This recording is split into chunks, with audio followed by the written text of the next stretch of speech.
Entering inside, Yang Kai immediately felt a scorching heat on his face. Alchemist Yang, please take some time to familiarize yourself with the various pill recipes. There is no need to rush to begin alchemy. Just proceed when you are fully prepared. Kong Si Ran was afraid that Yang Kai would become hasty and could not help emphasizing. Yang Kai nodded before asking, "By the way, shopkeeper Kong, what kind of spirit pill does the store need most right now?" Source condensing pills. There are countless origin kings in Maplewood City, so the demand for our source condensing pills is great, often causing them to sell out the moment they are refined. Kong Si Ran replied proudly. I understand. Yang Kai nodded lightly, having already figured so in his heart. There were countless herbs and medicines in this world, and the number of pills which could be refined from their various combinations were simply unknowable. However, if one asked various cultivators which spirit pill was in highest demand, if one excluded healing and restoring spirit pills, the answer in the star boundary would be source condensing pills. Using source condensing pills was the standard practice amongst origin kings for countless years now, and all origin kings had a great demand for this pill because it could promote the transformation of Saint Qi into source Qi in the body. Maplewood City was not very big, and there weren't many Dao Source Realm masters, but there were many origin kings, so the demand for source condensing pills could easily be imagined. It was impossible to open a pill shop in Maplewood City and not sell source condensing pills. The source condensing pill recipe of Spirit Pill Plaza was also improved by an emperor-grade alchemist, so compared to ordinary source condensing pills, it had a roughly 10% stronger efficacy which earned it much praise and many accolades. Countless cultivators wanted to buy source condensing pills from Spirit Pill Plaza, and every time a new batch of source condensing pills was refined, people would go all out to snatch them. This was even after Kong Si Ran placed limits on the number of purchases an individual could make. If he did not limit the purchase quantity, customers would likely be even more aggressive. Currently, the source condensing pills of Spirit Pill Plaza were out of stock, which naturally aroused the dissatisfaction of many old customers. Outside the alchemy room, Kong Si Ran paced back and forth, feeling extremely restless. His strength and mental fortitude were not low, and he had trained himself to maintain composure at all times as a shopkeeper. But at this moment, he was still as anxious as an ant on a hot walk. If he listened carefully, he could even hear the impatient urges of the origin kings outside the shop, demanding Spirit Pill Plaza open. Dang dang dang. A series of footsteps rang out from above.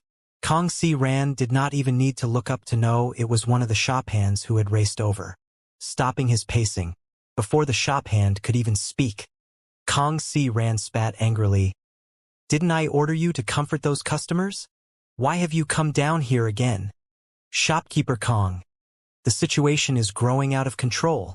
Our pill shop should have brought out a new batch of source condensing pills yesterday. So many old customers have been waiting in line for an entire day now, but delaying for so long has made them very dissatisfied." "So what if they are dissatisfied? Do you want this old master to make pills appear out of thin air? Make them wait again." Kong Si Ran replied impatiently. "We have explained the situation many times, but they refuse to listen," the shop hand said with a nervous expression. And what?" Kong Si Ran's face sank. "And I don't know who spread the rumor, but some are beginning to say our Spirit Pill Plaza will no longer be selling pills in the future.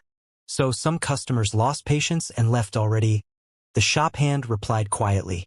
"Zhuaningxi, you cheap slut." Kong Si Ran almost crushed his own teeth in frustration. Although he did not see it with his own eyes, with his shrewdness, he knew that Zhuaningxi had instigated people to spread such rumors.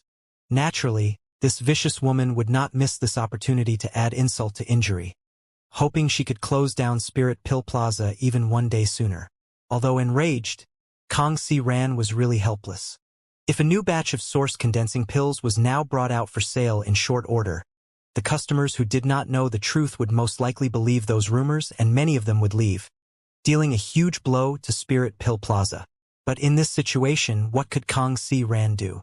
Turning his head, he stared eagerly towards the alchemy room that was closed shut, and could only pray in his heart that Yang Kai would not disappoint him. "Shopkeeper, is that alchemist Yang really credible?" The shop hand didn't seem to have much confidence in Yang Kai. He had met many alchemists in his life, but none of them had as high a cultivation as Yang Kai. What's more, alchemists normally had extremely sloppy images, and because they dealt with herbs all the year round, there would be a rich medicinal fragrance lingering about them. From his previous contact with Yang Kai did not fit the image of an alchemist at all. How should I know? Kong Si Ran replied feebly. It had been 10 days since Yang Kai entered the alchemy room. The first 2 days were spent studying the various pill recipes, while on the third day Yang Kai had requested a large number of herbs for refining source condensing pills. After that day, the alchemy room's door had been closed and was not opened once since then. Kong Si Ran really wanted to rush in and see how many source condensing pills Yang Kai had refined and how many herbs he had wasted. Every alchemist would have some rate of attribution in alchemy. This was unavoidable. No matter how skilled the alchemist was, there was no guarantee that they could refine every furnace of spirit pills successfully. Depending on the alchemist's own abilities, however, the herb attrition rate could be vastly different. Among the 3 alchemists Spirit Pill Plaza used to employ, the best one had an attrition rate of 30%, which meant out of every 10 furnaces, 7 would be successful while the remaining 3 would be wasted. This was already quite a remarkable feat. Fan Hong, for example, had a material loss rate of about 50%. Even so, Kong Si Ran had to treat him with great respect. Who made him an Origin King grade alchemist? What kind of attrition rate would Yang Kai have? 60%? 70%? Even if it was 80%, Kong Si Ran felt he could accept it. As long as some source condensing pills could be refined to alleviate the current situation, everything else was immaterial. What he worried about now was that Yang Kai had not produced a single source condensing pill yet. Were it not for it being taboo to disturb an alchemist while they were performing alchemy, Kong Si Ran would have rushed inside the alchemy room long ago. The noise from the crowd outside grew more intense by the moment, only fueling Kong Si Ran's anxiety. Suddenly, a soft sound rang out. Kong Si Ran was taken aback for a moment but was immediately overjoyed as he stared at the door to the alchemy room open. Before it even fully opened, Kong Si Ran rushed in. Ignoring the blistering heat inside the alchemy room, Kong Si Ran rushed over to Yang Kai's side before swiftly sweeping his eyes around, quickly discovering a pile of medicine slag in one of the corners not far away. These were naturally the burnt remnants of failed spirit pills. Fortunately, the amount was not too great, probably just 10% of the total herbs he had delivered earlier. As for what he had delivered exactly, Kong Si Ran had given Yang Kai 100 sets of ingredients for source condensing pills 7 days ago. Now the only question was how many of those sets of materials had Alchemist Yang consumed. If he knew that, Kong Si Ran could estimate the herb attrition rate. Alchemist Yang?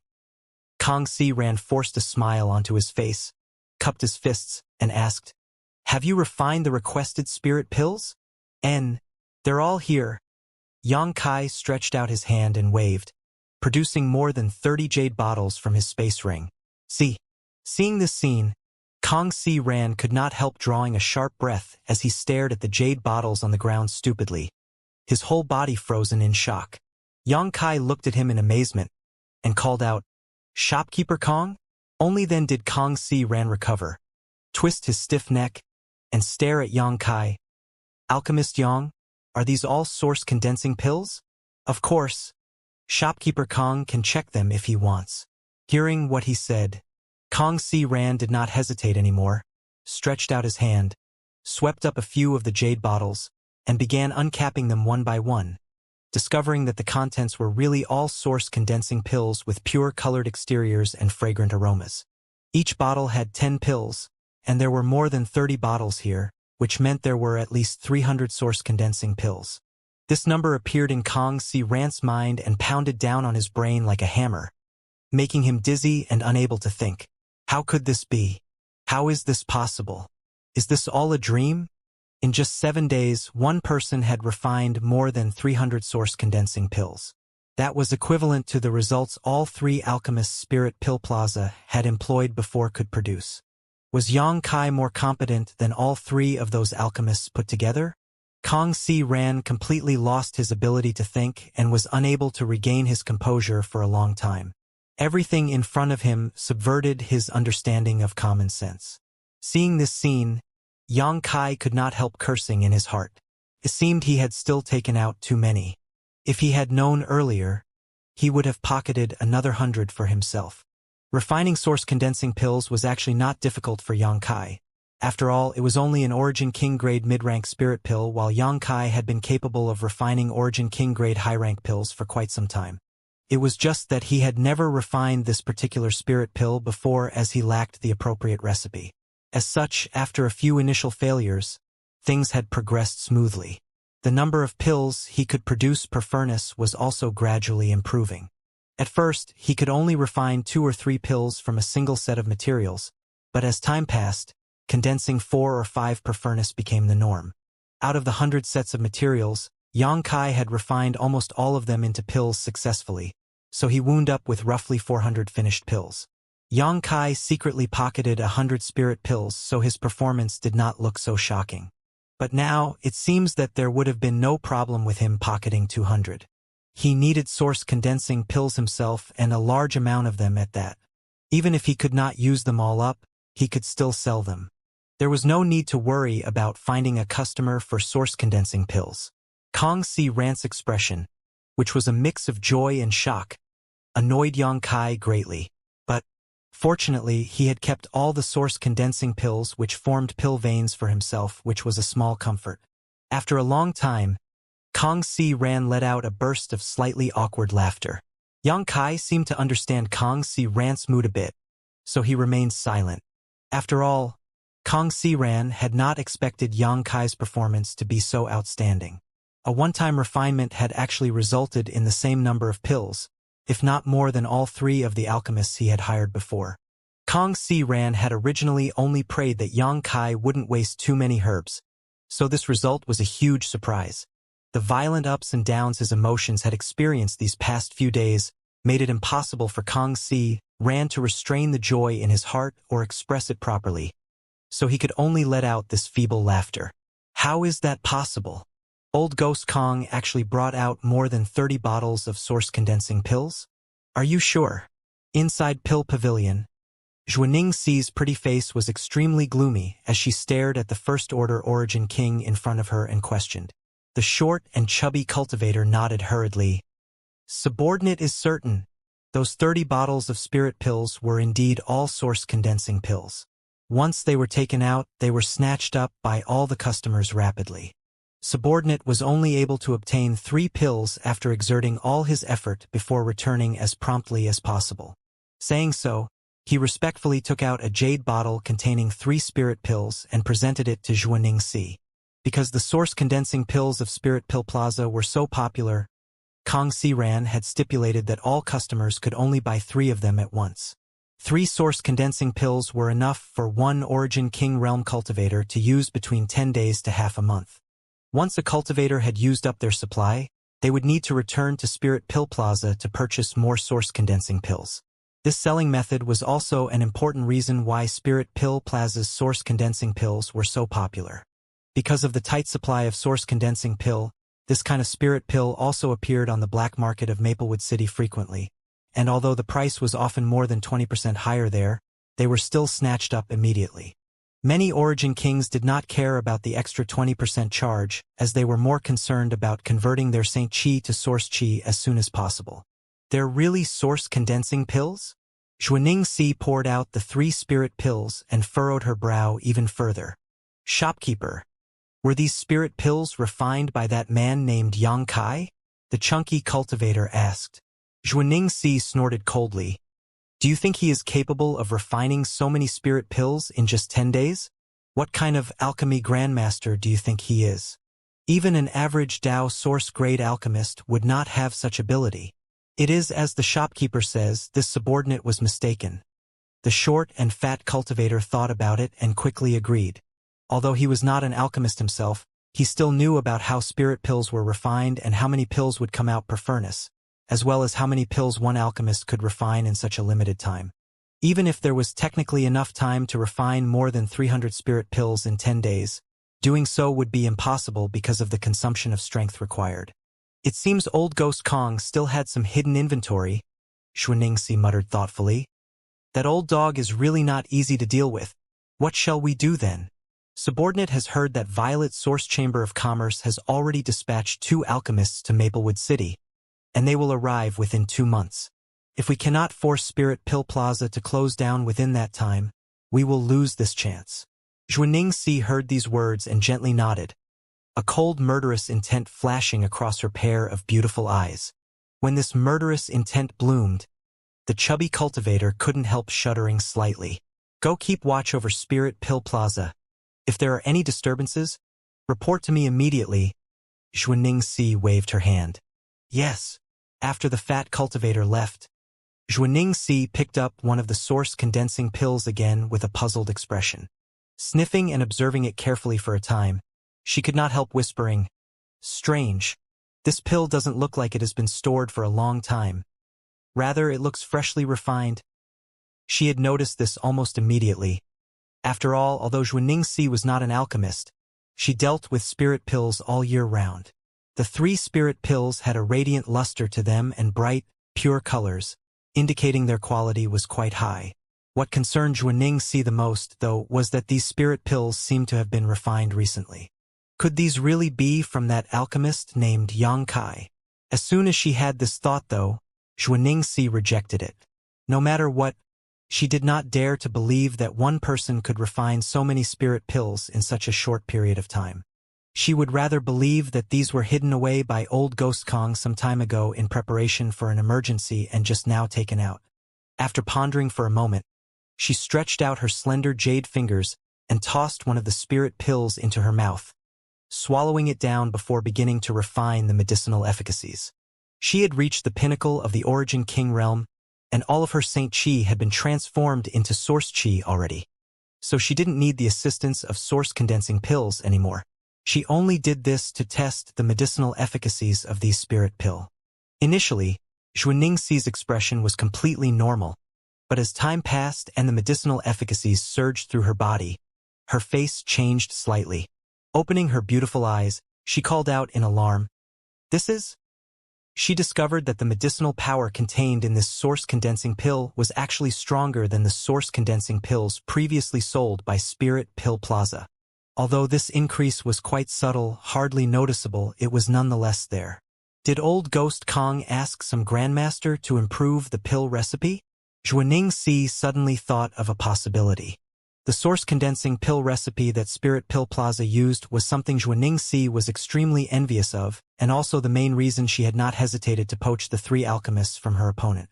Those 3 alchemists, for various reasons, refused to leak the pill recipes they used back in Spirit Pill Plaza, but there was no problem with them using it themselves. As long as Xianxia was able to poach them for her pill pavilion, the source condensing pills she sold would be the same as the ones sold by Spirit Pill Plaza at worst. At that point, the only advantage Spirit Pill Plaza had would evaporate, and suppressing them would be even easier. As such, today's discovery angered Xianxia greatly. Old Ghost Kong was simply too cunning. He must have known about her plan long ago and decided to change the pill recipe again, increasing the efficacy of Spirit Pill Plaza's source condensing pills once more. This way, Spirit Pill Plaza would still occupy an advantage in terms of medicinal efficacies. Xianxia's breathing became hurried as she fumed internally. With things as they are, what point was there in her spending so much effort to poach those 3 alchemists? Old Ghost Kong, just you wait. In a few days, the Star Envoy of the Star Soul Palace will arrive in Maplewood City. Let us see how you fight against this mistress then, Xianxia muttered to herself. At the same time, inside Spirit Pill Plaza's underground alchemy room, Xianxia was sitting cross-legged as he reviewed the alchemy he had performed over the past few days, analyzing his results and mistakes. After refining so many furnaces of source condensing pills, he had naturally obtained some benefits other than the 100 source condensing pills he had pocketed. His perceptions and insights into the alchemic Tao had also increased somewhat. A few years ago, he had triggered the Grand Alchemic Tao Tone on Water Moonstar, and since then he had a unique advantage over others when it came to the alchemic Tao. That time, the Grand Alchemic Tao Tone had given him a significant boost in terms of his fundamental alchemy talent. If he was being blunt, his current alchemy aptitude was not inferior to the sacred spirit medicine body of Xianxia, even superior in some respects. It was for this reason that he was able to so easily use the new pill recipes he just received and even refine better spirit pills than normal. Zhuaningxi had guessed wrong.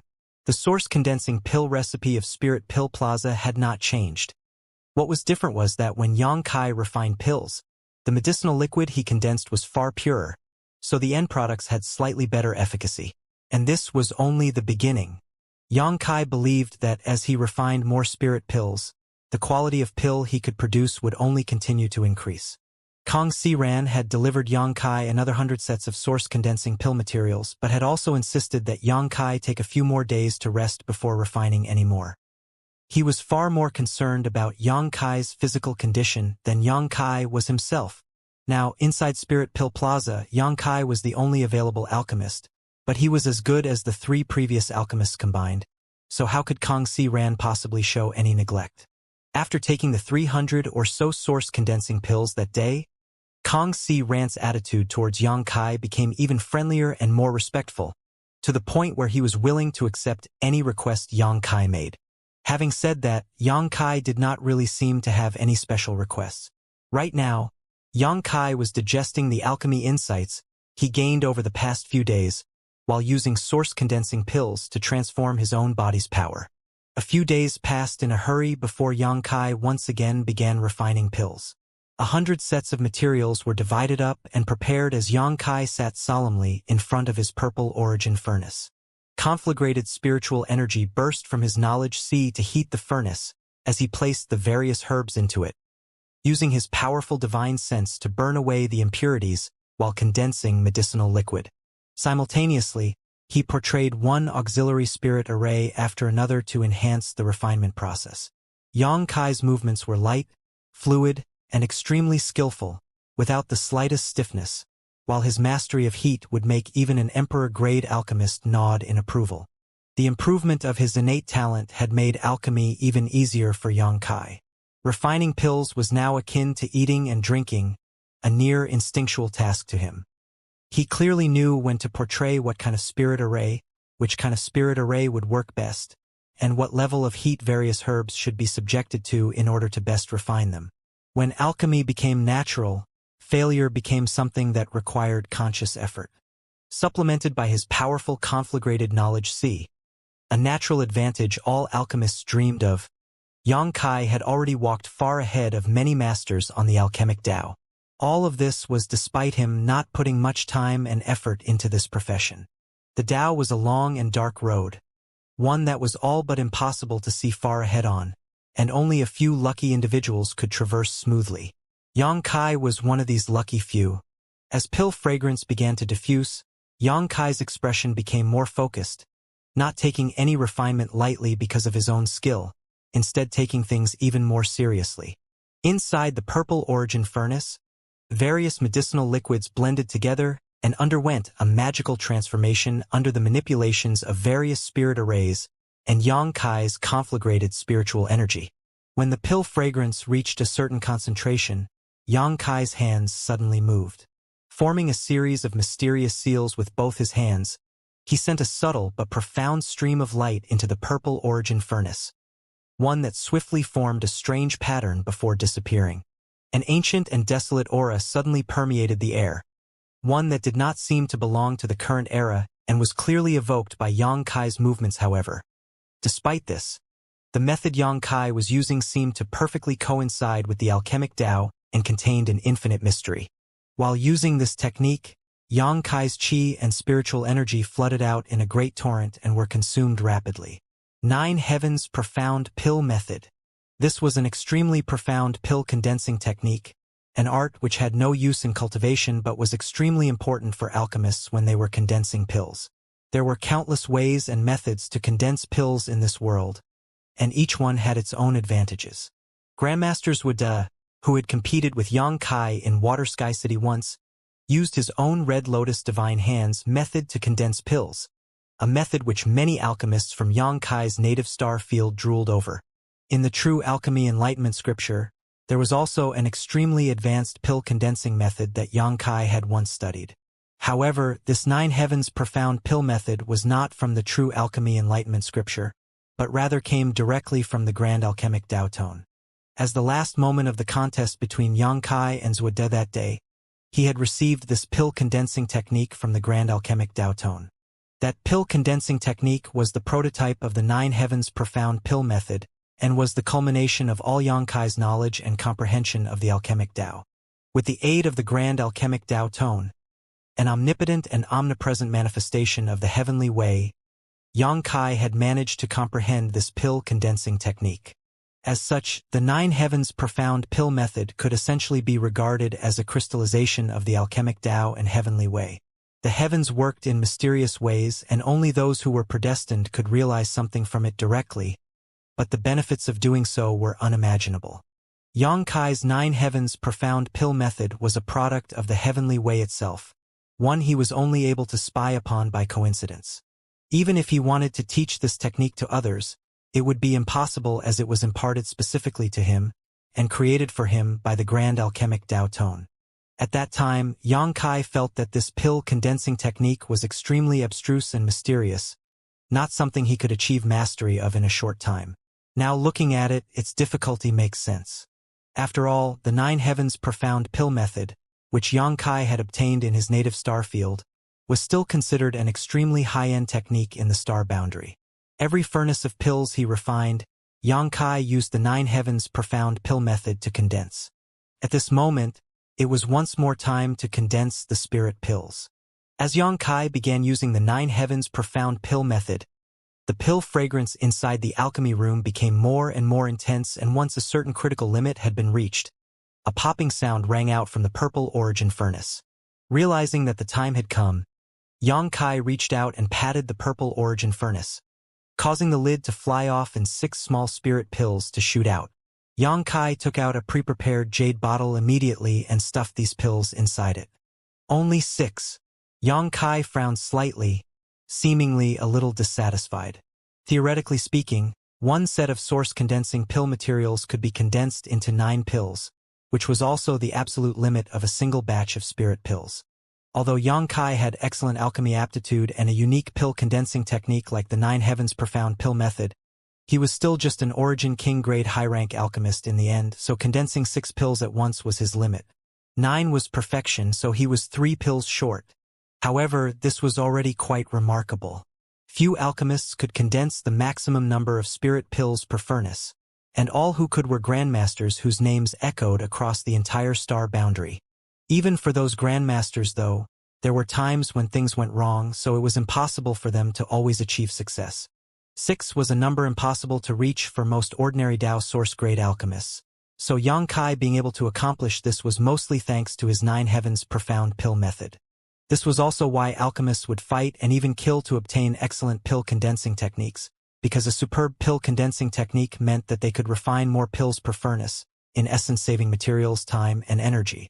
When Yang Kai first began refining source condensing pills, he was only able to condense 2 pills per furnace, but after just a dozen days or so, he could consistently condense 6 per batch, a terrifying accomplishment no one would believe possible.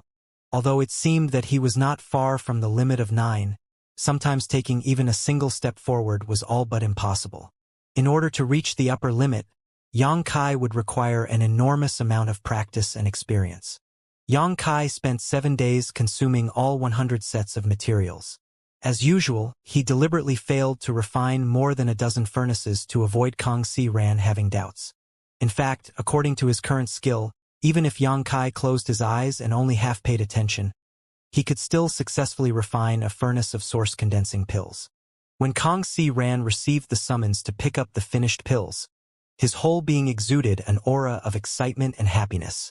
Even though he had already had such an experience once, Kang Si Ran still couldn't believe that Yang Kai was able to refine 100 furnaces of spirit pills in such a short time.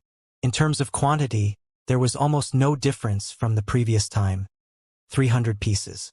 The difference this time was that Yang Kai had pocketed more than 200 source condensing pills. Alchemist Yang, it is this old master's honor to work with you. Kang Si Ran looked at Yang Kai with a smile on his face. If it had not been for Alchemist Yang's presence, my spirit pill plaza would really have been forced to close. Thanks are not enough to express this old master's gratitude. If Alchemist Yang has any need of this old master's assistance in the future, he needs to simply ask and this old master will do his utmost to help. This is just a simple business transaction. Shopkeeper Kong is far too serious. Yang Kai smiled lightly. Yang Kai's humility and kindness made Kong Si Ran smile even more heartily. He had never before met such a young, capable, yet humble alchemist. Which of the 3 previous alchemists in Spirit Pill Plaza's employ had not been a difficult character to work with. Every time Kong Si Ran would come to collect pills from them, the 3 alchemists would have gloomy expressions on their faces, like he owed them millions of source crystals. Even if his cultivation was higher than theirs, Kong Si Ran always had to wear a flattering smile and act cautiously around them. Kong Si Ran also had to provide them with special rewards. For example, every time Fan Hong finished a round of alchemy, Kong Si Ran would have to arrange a beautiful virgin for him to relax with, and the cultivation of this virgin could not be lower than the Origin Returning Realm. There were indeed many cultivators at the Origin Returning Realm in Maplewood City, but the price Spirit Pill Plaza had to pay in order to so frequently find women who met Fan Hong's requirements was not low. The demands of the other 2 alchemists were even more outrageous. One of them needed to drink a bottle of 10,000 safflower wine, which was only available in the City Lord's mansion, while the other required a demon flame fruit which grew only in the depths of the demon flame marsh. That 10,000 safflower wine cost 1,000 source crystals for a single cup. What's more, it was an exclusive product of the City Lord's mansion and wasn't generally sold to the public. If not for Kong Si Ran having some specific connections, he would not have been able to acquire this drink. The demon flame fruit was even rarer. Only a few fruit trees that produced the demon flame fruit grew near the center of the demon flame marsh. Only occasionally would some adventurers be able to return with a few of these demon flame fruits. Naturally, something so rare was expensive. 5,000 source crystals to obtain a single fruit was considered a bargain, while 7,000 or 8,000 was entirely possible. What was worse was that this fruit did not serve any purpose in cultivation and could only be eaten to appreciate its taste. Whenever he thought back on those times, Kong Si Ran's heart felt like bleeding.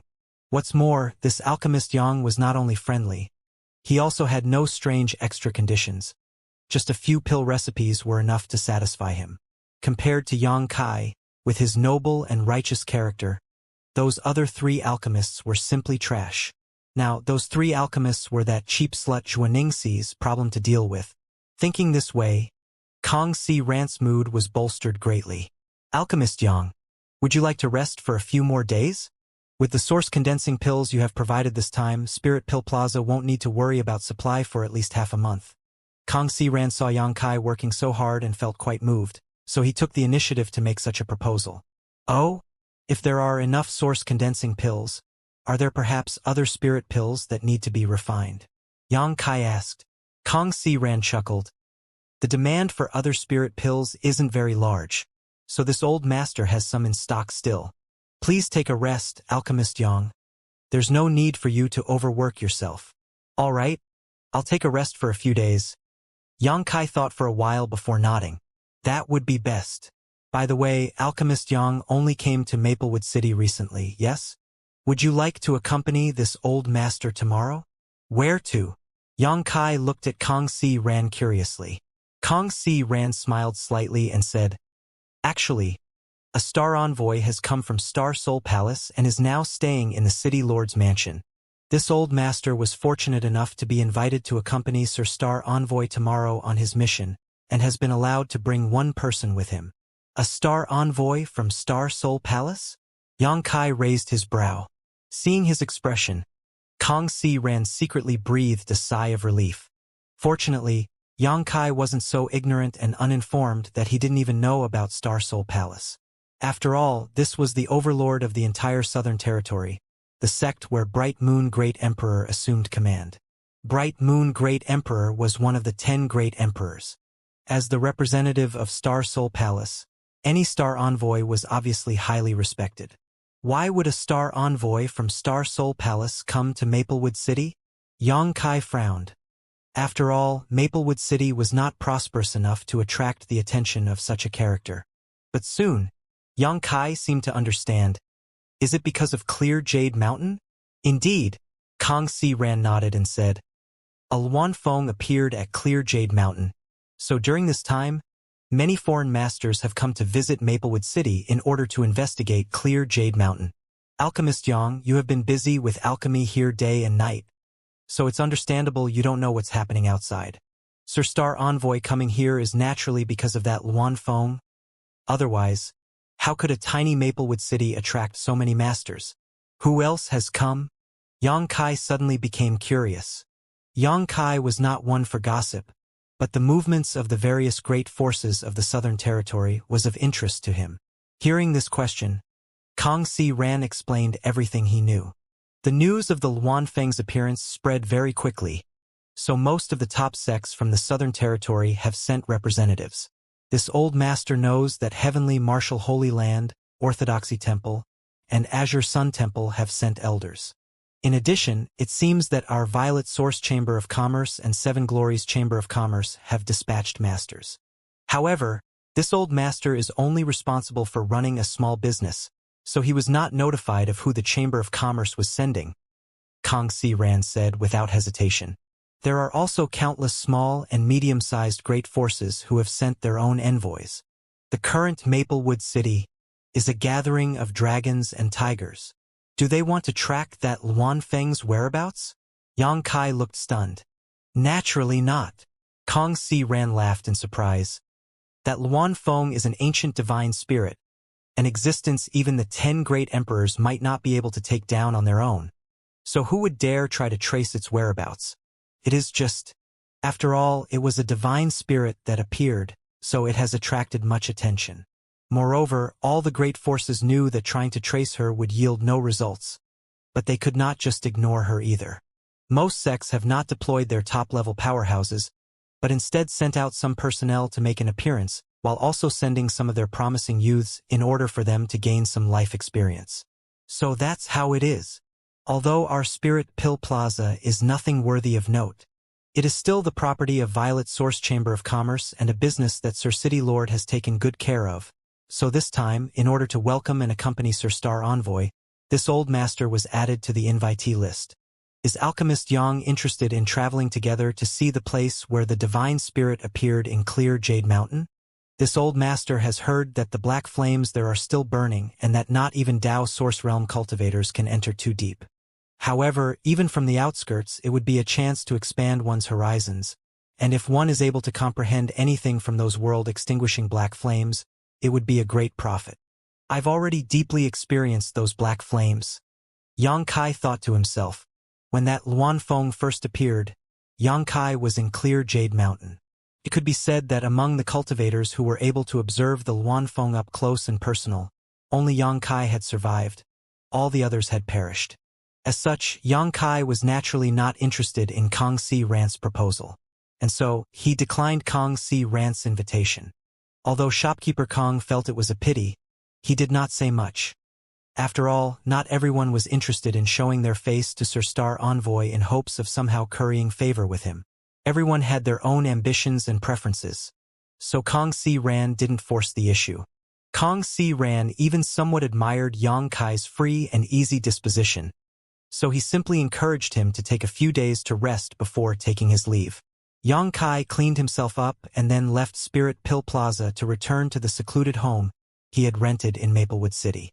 The next day, a magnificent, extremely large, and luxurious flying ship set out from the City Lord's mansion and headed towards Clear Jade Mountain. Emblazoned on the side of this ship was a shining moon symbol. This was naturally the insignia of the Southern Territory's supreme sect, Star Soul Palace. All of Maplewood City was simply abuzz at the mere sight. Yang Kai, on the other hand, ignored all this and went to rent a white jade dragon horse carriage before ordering the coachman to head to a certain street in the west of the city. Even if Maplewood City was a small, unknown city in the Southern Territory, it still occupied an extremely vast area, and since flying and flight-type artifacts were not allowed inside the city, if cultivators wanted to save time on the road, they could only rent one of the white jade dragon horse carriages. These white jade dragon horses were rumored to have the blood of ancient dragons flowing through their veins, but this bloodline was extremely thin. These monster beasts had a gentle temperament and were easy to domesticate while possessing great speed. So they were well suited for pulling carriages. After just half an hour, Xianxia arrived at his destination. Xianxia paid for the ride before getting off the carriage and moving to a remote alleyway where he took out a set of clothes he had prepared in advance from his space ring and donned them. With his face and figure covered by these black robes, Xianxia walked straight out into the bustling street ahead. This was the location of the black market in Maplewood City.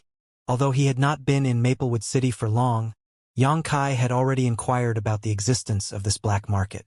The black market here was a place that could not openly exist, but its existence in this street was essentially condoned by Maplewood City's city lord's mansion. Here, spoils people obtained after killing others and robbing them, as well as certain other items which could not be sold above board could be found. There were also many items of unknown origin sold in this place. The cultivators who streamed in and out of the black market all abided by certain unspoken rules, the most important of which were that no one asked the origin of any item, no one asked for any names, and after transactions were settled, there were no refunds. In this kind of place, it was easy to find treasures, so it is very popular among Maplewood City's cultivators and was always crowded. However, because of the customs here, it was also easy for substandard and counterfeit goods to be mixed in with genuine ones. This was a kind of test of a buyer's vision and knowledge. If someone was deceived because of their greed or ignorance, they had no one to blame but themselves. Xianxia was originally worried that his black robes and covered hat would draw too much attention. After all, hiding one's appearance was a clear indication that one was up to no good. But when he entered the street where the black market was located, he found that his worries were unnecessary. There were many cultivators dressed similarly to him, so Xianxia was quickly able to relax. As soon as he entered the street, an old man with shifty eyes quietly came up to him, glancing around, acting all mysterious as he tugged on Xianxia's clothes and motioned him over. "Speak quickly," Xianxia said coldly. "Little brother, this old master wants to tell you about something good, not something that can be discussed out here in the open. After all, the walls have ears in this place." As the old man spoke, he glanced around vigilantly, as if someone really was watching. "Then don't talk about it." Xianxia naturally knew these kinds of people would linger in a place like this, so he didn't want to waste any time on this old man. Saying so, he stepped forward and walked off. "Ah, little brother, don't go."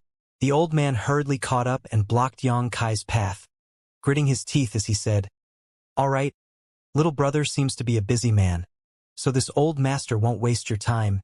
Here, take a look at this."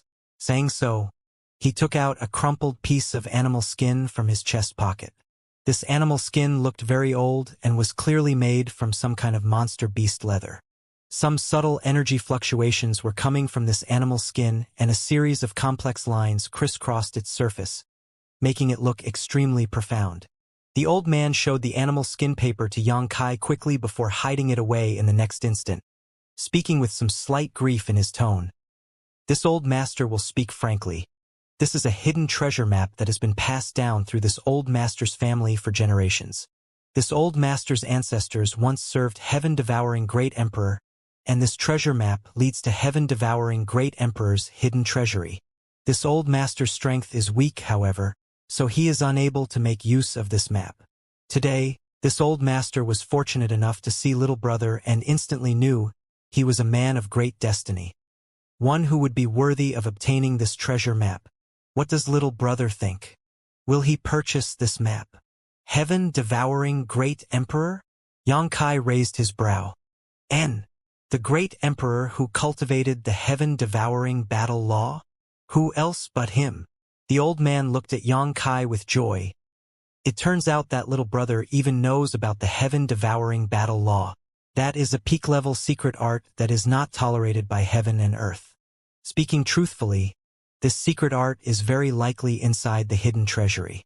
If little brother can obtain this secret art, his rise to the 10 great emperors will be just around the corner. I already know the heaven-devouring battle law, so I am not interested in your hidden treasury. You should find someone else. This old master will sell this big opportunity to little brother for just 5,000 source crystals. Is little brother really willing to pass up such a fortuitous encounter?" the old man shouted from behind towards Yang Kai. Yang Kai didn't even bother with him anymore. The old man suddenly put on an angry face and spat. Smelly brat, if you don't want to buy it then just say so instead of boasting so shamelessly. Saying he already knows the heaven-devouring battle law. Does he take this old master as a fool? After shouting out loud, the old man muttered to himself, is this trick too easy for others to see through? Should I use a different approach? As this old man was worrying he wouldn't be able to deceive anyone for a few months and would really wind up penniless. He suddenly saw another cultivator walk up the street, a young girl who looked less than 20 years old. This girl was a great beauty with an outstanding figure, but a large crescent-shaped birthmark that covered her right cheek ruined her overall beauty, causing many who saw her to sigh. The girl was skipping around the street, like a playful spirit, an innocent look covering her face. Upon seeing this, the old man immediately greeted her with the kindest smile he could muster on his face. You, what do you want? The girl was startled and immediately stepped back from the old man warily. Don't be afraid, little girl. This old master has no malicious intent. The old man smiled more and more kindly. Then what do you want to do? The girl looked the old man up and down, with a trace of instinctive vigilance still apparent in her clear, beautiful eyes. The old man chuckled while pretending to be mysterious. This old master seems to share some destiny with this little girl, so he would like to deliver you a big opportunity. When the girl heard this, her beautiful eyes brightened and she asked happily, a big opportunity? What kind of big opportunity? Hurry up and talk about it. She was excited from the bottom of her heart, as she secretly thought that the legendary stories that Auntie Feng told her when she was a child were true. Opportunities and fortuitous encounters were something real. In those childhood stories, ordinary cultivators would sometimes receive guidance or benefits from mysterious elders, allowing them to soar up into the sky and become supreme existences, worshipped and adored by countless others. When she was young, she had loved listening to these stories, but after coming out for the past half-year, she had not encountered any such situation, causing her to think that her Auntie Feng was simply making them up. Now, though, there was a mysterious old man who wanted to give himself a big opportunity standing right in front of her. The young girl was so excited that suddenly, in her eyes, the old man who was clearly an old trickster now looked like a powerful hidden master who was stealthily searching for an appropriate inheritor to his legacy in this crowded place. Now, this old master had seen that she was a peerless genius, one in hundreds of millions, so he had chosen her. As for his casual, or rather his sloppy appearance, shouldn't a powerful master who was trying to hide themselves look like this? Heh heh heh. The old man flashed his big yellow teeth as he reached into his chest pocket to take out a crumpled animal skin. Grandma, is there a shop that deals in spirit pills around here? Yang Kai stood in front of a stall, looking at the silver-haired, trembling old woman, and asked. One for 500 source crystals. They were refined by this old woman personally. The old woman looked at Yang Kai with a smile on her face and pointed to the pile of odd objects Yang Kai could not even identify in front of her. Yang Kai frowned and asked again. I asked if there are any pill shops around here. Oh, if you buy two, this old woman can give you a small discount, just 900 source crystals. The old woman raised her hand and swung it lightly, as if she was offering him a great bargain. Don't pretend to be deaf and dumb with me. Do you think I won't smash your stall? Yang Kai spat viciously at the old woman in front of him before releasing his third-order origin king aura. The old woman's complexion changed and her senility from just now disappeared, her eyes becoming cold and stern as she spat. Little brat, don't you know how to respect your elders? So impolite. A first-order origin king pretending to be deaf? Do you think I'm a fool? Yang Kai looked at her contemptuously. Go there. Don't block this old woman's business. These years, business has been getting harder and harder. The old woman pointed her finger in a certain direction before blinking and restoring her feeble, frail look. Following the instructions of the old woman, Yang Kai quickly arrived at the door of a shop. The shop hand here was a normal person, unlike the old women and the old man he had met before. So after seeing Yang Kai, he greeted him enthusiastically before arranging a room for him as well as serving some tea, then drawing back. Yang Kai was not in a hurry, so he waited quietly while tasting the fragrant tea. The reason why Yang Kai had come to the black market was that he had no other choice. Right now, he had more than 300 source condensing pills on him. These source condensing pills were secretly pocketed by him, and there was no way he could use them all up personally. Keeping them around would be a waste, so selling them off was the best option. But he had no good channel to go about this. After all, the origins of these source condensing pills was not legitimate. Yang Kai could not openly sell these pills as that would only draw problems from Spirit Pill Plaza. As such, he could only come to this black market. This was the best and most suitable place to pawn off these illicit goods. Yang Kai basically did not have any source crystals on hand, so after selling this batch of spirit pills, he would have some emergency funds. A short while later, a fat man opened the door and walked in. This fat man literally jiggled as he walked and the floor beneath him creaked. There was so much excess flesh on his face that his eyes were nothing more than narrow slits. As soon as he entered, the fat man cupped his fists enthusiastically and said, "Jin Fu Gue greets this young lord." He knowingly did not ask Yang Kai's name, because people who came here didn't like others inquiring about themselves. Yang Kai stood up and returned the courtesy. "Shopkeeper Jin is too polite." Sweeping his eyes over this fat man, Yang Kai quickly discovered that he was also a third-order origin king, and the aura fluctuations coming from him were extremely powerful. It seemed this Jin Fu Gue had fully converted his Saint Chi into Source Chi. Masters like this, while not a frequent sight in Maplewood City, still existed in a substantial number. Kong Si Ran and Zhuaning Si, for example, could be considered masters in Maplewood City. Jin Fu Gue quickly sat down, the chair beneath him groaning under the sudden stress. Smiling widely, he looked at Yang Kai and said, "I've heard from my shop hand that young lord wishes to sell a batch of spirit pills. Yes?" "Indeed." Jin Fu Gue heard this response and his slit eyes flashed.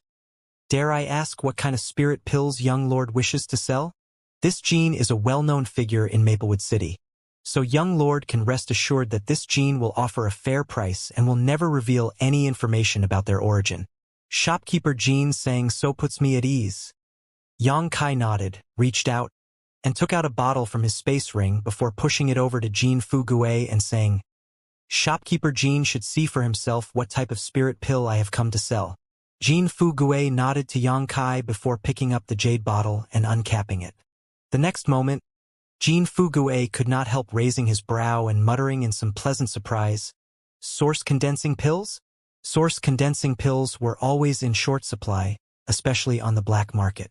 Even if there were not 10,000 customers looking for source condensing pills each day, there were at least 8,000. This kind of spirit pill was always snatched up as soon as it appeared, whether it was above or below board. Therefore, Jin Fu Gue was extremely satisfied with the goods Yang Kai had brought. "How many would young lord like to sell?" Yang Kai silently gestured a number. Jin Fu Gue couldn't help showing a stunned look this time as he asked unconsciously, 300? Young lord was able to obtain 300 source condensing pills. One source condensing pill could be used for 10 days by a first-order origin king, while a second-order origin king would use it up in about 6 or 7 days. As for third orders, 3 to 4 days was the norm. As such, while 300 source condensing pills may not seem like a large number, it was definitely not small either. Any origin king who was able to obtain so many source condensing pills would not have to worry about converting their Saint Chi to Source Chi for several years at least. What Jin Fu Gue was wondering was where Yang Kai had obtained such a large number of source condensing pills. However, such information was obviously confidential, so he didn't press for an answer. After pondering for a moment, Jin Fu Gue said, 300 is no small number, but regarding their quality, Yang Kai smiled and said, "Shopkeeper Jin can try one himself." Jin Fu Gue did not refuse and nodded. "Then please forgive this Jin for his rudeness." Saying so, he poured out a source condensing pill from the jade bottle, stuffed it into his mouth, and silently circulated his secret art to refine it. After a while, his fat face shook slightly as a light of surprise flashed across his eyes. This was a source condensing pill that Yang Kai had refined using the pill recipe provided by Spirit Pill Plaza. so its quality was even better than the source condensing pills previously sold by Spirit Pill Plaza. Jin Fugue was also a third-order origin king who had dealt with spirit pills for many years, so how could he not be able to judge this difference? Secretly shocked, he quickly realized that the origins of these source condensing pills in Yang Kai's hands were likely quite extraordinary. The room fell silent for a while as Fatty Jean tapped his hand on the tabletop, as if contemplating something. After a long silence, he finally spoke. The quality of this batch of source condensing pills need not even be questioned. And what does young Lord think of this price? As he spoke, he stretched out his hand and gestured. Yang Kai couldn't help sneering. Shopkeeper Jean, is my batch of source condensing pills only worth such a price in your eyes? If that is the case, I'll be taking my leave now. Jean Fugue lightly coughed. Young Lord, please wait a moment. This batch of source condensing pills is indeed top-notch goods, but selling them in my humble establishment will require some manpower and labor. Young Lord does not intend for this Jean to make no profit at all, right? What shopkeeper Jean says makes sense. Yang Kai nodded. But there is never a need to worry about customers for source condensing pills. I don't even need to go to any store. All I need to do is stand in the street and shout, and I will be able to sell my entire inventory in no time. Shopkeeper Jean, are you sure you want to give up this opportunity to profit? Jean Fugue's fat cheeks twitched as he grit his teeth and gestured again. Then how about the price? Yang Kai glanced at him. Raise it another 500 and perhaps we will have an opportunity to collaborate again in the future. Jean Fugue frowned when he heard these words, but soon made a decision and nodded. Then we will follow young Lord's suggestion. I hope that young Lord will patronize my humble establishment first if he ever has more source condensing pills in the future. Naturally, Yang Kai grinned meaningfully. By the way, besides source condensing pills, I have some other pills here. Please give me an estimate of their worth. Shopkeeper Jean. The other pills Yang Kai mentioned were naturally the ones he had on hand from performing alchemy in Blue Feather Sect. There were a variety of different pills, but their grade and popularity naturally could not be compared with the batch of source condensing pills. Of course, Jean Fugue did not care about this. To him, as a black market businessman, as long as he could make money, it was enough. After bargaining back and forth a bit, Jean Fugue collected most of the spirit pills Yang Kai had on hand while Yang Kai received nearly 170,000 source crystals. This number finally allowed Yang Kai to relax somewhat. He had performed alchemy for nearly a month in Blue Feather Sect, but only earned 30,000 source crystals. Now, in just half a month, he had earned 170,000. The biggest reason for this was because source condensing pills were high-demand products. After leaving Jean Fugue's shop, Yang Kai continued to wear his black robes as he was not in a hurry to return and instead began touring around the black market. Good deals could be found in this kind of place, but the probability was very small. After all, there weren't many cultivators who didn't know what the quality of the goods they owned was and listed and sold some rare treasure as garbage. Yang Kai walked around but gained nothing. Just as he was about to go back home, he suddenly heard a somewhat familiar voice from not far away, one that was filled with a trace of anger and grievance as it shouted, "Why must you be so unreasonable?" Yang Kai was startled when he heard this voice, and the image of a cute, innocent girl flashed across his mind. Is that possible? Yang Kai thought to himself. He had only come to Maplewood City a few days ago and wasn't familiar with many people here, so there was no way he would mistake this voice for someone else. Curious, he hurriedly over. Not far away, a crowd of people was standing around watching a small group of people. Yang Kai made his way through the crowd and looked inward. In an instant, his eyes almost popped out of their sockets. In front of him was a young girl in a long green dress with a slight frown on her face. This girl's stature was quite petite, but her chest was plentiful. She had a graceful figure, delicate features, and snow-white skin, but her most notable characteristics were the large crescent-shaped birthmark on her cheek and the few bulging cloth bags hanging on her waist. Mo Xiao-Qi. Yang Kai couldn't believe his eyes. It turned out to be Mo Xiao-Qi, the innocent girl he had met in Clear Jade Mountain. She actually survived. Yang Kai could not help breathing a sigh of relief inexplicably when he saw this little girl alive and well. the lingering guilt in his heart disappearing in an instant. Back on clear Jade Mountain that day, when the furious ancient divine spirit Luanfeng had released its world-extinguishing black flames and wiped out all life within a few hundred kilometers, Mo Xiaoqi had disappeared. Yang Kai was certain she had died and could not help feeling guilty.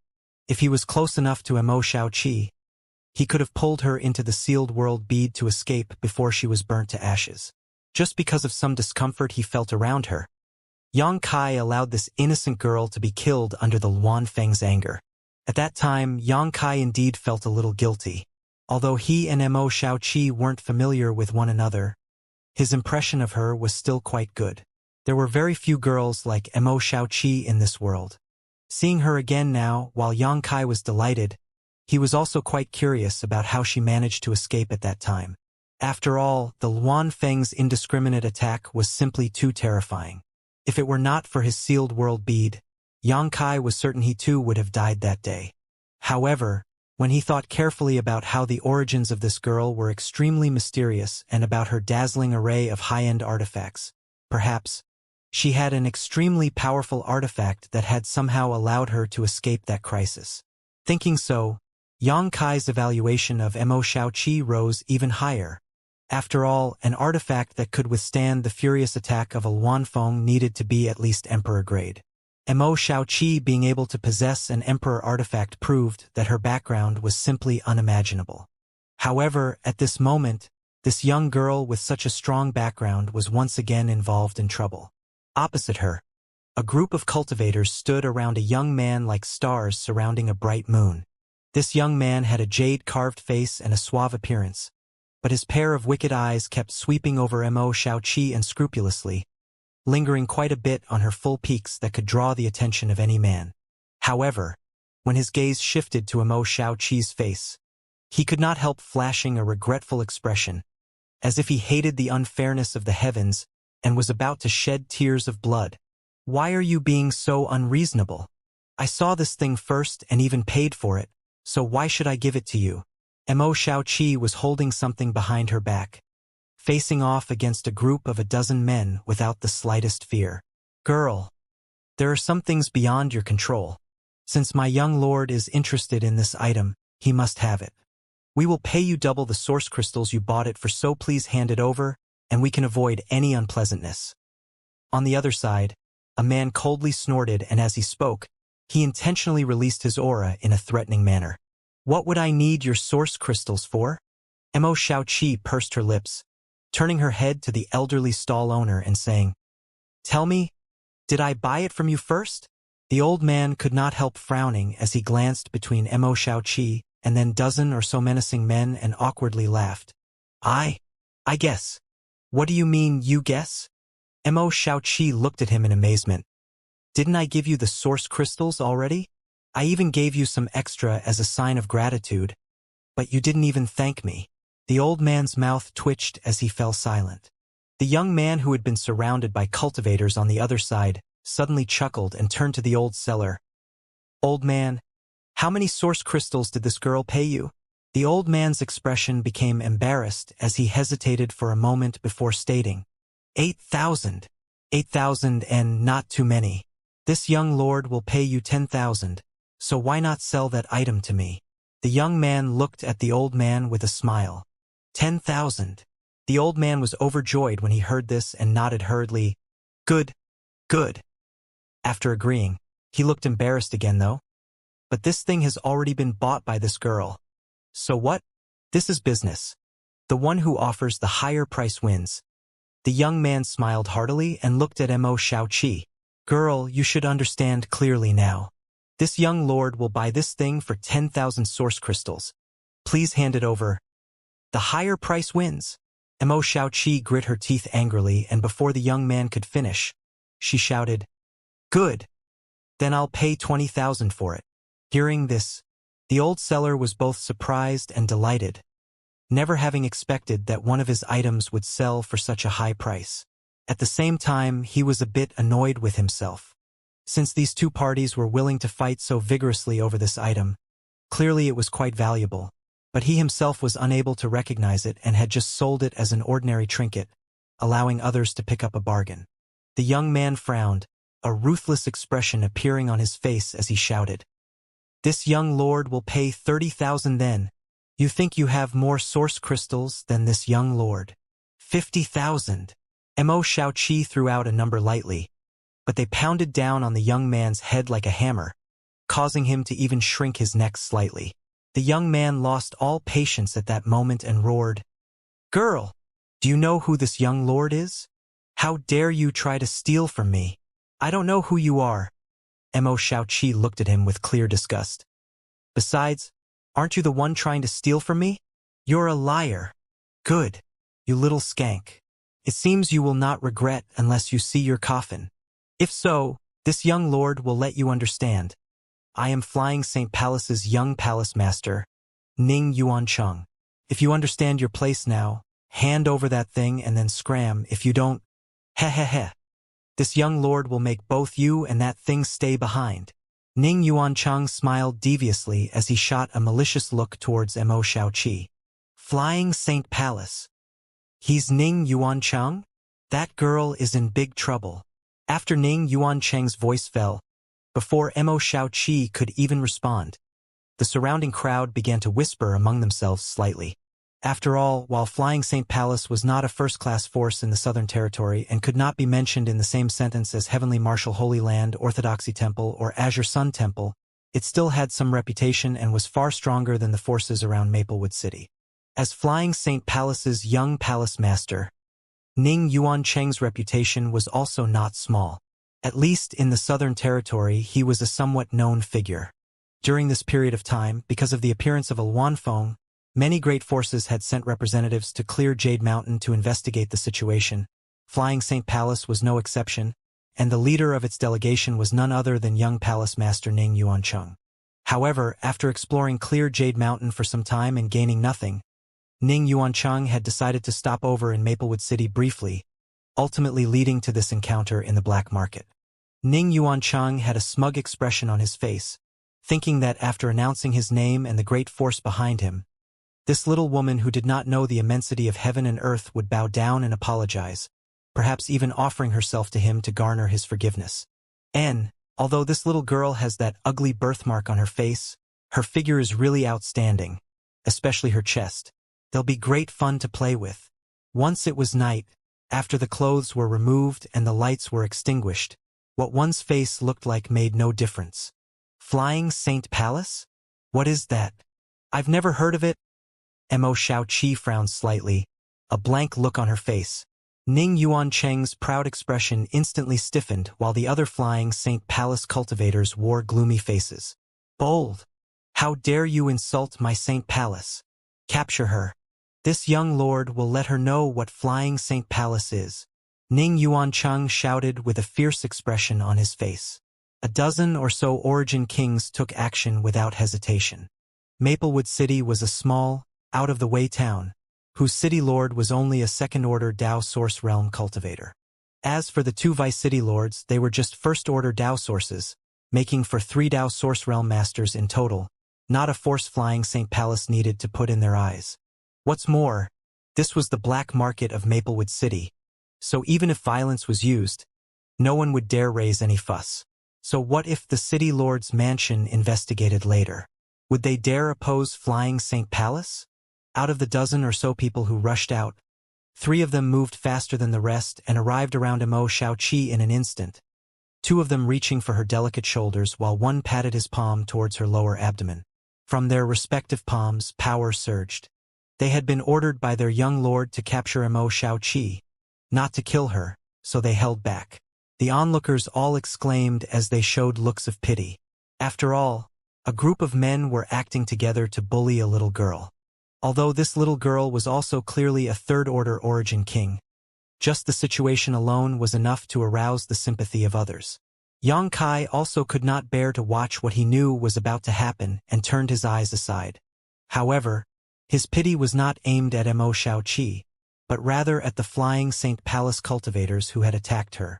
What happened on Clear Jade Mountain that day was still fresh in Yang Kai's memory.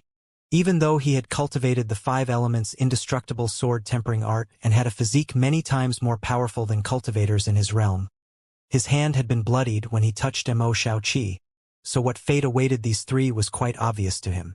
What's more, Yang Kai had only wanted to lead Mo Xiaoqi away with him at that time and thus did not use any of his strength. But these three actually attacked her, so the consequences— Ah!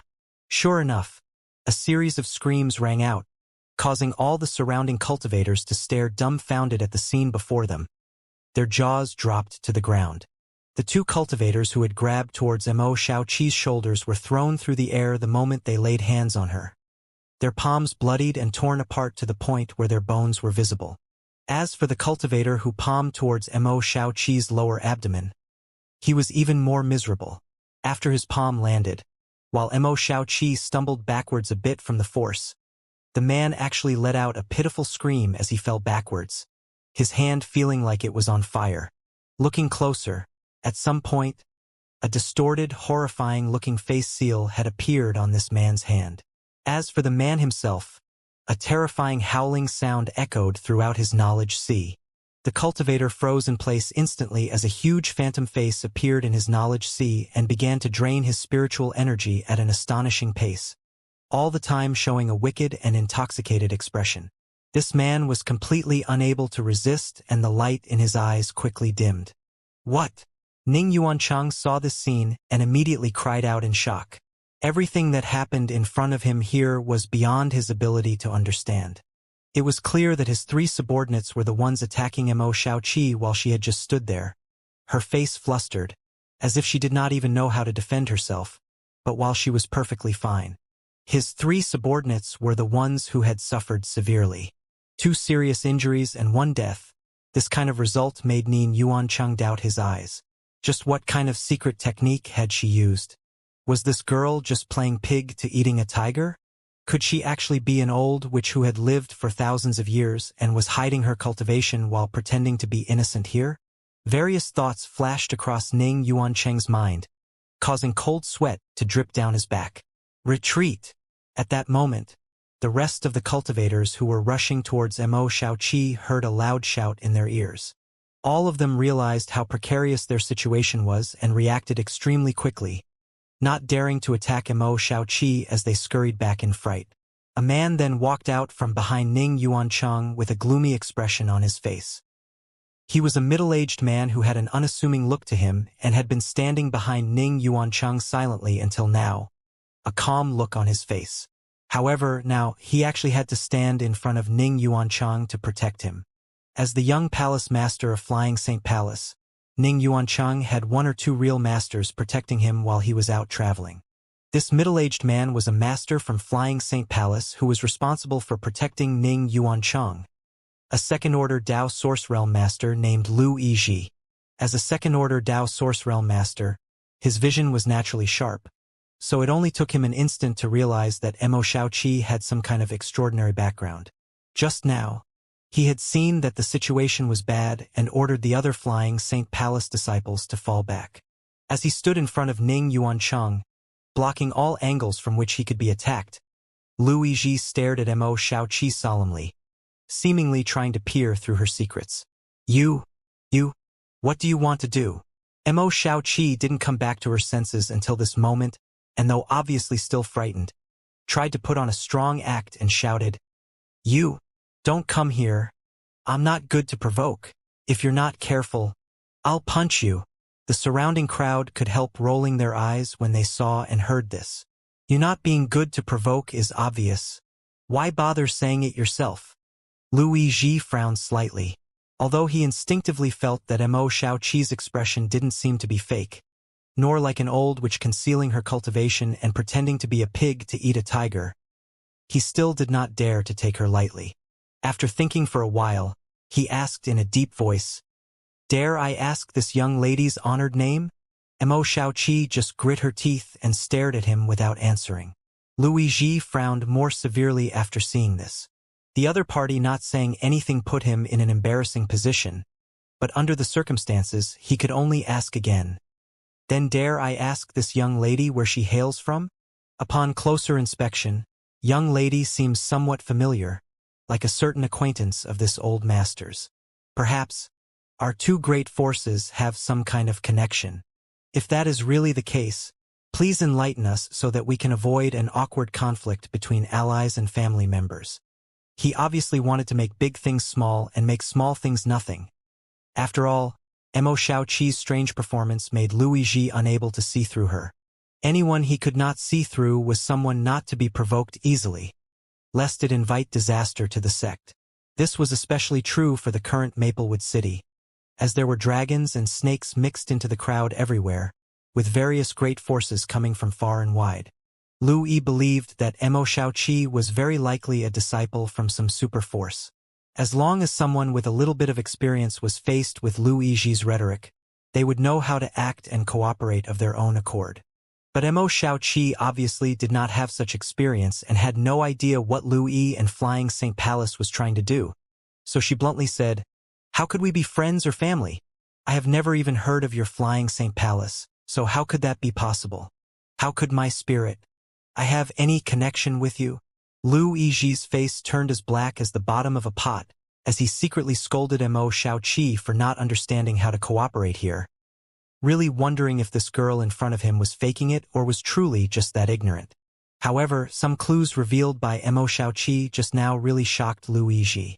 Mo Xiaoqi just now had clearly wanted to say she came from spirit something, but in the star boundary, there were only a few great forces whose names began with spirit. However, none of these forces were ones Flying St. Palace could afford to provoke. So for a time, Luigi found himself in the same awkward situation of not being able to infer Mo Xiaoqi's true origins. Just as he felt like he was riding a tiger, a strange cry suddenly came from the crowd. "Who?" Luigi was already irritated and turned to bark at the source of the sound with no trace of politeness. Over there, he saw a black-robed figure walking out from the crowd. This individual had their face concealed, but from the voice, it was apparent it was a man, and from the aura fluctuations, this man seemed to be a third-order origin king, the same as Mo Xiaoqi. The black-robed man was naturally Xianxia. He really could not stand to watch anymore. Others might not understand Mo Xiaoqi's temperament, but he did, and he knew that if this was not handled well, even if Flying St. Palace had scruples about the situation, they would still attack Mo Xiaoqi in order to maintain their sect's face.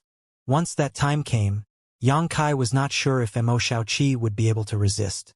Although there were many magical treasures on her body, the other party was a second-order Dao Source Realm cultivator who could inspire the surrounding world principles to bolster his strength. So it was questionable whether Mo Xiaoqi's artifacts would be enough to protect her.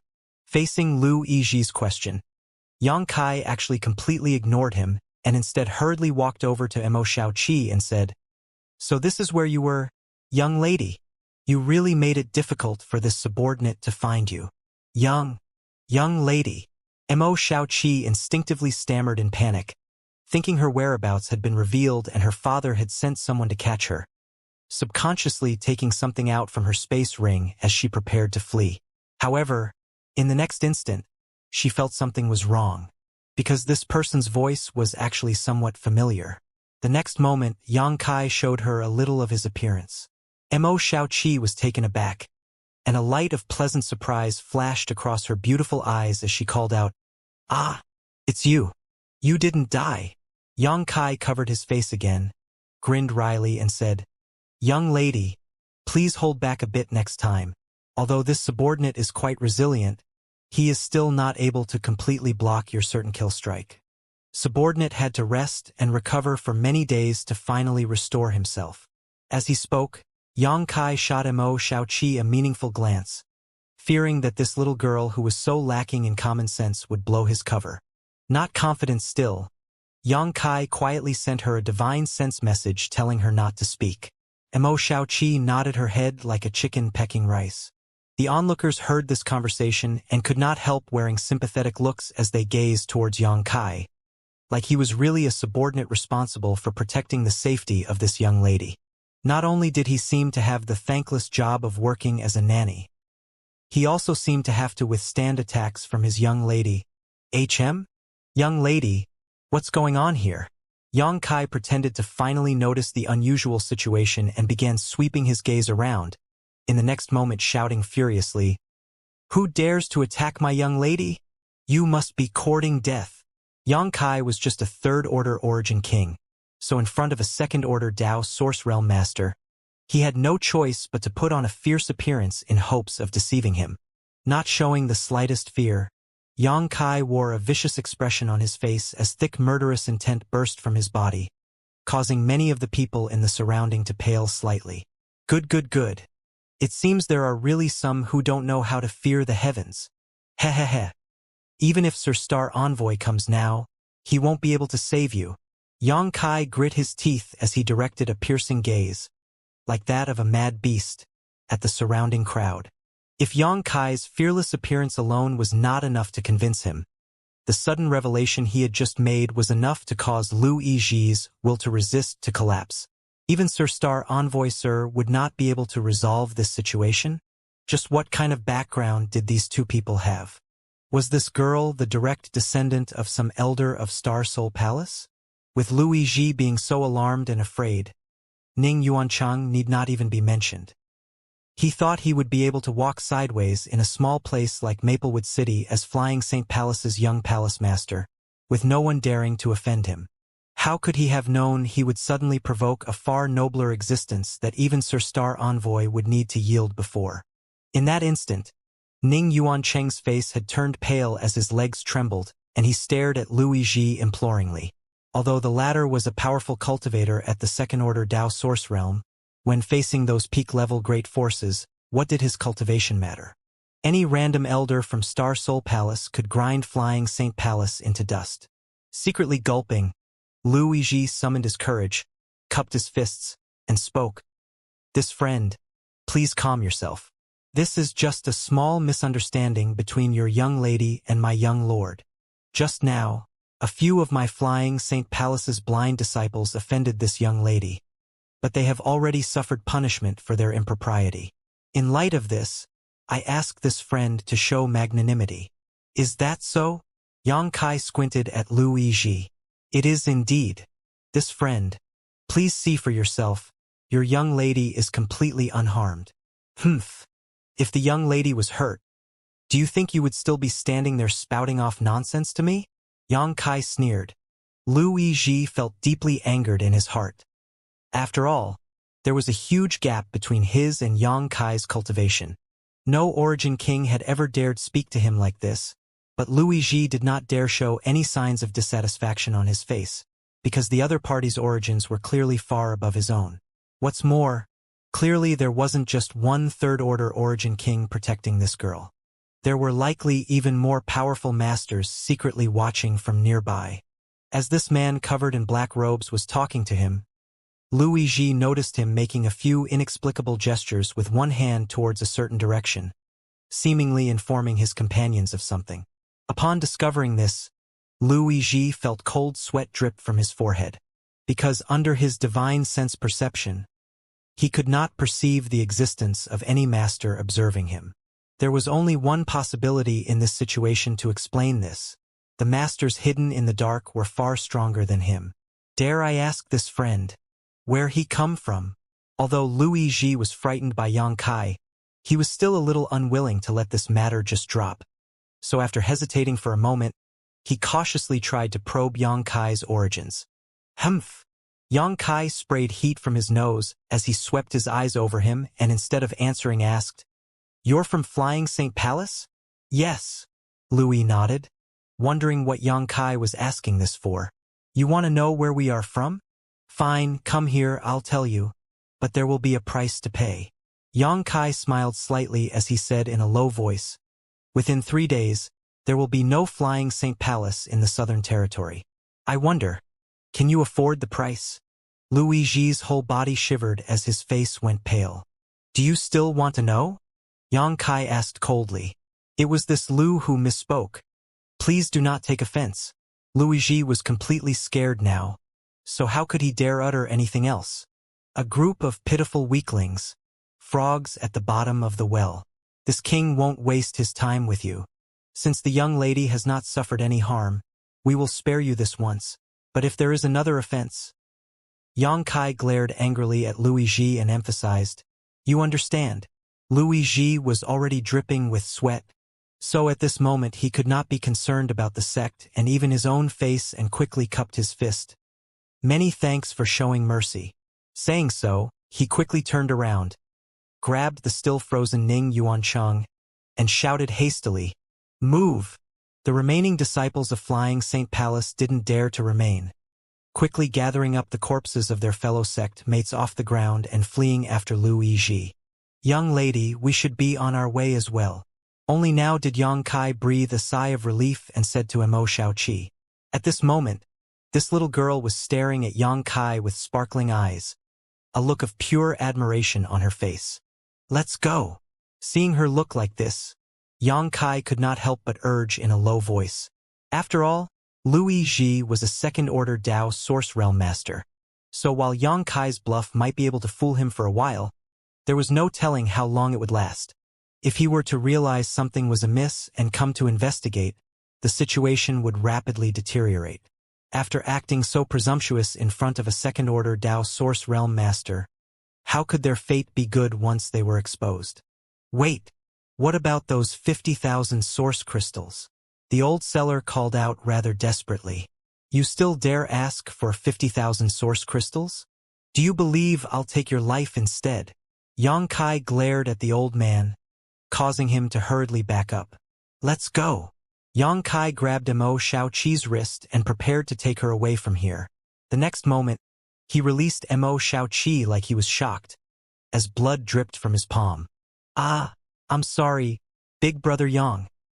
Mo Xiaoqi finally recovered and started to apologize in a fluster. Maplewood City, Yang Kai's secluded home.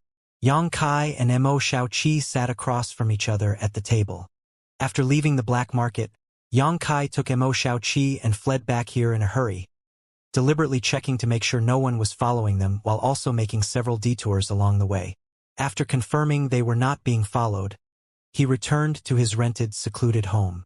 "Big brother Yang, you're amazing."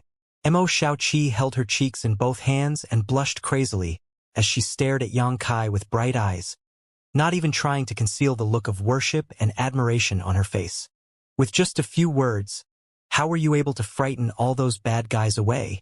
Yang Kai chuckled dryly. If it had been someone else praising him like this, Yang Kai would definitely think that the other party was just spouting flattery. But coming from Mo Xiaoqi's mouth, Yang Kai knew it was genuine. "They just overthought the situation themselves," Yang Kai casually said. Today's matter was indeed Flying Saint Palace letting their thoughts run wild, and also a result of the current situation in Maplewood City. If it weren't for the current Maplewood City being a mix of hidden dragons and snakes, whether Yang Kai's rhetoric would have been useful was really questionable. But right now, in Maplewood City, there were representatives from many great forces, and although Flying Saint Palace was not bad, it was certainly not a top sect, so Lu Yizhi had some scruples. But enough about that. "Xiaoqi, how are you here?" Yang Kai changed the subject quickly. "I've been here the whole time." Mo Xiaoqi looked at Yang Kai curiously, wondering why he would ask something so silly. "Right, the secluded home I rented is very close to Big Brother Yang's. But why haven't I seen you around before now then? I wasn't living here before and only returned today." "Oh, but what I wanted to ask was, Xiaoqi, how did you escape from Clear Jade Mountain last time?" Yang Kai looked curiously at Mo Xiaoqi. After all, when he came out of the sealed world bead, he had searched for Mo Xiaoqi but was unable to find any clues at all and assumed she had died without leaving behind even ashes. But now, a month or so later, they had actually run into each other again in Maplewood City.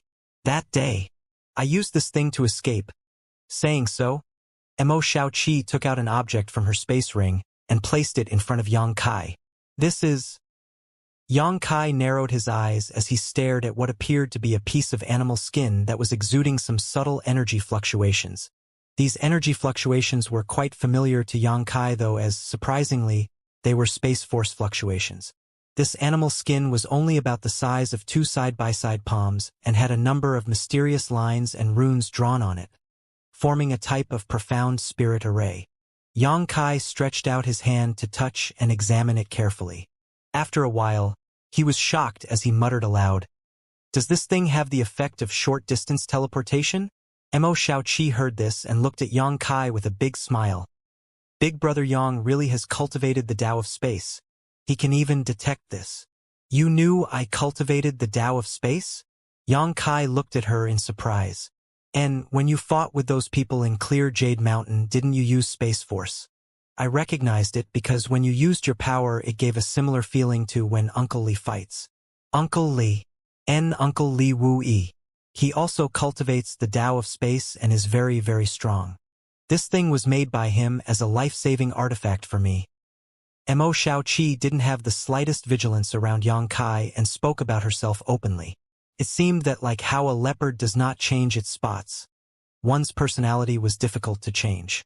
Since Yang Kai had never done anything bad to her, she seemed to trust him implicitly. Continuing on, Mo Xiaoqi explained, Uncle Li said that this thing can open a void corridor at a critical moment, so it is very suitable for escaping. I originally had two, but since I used one back in Clear Jade Mountain, I only have this one left. Mo Xiaoqi expressed some reluctance as she spoke. This spirit array can open a void corridor directly. Yang Kai was stunned. Although his attainments in the Tao of space were extremely high, this was a feat he was absolutely unable to replicate at the moment. In terms of teleportation, he could use his space force to accomplish this, but if he received too much of a disturbance, he would be unable to execute his technique. Once the surrounding world energy became too unstable, Yang Kai's teleportation technique would not be able to play much of a role. This was related to his personal strength, his comprehension of the Tao of space, and the world principles of star boundary. The star boundary's world principles were countless times stronger than his native star fields. So Yang Kai's ability to teleport was greatly suppressed in the star boundary. However, this Li Wu-yi was able to refine this simple-looking animal skin into a tool that could directly open a void corridor. Obviously, Li Wu-yi's attainments in the Tao of space far outstripped Yang Kai's. Big Brother Yang. I'm sorry. Mo Xiaoqi suddenly apologized with a look of guilt. Why would you apologize so suddenly? Yang Kai looked over at her curiously. Last time, when we were in danger, I wanted to take you with me, but that Luan Feng's attack came too fast and I could only... Later, I went back to see if I could find you, but I couldn't go too deep into the mountains and thought, you died. Hearing this, Yang Kai laughed. It seemed that both he and Mo Xiaoqi had similar thoughts. Both of them thought the other party must have died under the world extinguishing black flames while unaware they both had means of escape. Then Big Brother Yang. How did you escape? Mo Xiaoqi asked. I'm proficient in the Tao of space, Yang Kai said vaguely. Oh, and Uncle Li said that people who are proficient in the Tao of space are the best at escaping, Mo Xiaoqi suddenly realized. Seeing the look on her face, that showed not the slightest bit of doubt, Yang Kai inexplicably felt a deep sense of guilt. Next, the two chatted casually for a time. However, under Yang Kai's subtle probing, he discovered that the Li Wu-yi Mo Xiaoqi mentioned was an Emperor Realm Master. He didn't inquire about Mo Xiaoqi's background though, as sometimes the less one knew, the better. Mo Xiaoqi's origins were obviously extraordinary. This was something Yang Kai was well aware of. Big Brother Yang, if you have nothing to do now, would you like to go treasure hunting with me? Mo Xiaoqi suddenly suggested enthusiastically. Treasure hunting? Mo Xiaoqi nodded happily as she took out a piece of animal skin from her space ring and said, I bought this treasure map today, and the person who sold it to me said it leads to the hidden treasury of heaven-devouring Great Emperor. There might even be a record of the heaven-devouring battle law in it. Why does this thing look so familiar? Yang Kai wore a suspicious look as he picked up the animal skin and observed it carefully. The next moment his face turning black.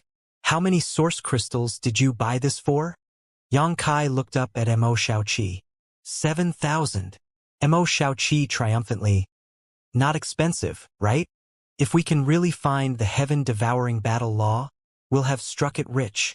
That damn swindler. Yang Kai couldn't help cursing in a low voice. Big Brother Yang, what did you say? It's nothing. Yang Kai lightly coughed, pondered for a moment before saying earnestly. Xiaoqi, when you go out, you need to remember that people can be sinister, and not everyone you meet is as honest and kind as you. You need to be careful around others. I know Auntie Feng used to tell me that. In the star boundary, there is much intrigue, so not all people can be believed. I know that too. And since you know, then, this treasure map, it's fake? Yang Kai sighed softly, having no way other than to state it bluntly, as expecting this little girl to realize on her own was just asking to embarrass himself. What? How can that be? That old man vowed that this was really a map to heaven-devouring great emperor's treasury, and was handed down in his family by a great emperor himself. Mo Xiaoqi looked at Yang Kai with an incredulous expression and asked, "Could it be that a great emperor would lie? I don't know if a great emperor would lie, but the person who sold you this thing definitely lied to you." Mo Xiaoqi was taken aback, but after thinking about it for a while, she vaguely began to understand and cursed. That hateful swindler. He dares to trick me. I have to go find him. Forget it. That person must be long gone. Where would you even start looking for him? Yang Kai hurriedly stopped her. Mo Xiaoqi suddenly pursed her lips and stomped her feet as she waved her small fists. So vexing. That old swindler better not let me see him again, or I'll make him pay. After putting out a few ruthless words, her mood seemed to be much calmer. After pausing for a moment though, Mo Xiaoqi began taking out a bunch of animal skin maps from her space ring and asked, "Then Big Brother Yang, take a look at these things, are any of them fake?" Yang Kai swept his eyes over these treasure maps and couldn't stop his face from twitching. "Then what about this one?" Mo Xiaoqi took out another thing, a pitch-black stone. "Haha." Yang Kai gave a dry laugh. "What about this peerless secret art?" Mo Xiaoqi threw something out again. Yang Kai swept his eyes over it and his body shook. This booklet indeed had old, yellowed pages, and on its front, the 3 words "Peerless Secret Art" were written in a fanciful font. It was as if the seller was afraid others wouldn't know this was a peerless secret art. A single innocent girl had strolled through the black market and purchased so many useless things. If everyone in the world was as naive as Mo Xiaoqi, wouldn't all swindlers be wealthy by now? Yang Kai's silence made Mo Xiaoqi extremely depressed as she buried her head in her chest, a dark shadow seemingly looming over her. Seeing her look like she had taken a devastating blow, Yang Kai sighed slightly and was just about to comfort her while also letting her take this as a lesson to not be swindled so easily in the future when suddenly, Mo Xiaoqi lifted her head again, giggled and said, "This thing is definitely not fake." Saying so, she carefully took out a pale, oval stone and placed it on the table. Seeing the look of confidence on her face, Yang Kai couldn't help feeling a bit interested and released his divine sense to inspect this stone. But try as he might, he couldn't perceive even the slightest fluctuations from it, like it was a real stone. However, while this thing looked like a stone, and Yang Kai couldn't sense anything inside of it, he did notice an inexplicable force on its surface which was blocking the probing of his divine sense. "What is this?" Yang Kai frowned and asked. Mo Xiaoqi smiled mysteriously and said, "A beast egg." "This is a beast egg?" Yang Kai was shocked. "How do you know it's a beast egg?" "I just know," Mo Xiaoqi replied with a triumphant face. "In any case, I'm certain about this. I just don't know what kind of monster beast egg it is, but I can feel it is very powerful." "Do you have some kind of secret technique that allows you to perceive that?" Yang Kai looked at her thoughtfully. "And that's why I was fighting with that flying St. Palace guy just now. Perhaps he also saw it was extraordinary and wanted it. Since you're sure it is a beast egg, then take care of it carefully." Yang Kai did not know much about caring for monster beasts, but since Mo Xiaoqi had some kind of secret technique that she could use to perceive such things, obviously she wasn't mistaken. This was probably the only thing she gained from her visit to the black market. "By the way, Xiaoqi, do you know anything about the heaven-devouring battle law?" Yang Kai suddenly remembered something and asked. "Heaven-devouring battle law? It's the secret art of heaven-devouring great emperor, of course I know about it." Mo Xiaoqi nodded. Heaven-devouring great emperor relied on this supreme secret art to reach the pinnacle of the emperor realm. In his time, heaven-devouring great emperor was extremely powerful. Even among the 10 great emperors, he could rank amongst the top 3. "Oh? Then heaven-devouring great emperor is now Heaven-devouring Great Emperor has already fallen. Mo Xiaoqi smiled slightly. It is rumored that the heaven-devouring battle law was an affront to the laws of heaven and earth, so heaven-devouring Great Emperor was ultimately rejected by the star boundaries world principles, causing a fatal dissonance in his cultivation, but I know. At this point, she suddenly smiled mysteriously and whispered, "That story is fake." Then what is the truth? Heaven-devouring Great Emperor was besieged and fell in the shattered star sea. When Mo Xiaoqi said this, her expression suddenly became extremely solemn. Yang Kai narrowed his eyes and said in a serious tone, "The strength of the heaven-devouring Great Emperor could be ranked amongst the top 3 of the 10 Great Emperors, so the only ones who would dare to attack him are..." "Sho!" Mo Xiaoqi raised her finger to her mouth and motioned. "This is a really big secret. I also only heard a few words about it when Uncle Li and Auntie Feng were chatting.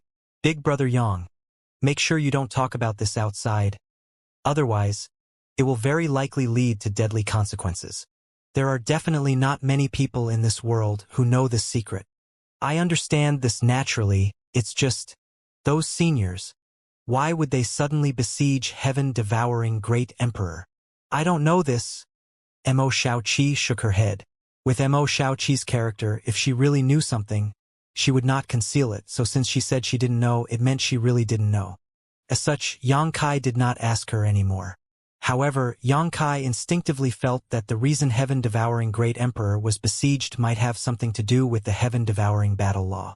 It looked like he would need to spend some time studying this heaven-devouring battle law. Even though Yang Kai knew that Wu Mengchuan had taught him the heaven-devouring battle law with malicious intent, it was still the secret art of one of the 10 Great Emperors, so it would be a shame to just toss it aside. The two chatted for a while before Mo Xiaoqi left. Before leaving, Mo Xiaoqi gave Yang Kai a communication bead and told Yang Kai that he only had to pour his divine sense into it if he wanted to find her. Yang Kai nodded and accepted. Although Mo Xiaoqi was naive and innocent, she clearly possessed an extraordinary background and had knowledge and experience in some respects that were far beyond Yang Kai's. So perhaps there would come a day when he needed to draw on her strengths. Yang Kai naturally did not refuse her kindness. What's more, both of them were currently staying in Maplewood City, so having a way to contact one another made it convenient to cooperate in case there was an accident. The function of communication bead was similar to ordinary communication artifacts, but Mo Xiaoqi's communication bead was specially crafted and far superior to ordinary messaging tools. Just from the subtle energy fluctuations it gave off, Yang Kai judged that it was an Origin King grade high-rank artifact. After seeing Mo Xiaoqi off, Yang Kai took out a large number of source crystals inside his secluded home and used them to open all the various protective barriers at his disposal, ignoring the cost. Right now, he had a lot of source crystals on hand, so he was not going to be stingy. After ensuring safety and privacy, he summoned the sealed world bead and entered. Inside the small sealed world, there was complete tranquility. Yang Kai quickly released his divine sense, allowing him to see the situation inside at a glance. In the medicine garden, the herbs he had previously obtained from the severed world were thriving. These herbs were all Origin King grade, and if they were refined into spirit pills, they would be a great benefit to the growth of any Origin King. Yang Kai was reluctant to use them before because each of these herbs was extremely rare and precious in his native star field. But now that he had come to the star boundary, where resources were far more abundant, these herbs were not anything special. As such, he decided to refine these herbs into spirit pills so he could quickly enhance his cultivation. It just so happened that he could also use these herbs to refine spirit pills to enhance his alchemy techniques and see if he could impact the bottleneck of the Dao source grade. If he was successful, he could become a Dao source grade alchemist. In the star boundary, Origin King grade alchemists were not anything special, but Dao source grade alchemists were quite valuable. Yang Kai was not very strong right now, so if he had the identity of Dao source grade alchemist as a shield, it might be able to save his life in a crisis. A short time later, Yang Kai had collected all the Origin King grade herbs in his possession and began sorting them into various categories, preparing them for pill refinement. Inside the small sealed world, in addition to the herbs in the medicine garden, there was also the monster insect queen that he had collected earlier, as well as the ice flower he obtained at the bottom of the ice cliff. In the region where the ice flower and ice fruits were located, the cold was almost unbearable, but the monster insect queen actually chose to sleep there, seemingly absorbing the ice attribute energy which was emitted by the ice flower and fruits to strengthen itself. After this period of recuperation and fusion, the monster insect queen, which had been transformed into a blood beast, had recovered quite a bit, with all the big and small wounds which had originally marred its body showing obvious signs of healing. The monster insect queen's body was indeed dead, but Yang Kai's pure golden blood had an incredible restorative ability. What surprised Yang Kai the most was that the blue and purple dual swords Mo Shao Qi gave him before have actually merged together with the monster insect queen's body. The dual swords were each individually Origin King grade high-rank artifacts, so when combined, they were comparable to an ordinary Dao source grade artifact. What's more, these dual swords were ice attribute artifacts, making them perfectly suited to the monster insect queen. On that day, after obtaining these dual swords on clear Jade Mountain, Yang Kai had simply tossed them into the small sealed world and forgotten about them. Looking at them now, though, the two swords had actually merged together with the forelimbs of the monster insect queen, becoming a part of its body. This was quite a strange sight, to be honest. Yang Kai had only wanted to find a suitable weapon for the monster insect queen, so he had given it these dual swords without hesitation. Thinking about it carefully, even though the monster insect queen was now one of his blood beasts, its true form was that of a sentient sword intent, so it had an affinity for sword-shaped artifacts. A blood beast, sentient sword intent, and dual sword artifacts had all been completely kneaded together, making Yang Kai unsure of how to describe this monster insect queen exactly. Unfortunately, the monster insect queen didn't have a true consciousness and wasn't a living creature. Otherwise, Yang Kai would be looking forward to just how much it could grow.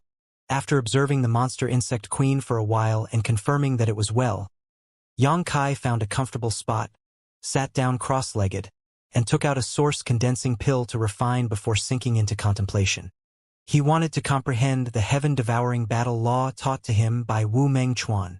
Back in the bone prison, although he had slightly perused this secret art and felt that it was extremely powerful and profound, Yang Kai had not had much time to study it carefully.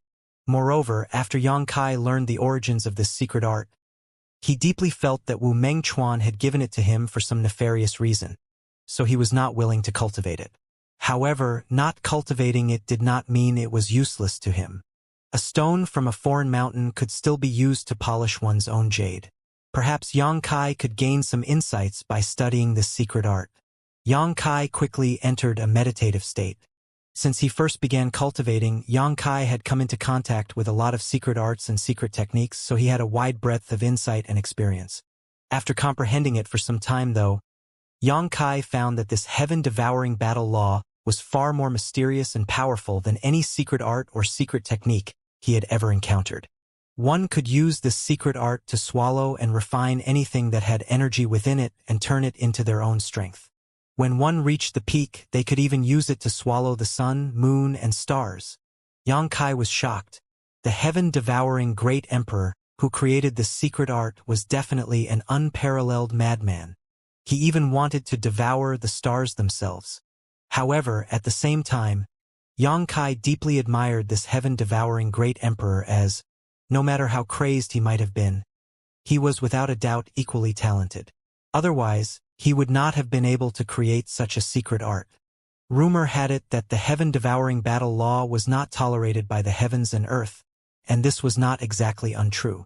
Such a secret art really could not be tolerated by the world, nor by other great emperors. As such, heaven-devouring great emperor was finally besieged by the other great emperors and died in the shattered star sea. However, Yang Kai was keenly aware of the drawbacks of this secret art. While it sounded tempting to be able to devour and refine all creation and use it to strengthen oneself, and doing so really could rapidly enhance one's strength, this kind of unrestrained swallowing was bound to be accompanied by massive hidden dangers. The different and even conflicting energies one swallowed into their body would only cause cultivation dissonance if one's body wasn't strong enough to contain and refine them. The most obvious example of this was Wu Mengchuan. That old man's disposition was nothing less than cruel and violent. Even his loyal followers were killed and refined by him without so much as a second thought. Obviously, this evil temperament had something to do with him cultivating this secret art. Moreover, if this secret art was really so profound, Wu Mengchuan would not still be a third-order Dao Source Realm cultivator. He would have long ago broken through to the Emperor Realm. Such a waste. Yang Kai sighed. This peak-level secret art had just fallen into his hands, but it seemed he had no choice but to throw it away, making Yang Kai feel like it was a great pity. Regardless of how tempting it might be, he could not take such massive risks with his future by cultivating this heaven-devouring battle law.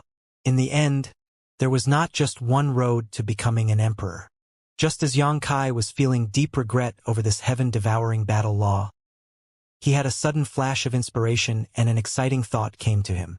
The heaven-devouring battle law was able to swallow anything with energy in it and refine it for one's own use. The Stone Puppet Clan's innate divine ability allowed its clansmen to devour and refine various ores, remove the waste, and use the essence to strengthen themselves. The two were surprisingly similar.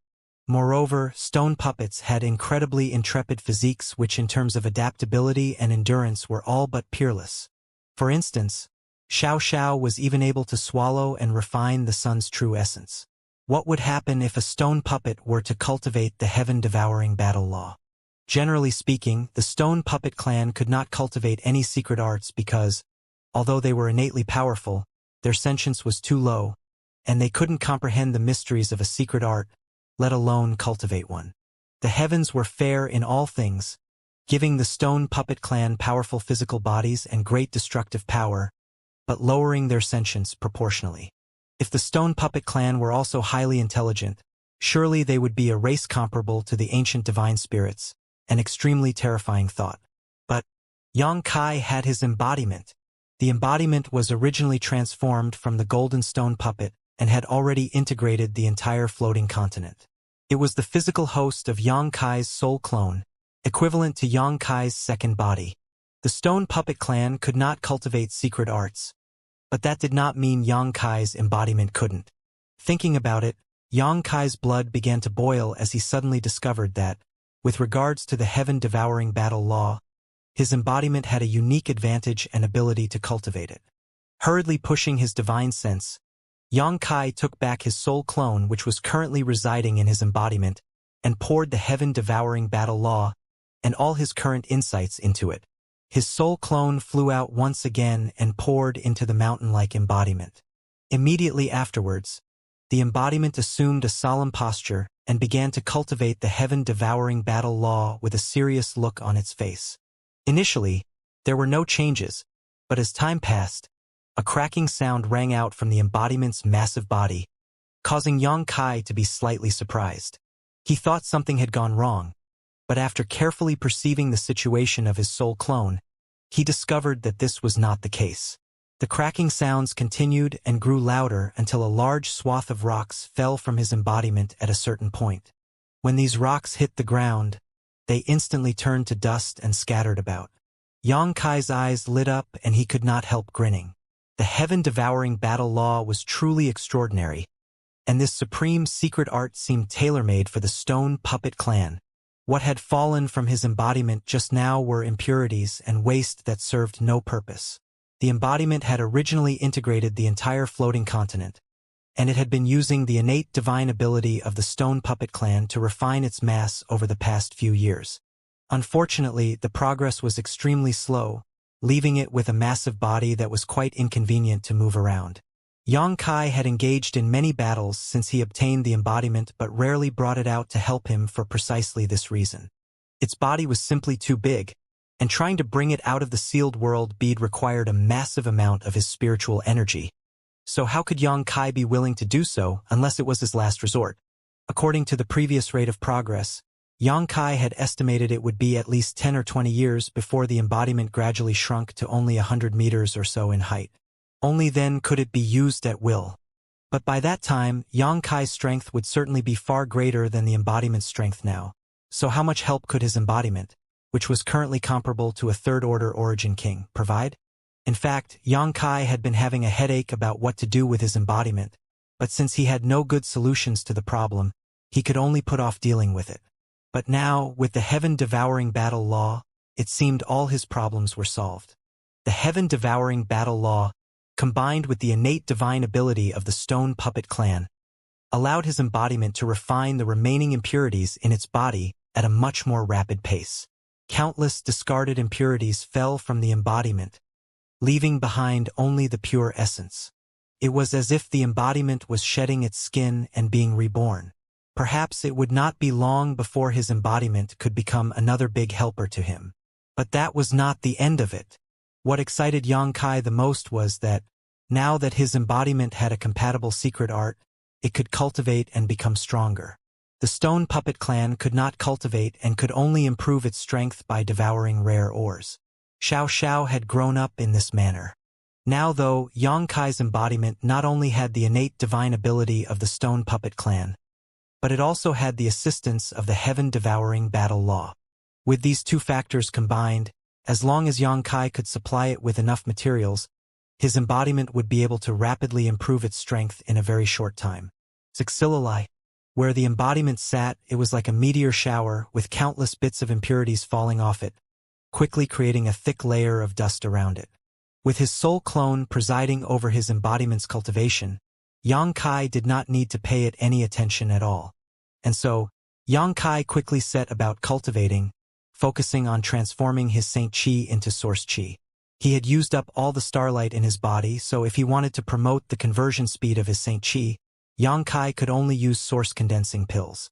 Although the effect was slower than using the starlight, the source condensing pills refined by Xianxia were of excellent quality, so the results were still quite good.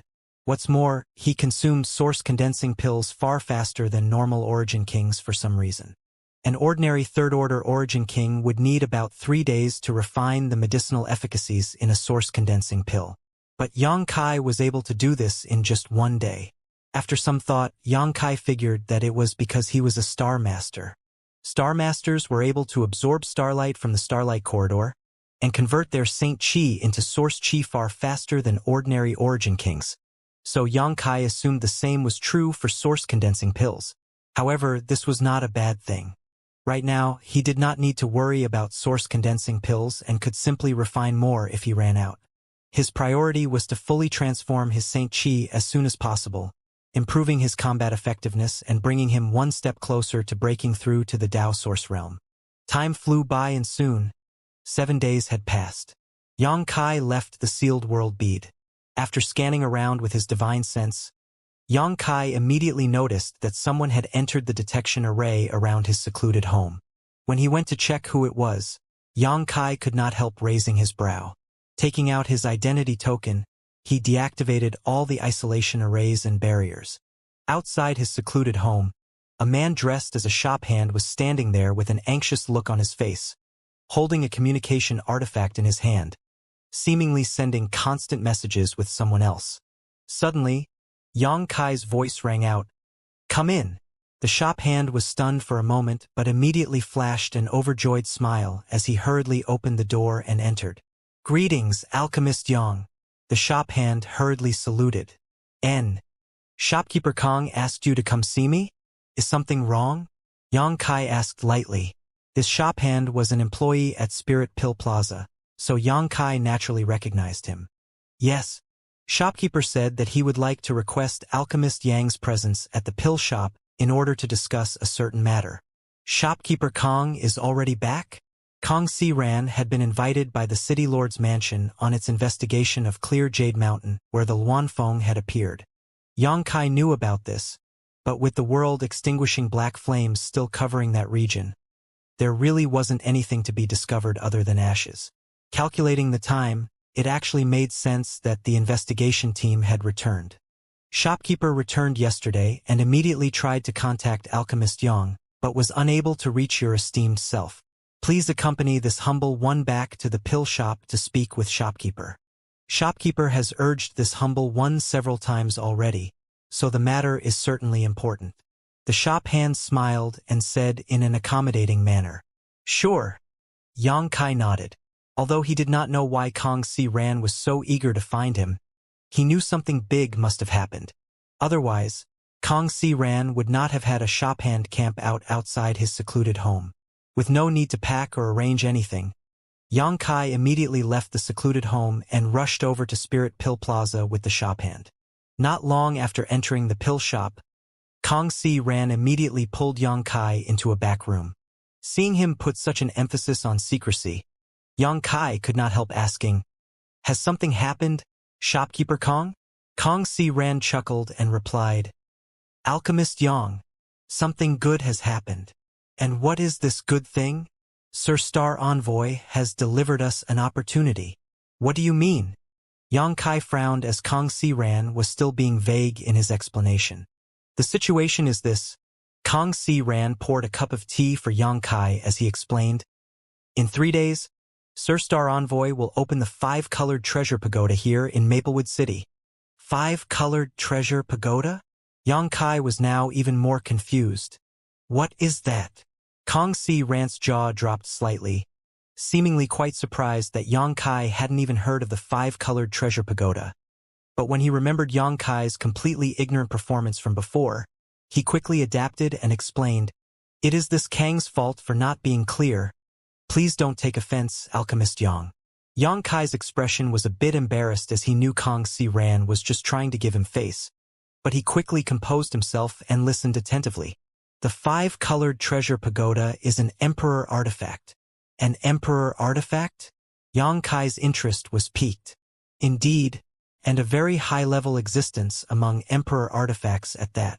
Kangxi Ran smiled slightly, seemingly satisfied with Yongkai's look. "What's more, the 5-colored treasure pagoda is a very special type of emperor artifact.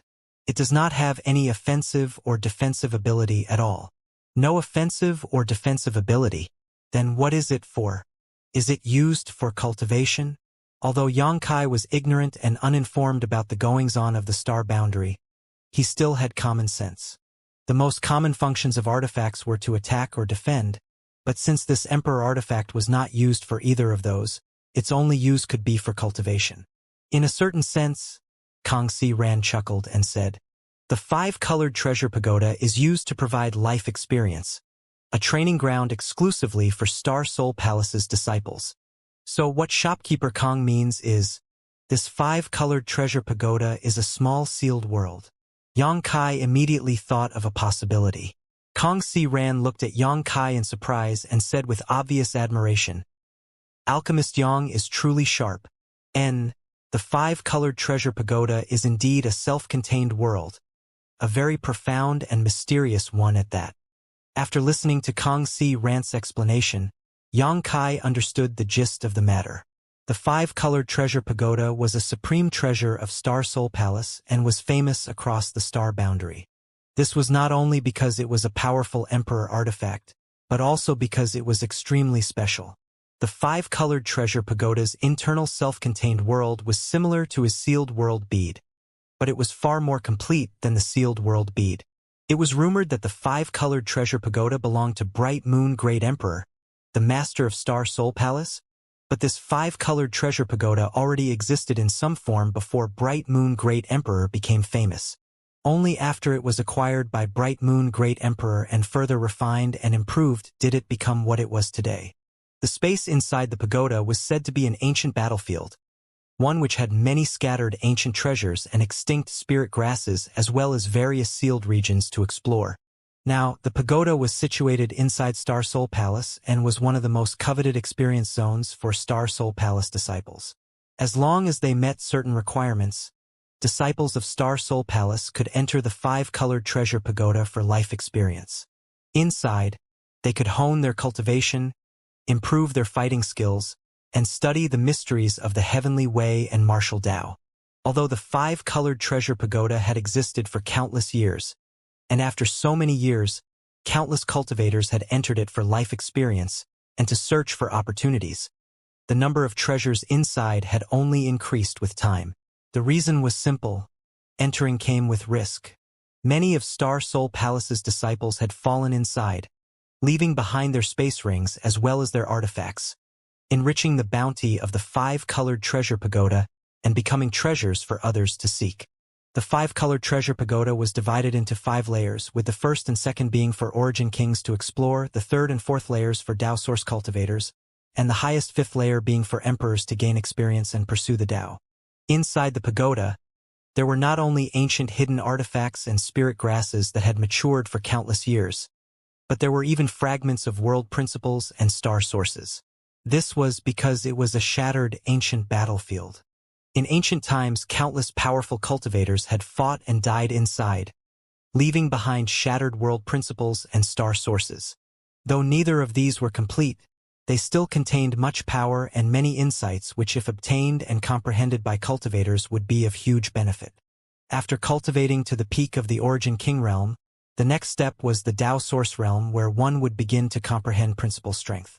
However, Tao Source realm cultivators could only stimulate and borrow principle strength from the world around them. In order to truly use principle strength, the laws of the world, one needed to reach the Emperor realm, and even then, some simple manipulation of principle strength was the most that could be achieved. In the star boundary, countless Origin Kings had finished the conversion of their Saint Qi into Source Qi, but only a few could break through to the Tao Source realm because the biggest hurdle was their inability to perceive and comprehend world principles. This was the reason why cultivators who were star masters were so highly coveted in the star boundary. For example, Xianxia had already experienced Shadowed Star's world principles back when he was just an Origin returning realm master, and although those were just the world principles of a cultivation star rule, incomparable to the principles of the star boundary, just the experience was enough to give him a significant edge in comprehension. Because he had this experience, Xianxia would not face much of a bottleneck when breaking through to the Tao Source realm in the future, and would even have an advantage when trying to reach the Emperor realm. However, this kind of advantage was not just admired and appreciated, it also inspired great envy, and sometimes even murder and robbery. Netherworld Sex In Lushang was the best example.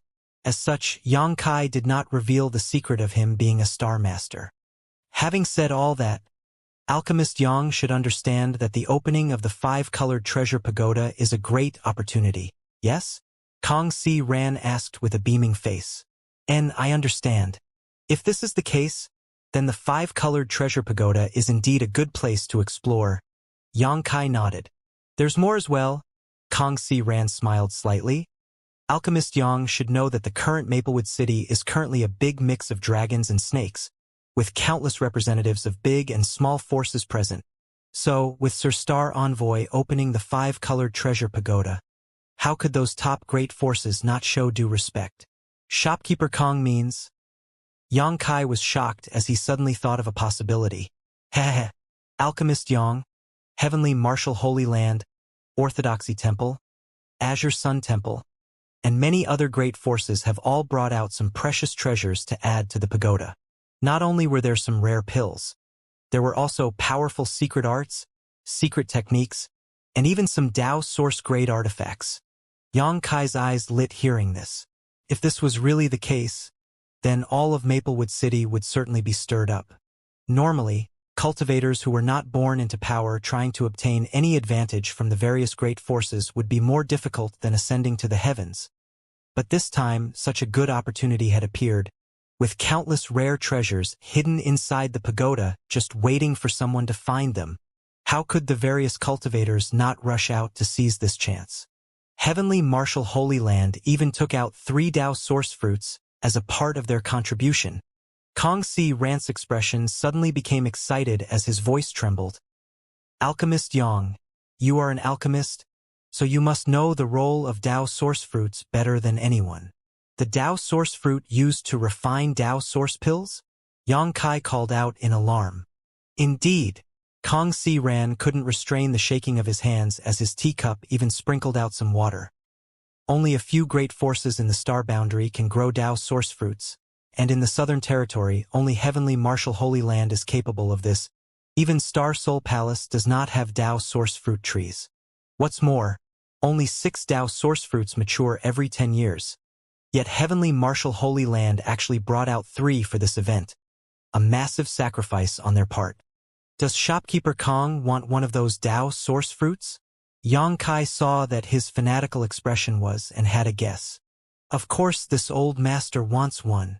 Kong Si Ran smiled bitterly. Alchemist Yang, this old master has been stuck at the peak of the Third Order Origin King realm for more than 200 years already.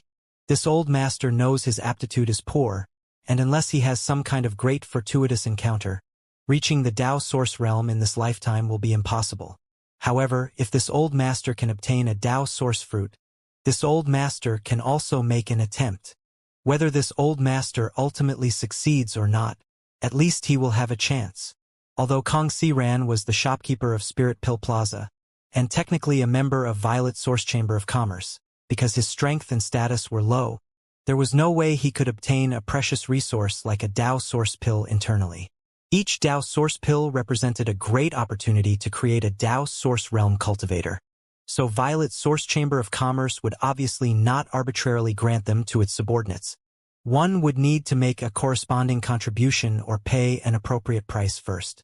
Kong Xiran had managed Spirit Pill Plaza in Maplewood City for 200 years, and while he had some small achievements during this period, they were nowhere near enough to trade for a Tao source pill. Yang Kai could thus understand Kong Xiran's excitement. Because one Tao source fruit could refine a single furnace of Tao source pills, and there is a limit of each furnace to produce 9 pills, as long as Kong Xiran could obtain a single Tao source fruit, as long as he found a grandmaster to refine it, he could at least obtain 1 or 2 Tao source pills. Once he broke through to the Tao source realm, his status in Violet Source Chamber of Commerce would be completely different, and there would be no need for him to remain in a small place like Maplewood City. Without even mentioning Kong Xiran's desires, Yang Kai also wanted those Tao source pills. Once he finished the transformation of his Saint Qi into Source Qi and was able to touch upon the secrets of principal strength, he would be eligible to break through to the Tao source realm, so a Tao source pill would greatly increase his chance of successfully breaking through. Alchemist Yang, do you want to enter the 5-colored treasure pagoda? Kong Xiran calmed down and asked Yang Kai. Such a grand event. I certainly don't want to miss it. Yang Kai smiled slightly. Very good, very good. Kong Xiran laughed. If we miss this opportunity, it will be impossible to enter the 5-colored treasure pagoda in this lifetime. But shopkeeper Kong, if what you said is true, then this experience will likely be extremely dangerous. You and I are both third-order Origin Kings, so there is no worry facing other Origin Kings, but if we were to encounter a Tao Source Realm Master... Haha, Alchemist Yang need not worry about that. Kong Xiran smiled and waved. The 5-colored treasure pagoda is not so easy to open. Sir Star Envoy has extended a great kindness to our Maplewood City cultivators. But how could he possibly completely open the pagoda? This time, only the first 2 layers will be opened, so only Origin Kings and below will be able to enter. There won't be any Tao Source Realm cultivators inside. Is that so? Yang Kai was surprised. But when he thought about it for a bit, he understood. The 5-colored treasure pagoda was a powerful Emperor artifact, so even opening it once would definitely require a significant price. Even if it was a Star Envoy of Star Soul Palace, no matter who he was, it would be impossible to completely open the pagoda. If he did, the loss to Star Soul Palace would be too great. However, this was just the situation Yang Kai wanted to see. As long as there were no Tao source cultivators, he didn't need to fear anything. When the time came, he would only need to worry about the native dangers inside the pagoda. And this is why this old master was so anxious in summoning Alchemist Yang over. I wanted to inform you about this before the official announcement. Right now, only those who followed Sir Star Envoy to clear Jade Mountain know about this. Now that Alchemist Yang has received this news though, he can make appropriate preparations. Many thanks for your consideration, Shopkeeper Kong. Yang Kai said gratefully. Alchemist Yang need not be so polite. Without you, Spirit Pill Plaza might not even exist. This is simply this old master returning the favor.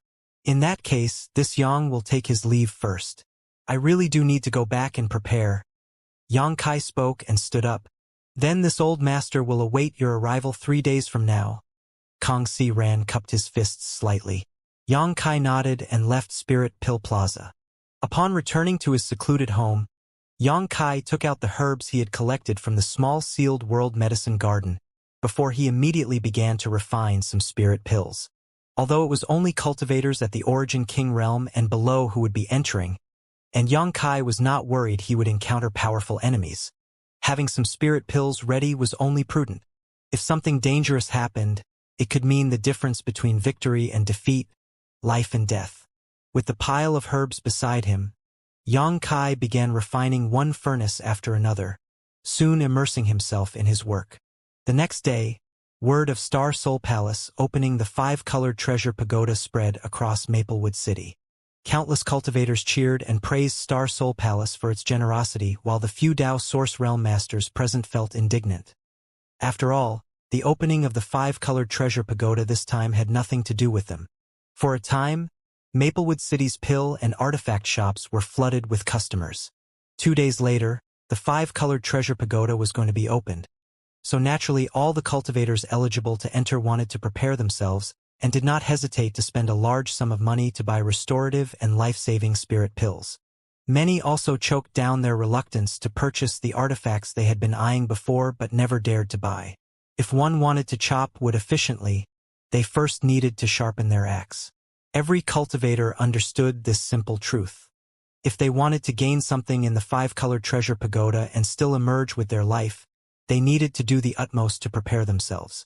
Mo Xiaoqi apparently got the news and was extremely interested in it, so she specifically sent a notification to Xianxia through the communication bead she had given him, asking him to enter the 5-colored treasure pagoda with her in 2 days. Xianxia readily agreed while feeling a little guilty in his heart. Mo Xiaoqi had notified him as soon as he got the news, but he actually knew in advance and forgot to notify her. If she wanted to enter the 5-colored treasure pagoda, Xianxia certainly wouldn't stop her. Although she was innocent and naive to an extreme degree, ignorant of the dangers of the world and the treacherous nature of people, with all the precious artifacts on her, no one in the Origin King realm would even be able to touch her. Xianxia continued to focus on his alchemy. At the same time, in the city lord's mansion, in a certain secluded room, a man and a woman sat some 10 meters apart, opposite each other. The man appeared middle-aged and had a deep and profound aura. He had a majestic aura about him, and his black robes were embroidered with a number of small silver stars over his heart. These stars were extremely lifelike and even shimmered mysteriously. A Silver Star Envoy. Only Silver Star envoys of Star Soul Palace would dare wear such robes, as these Silver Star emblems were the identifying mark of Silver Star envoys. In Star Soul Palace, Star envoys were divided into 3 classes. From top to bottom, Gold Star envoys, Silver Star envoys, and Bronze Star envoys. Even the lowest level Bronze Star envoy required one to be a first-order emperor. This middle-aged man, who looked like he was in his early 40s, was a Silver Star envoy, which showed he was a second-order emperor. As for the legendary Gold Star envoys, they were all third-order emperor realm masters. Over the years, Star Soul Palace had sent out Gold Star envoys only a few times, and even ordinary emperors from other sects would not have an opportunity to meet a Gold Star envoy. In Star Soul Palace, there were only 3 Gold Star envoys, and no one knew where they were or what they were doing at any particular time. Opposite this Silver Star envoy was a young woman who appeared to be about 20 years of age. This young woman had picturesque features and long, silky black hair. Her beautiful eyes were like a pool of clear water, without the slightest impurity. The woman wore a long blue dress with luxurious gemstones dotting it. These gems obviously were not mere decorations, though, as each one exuded a subtle yet profound energy fluctuation. Sitting there cross-legged, her brow was slightly furrowed as the aura around her body fluctuated, seemingly resonating with the surrounding world principles. She was clearly on the verge of a breakthrough. The cultivation of this young woman was at the peak of the third-order Origin King realm, so if she were to break through again, she would naturally reach the Source realm. "Princess, are you all right?" Although the 40-year-old man was a second-order emperor, he still used an extremely respectful tone when speaking to this woman who was merely at the peak of the Origin King realm, clearly indicating that her status was anything but low. The young woman heard this question and nodded gently. "There is nothing wrong for the time being." "Ha! Princess, you were too willful this time," the Silver Star envoy said with some annoyed resignation. "You deceived me with a false face bead in order to sneak out of Star Soul Palace with me. After going back this time, the great emperor will certainly punish me." The young woman heard this, spat out her tongue cutely, and said, "Uncle Xiao, don't worry. Sooner will plead for you when the time comes. You are my father's youngest junior brother. He will certainly not punish you harshly." You? Xiao Yuyang squinted at Lan Sun, taking pleasure in her misfortune as he said, "You can't even protect yourself now, so how are you planning to ask for mercy for me? The great emperor said that when you return, he will punish you with 10 years of seclusion in the palace." 10 years? Lan Sun exclaimed in alarm as she sobbed. "Just kill me and get it over with. It's so boring just staying at the palace all day long. It's the whole reason I snuck out to play." "You chose the wrong time to do that then," Xiao Yuyang said with a sigh and smiled bitterly. "You knew you were on the verge of a breakthrough. So why did you take the risk of going out instead of staying in the palace to prepare properly?" When Lan Sun heard this, she could not help lowering her head and muttering, "I heard that a divine spirit appeared. I've never seen a divine spirit before, so I wanted to come out and see it. You are the daughter of a great emperor. You have a bright and limitless path ahead of you. So how could you not meet some divine spirits in the future? At worst, you could simply ask the great emperor to take you to Dragon Island to stay as a guest. There are divine spirits everywhere there. What's so good about a few big snakes?" Lan Sun pouted with dissatisfaction. "A few big snakes?" Xiao Yuyang's mouth twitched. Even as a dignified second-order emperor, he was struck with speechless for a while, eventually just sighing and saying, "In any case, you cannot suppress your breakthrough much longer, and there is not enough time to return to Star Soul Palace now. So the great emperor agreed to allow me to open the entrance to the 5-colored treasure pagoda here. Great emperor will activate the real pagoda at the same time, allowing you to enter to break through. In order to conceal this fact, we even announced that this was an opportunity given by my Star Soul Palace to the cultivators of this city. We also managed to deceive those few from Heavenly Martial Holy Land Orthodoxy Temple and Azure Sun Temple into helping, otherwise, I alone would not have been able to accomplish this. However, you must be careful when the time comes.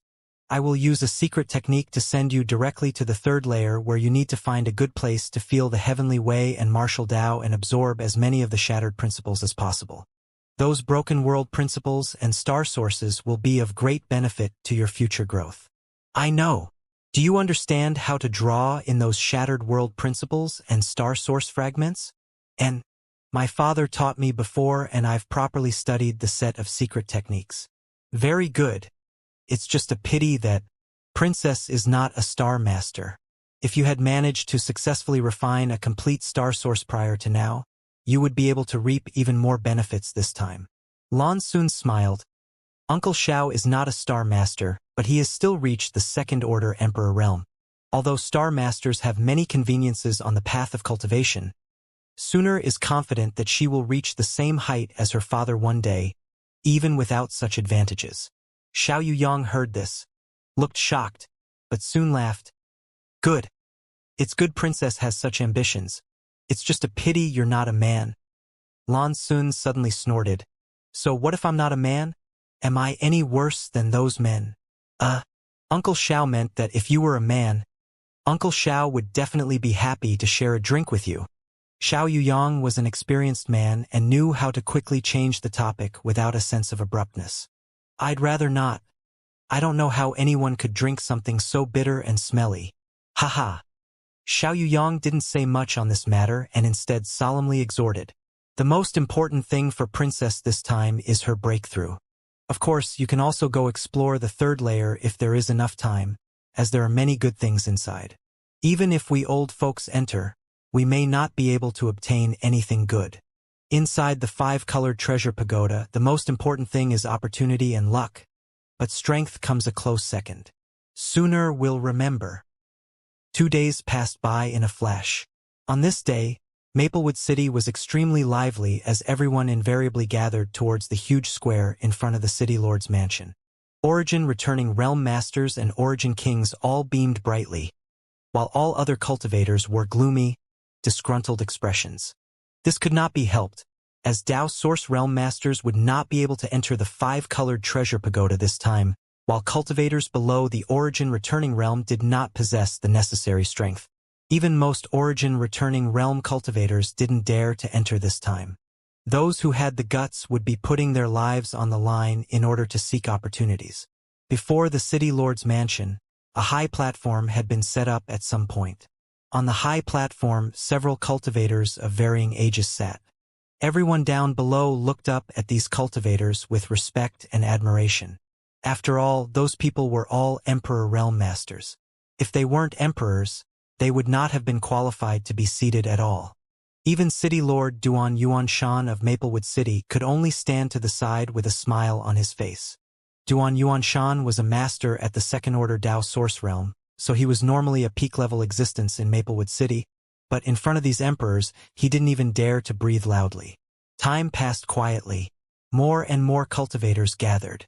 Everyone was looking around, looking for the 5-colored treasure pagoda, Star Soul Palace's legendary treasure, hoping to catch a glimpse of its true appearance. Unfortunately, no matter how they searched, no one was able to see the slightest clue. Some insiders knew that the real 5-colored treasure pagoda was not here, nor was it carried by Sir Star Envoy. Although this was the Southern Territory, where no one dared show disrespect to Star Soul Palace, this was a foundational treasure in the end, so how could it be carried around casually?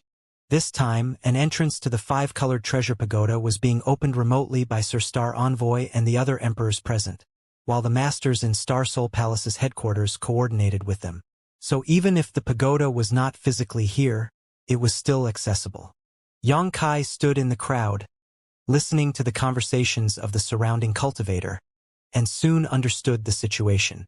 This eliminated many of the doubts he had. Originally, he thought that the Star Envoy of Star Soul Palace was carrying the 5-colored treasure pagoda with him, but he could not understand why this was. Now he understood. While he was waiting, someone patted him on the shoulder and Mo Xiaoqi's voice rang out, "Big Brother Yang." Yang Kai turned his head and saw Mo Xiaoqi standing beside him with a smile, while countless cultivators around her had backed off with grimaces on their faces as they stared at this little girl fearfully. It was not an exaggeration to describe Mo Xiaoqi as a hedgehog with the sharpest of spikes, and everywhere she went, the cultivators who accidentally bumped into her experienced great pain and hurriedly made way. As such, the place where she and Yang Kai stood actually became quite spacious as no one dared to approach to within a few paces of them. "Big Brother Yang, I found you. There are so many people here," Mo Xiaoqi said as she turned her eyes around like a country bumpkin who had just entered the city and was awed by the sights she was seeing for the first time. Yang Kai looked at her with an awkward smile on his face and called out to her wryly, "Xiaoqi." What's the matter?" Mo Xiaoqi turned her head back curiously, but in the next moment her beautiful face turned pale. She covered her mouth with her delicate hand and pointed to Yang Kai's shoulder. "Ah, your shoulder is all bloody. Big Brother Yang. Who attacked you? How could they?" It's fine, it's fine." Yang Kai spoke calmly and in a somewhat resigned tone, as if he had already gotten used to this. A short time later, he managed to staunch the blood flow and said, "Just do not touch me so casually next time, please. Otherwise, I might lose too much blood and die." Mo Xiaoqi was stunned for a moment before she blushed, lowered her head, and squirmed in place a bit as she pinched her dress guiltily. "Ha ha! You're here, Alchemist Yang." At that moment, Kong Si Rant's hearty laughter rang out from nearby, and when Yang Kai turned his head to look, he saw Shopkeeper Kong striding over. "Shopkeeper Kong." Yang Kai cupped his fists. Seeing Alchemist Yang's confident appearance, this Kong is relieved. It seems Alchemist Yang has prepared appropriately. This Yang can only do his best to return safely. Alchemist Yang is too humble. Inside the 5-colored treasure pagoda, there are countless opportunities to be had. I am certain Alchemist Yang will be able to smoothly return after obtaining great benefits. Oh, this is Xiaoqi. She's my friend." Yang Kai introduced Mo Xiaoqi to Kong Si Ran. Although Mo Xiaoqi was quite innocent, she wasn't quite familiar with interacting with others, so she just nodded lightly and stood quietly at Yang Kai's side. Alchemist Yang, this old master previously asked the senior, who came from the Chamber of Commerce headquarters for some information and learned that everyone will be separated upon entering the 5-colored treasure pagoda. "So it is unlikely we will be able to travel together," Kong Si Ran said in an apologetic tone. Yang Kai raised his brow and asked, "Could it be that upon entering, everyone will be sent to a random location?" Xianxia had already entered various sealed and self-contained worlds before, so he was not unfamiliar with such things. When Kang Si-ran mentioned this, he immediately thought of a possibility. Yes, Kang Si-ran nodded solemnly. The space inside the five-colored treasure pagoda is an ancient battlefield, so its world principles are not complete and are even broken in certain places. As such, even if cultivators enter at the same time, they will appear in different positions. Before, this old master was thinking he could travel together with alchemist Yang, but it seems that will not be possible now. Xianxia smiled slightly and said, "If we can't join hands, it means others can't either, which means that everything will come down to our own individual abilities." What alchemist Yang says is right. This old master also thought of this, so he came to specifically inform you to remain cautious inside the five-colored treasure pagoda. In the five-colored treasure pagoda, there are numerous barriers and traps that can kill origin kings like us if we fell into them. Countless Star Soul Palace disciples fall inside every year for this reason, so one cannot be careless. Many thanks for the warning, shopkeeper Kong. I will be careful. Xianxia gently nodded. The two stood in place and chatted casually. By the way, who are those people sitting up there? Shopkeeper Kong? Xianxia gestured to the high platform in front of City Lord's mansion with his eyes and asked.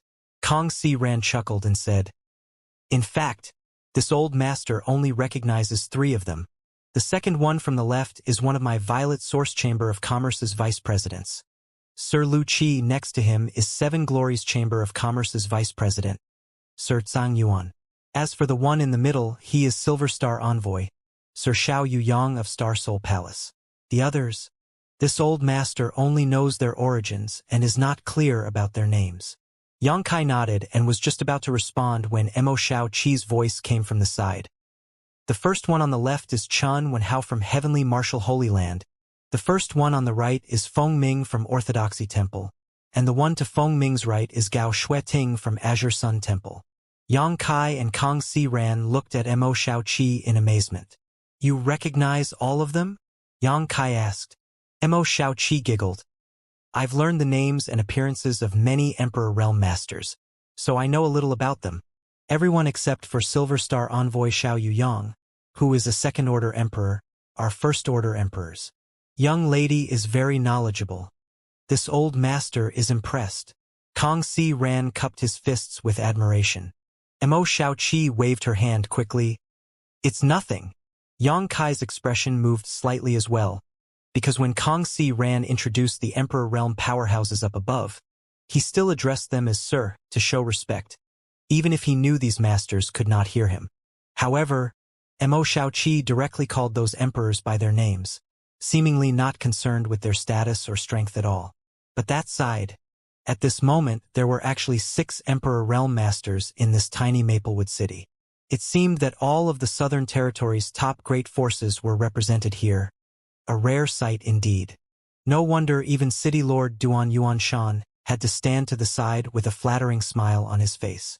As time passed, none of the cultivators down below dared to show any impatience, and despite the crowd being massive, no one dared to speak too loudly. After all, 6 emperors were sitting before them, so who would dare act presumptuously? But of course, there was at least one person who did not know how to fear the heavens and was actively hawking his wares here. Top grade 9 Revolutions life-restoring pills. Buy them now before they are gone. With just one spirit pill, as long as you have just one breath left, you can escape from the gates of death. Only 3 pills left. These are my family's long-inherited treasures. Act now before it's too late. A shout suddenly sounded among the crowd. All the cultivators were stunned and hurriedly turned towards the place where the voice came from. If one had to ask which kind of pills sold the fastest in Maplewood City these past 2 days, the answer would undoubtedly be healing spirit pills. After all, many cultivators wanted to enter the 5-colored treasure pagoda. Who could guarantee that they would not be wounded inside? As such, cultivators had instantly emptied all the major pill shops of healing pills, causing the price of such pills to rise 3-fold in a day. Even so, healing pills were still in short supply. No matter how expensive the price was, could it be more expensive than one's life? Perhaps a good healing pill would be able to save one's life at a critical moment. So no cultivator was going to be stingy in this regard. As early as last night, the supply of healing pills in Maplewood City was exhausted. Without even mentioning high-grade healing pills, even the most common ones were completely sold out. But now, at this moment in this square, someone shouted they were selling 9 Revolutions life-restoring pills, a pill which could bring someone back from the brink of death. How could this not attract everyone's attention? This voice? Yang Kai and Mo Xiaoqi looked at each other and couldn't help wondering, why does it sound familiar? Buy now. 9 Revolutions life-restoring pills, refined from the legendary Immortal source liquid, for sale. Immortal source liquid is the essence condensed from the divine immortal tree. A single drop is more precious than 1,000 drops of 10,000-year stone milk, supplemented by many rare herbs, refined by an emperor-grade alchemy grandmaster. If you miss this opportunity. The sales pitch continued. Yang Kai suddenly remembered who the owner of this voice was. Mo Xiaoqi apparently also remembered at that moment and shouted indignantly, "It's that old swindler." As she spoke, she rushed out, relying on her advantage of being completely untouchable. Mo Xiaoqi smashed her way through the crowd and rushed directly towards the hawker as she shouted, "Old swindler, still trying to deceive people with your lies. Today I'll teach you a lesson you never forget." When the hawker looked over, he instantly recognized Mo Xiaoqi, and his heart clenched. Before Mo Xiaoqi could reach him, though, he suddenly pointed behind her with widened eyes and shouted in a voice filled with awe and excitement, "It's the 5-colored treasure pagoda." Everyone heard this shout and was instantly overjoyed, turning their heads in the direction the old swindler was pointing. However, where was there any sign of the 5-colored treasure pagoda? Clearly, there was nothing there but empty air. "Ah! I was tricked again." Mo Xiaoqi reacted quickly and turned back. But there was now no trace of the old swindler either. He seemed to have disappeared without a trace. Hateful! Mo Xiaoqi stomped angrily. Several thousand meters away, amidst a thick crowd of people, a sloppily dressed old man with a shaggy beard sighed in relief. "That was dangerous. I was almost caught. Why must life treat me so horribly? That little girl is simply too much. It was just a few thousand source crystals, yet she wanted to chase down and kill this old man. Pay! Such unfairness." After feeling sorry for himself for a while, he suddenly turned and tugged at the clothes of a man next to him and whispered, "Little brother, you also want to enter the 5-colored treasure pagoda? Yes? Do you perhaps need some good healing pills?" "Oh, old sir has healing pills for sale." The man suddenly became interested. "Heh." The old man grinned, flashing his big yellow teeth, trying to act mysterious as he took out a jade bottle from his vest pocket and quietly whispered, "These 9 Revolutions life-restoring pills, which can even bring someone back from the brink of death, were obtained by my family's ancestors and passed down through the generations. Little brother, please take a look." Seeing Mo Xiaoqi walking back angrily, Yang Kai knew that she must have failed in her mission. However, Yang Kai felt something about this situation was strange because he had some contact with the old man in the black market at that time and failed to find anything out of the ordinary about him. The only noticeable trait was his wicked appearance, which clearly marked him as nothing good.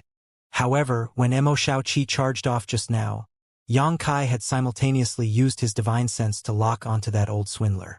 But all of a sudden, that old man had managed to get rid of his tracing and disappear. That old swindler is not simple. This surprised Yang Kai greatly.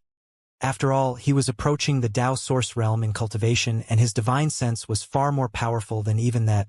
So the other party being able to throw him off so simply was proof that the old swindler was no ordinary person.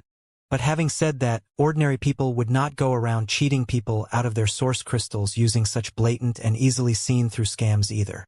Time passed and soon, it was noon. Atop the high platform, Duan Yuan Shan, who had been standing to the side with a big smile on his face, quickly walked over to Xiao Yuyang and asked something in a low voice. After getting an affirmative nod, Duan Yuan Shan turned around, inhaled deeply and shouted, "Citizens of Maplewood City, may I have your attention please?" When the crowd heard this call, Everyone immediately understood that the show was about to begin, so they quickly fell silent and turned their attention towards the high stage. Duan Yuanshan smiled slightly and cupped his fists. First, allow this Duan to offer his sincerest and most heartfelt thanks to Silver Star Envoy Senior Xiao from Star Soul Palace for opening the 5-colored treasure pagoda in my Maplewood City. Many thanks to Heavenly Martial Holy Land, Orthodoxy Temple, Azure Sun Temple, Violet Source Chamber of Commerce, and Seven Glories Chamber of Commerce as well for their assistance in this great favor and for their generous contributions of precious treasures, secret arts, secret books, martial skills, and artifacts.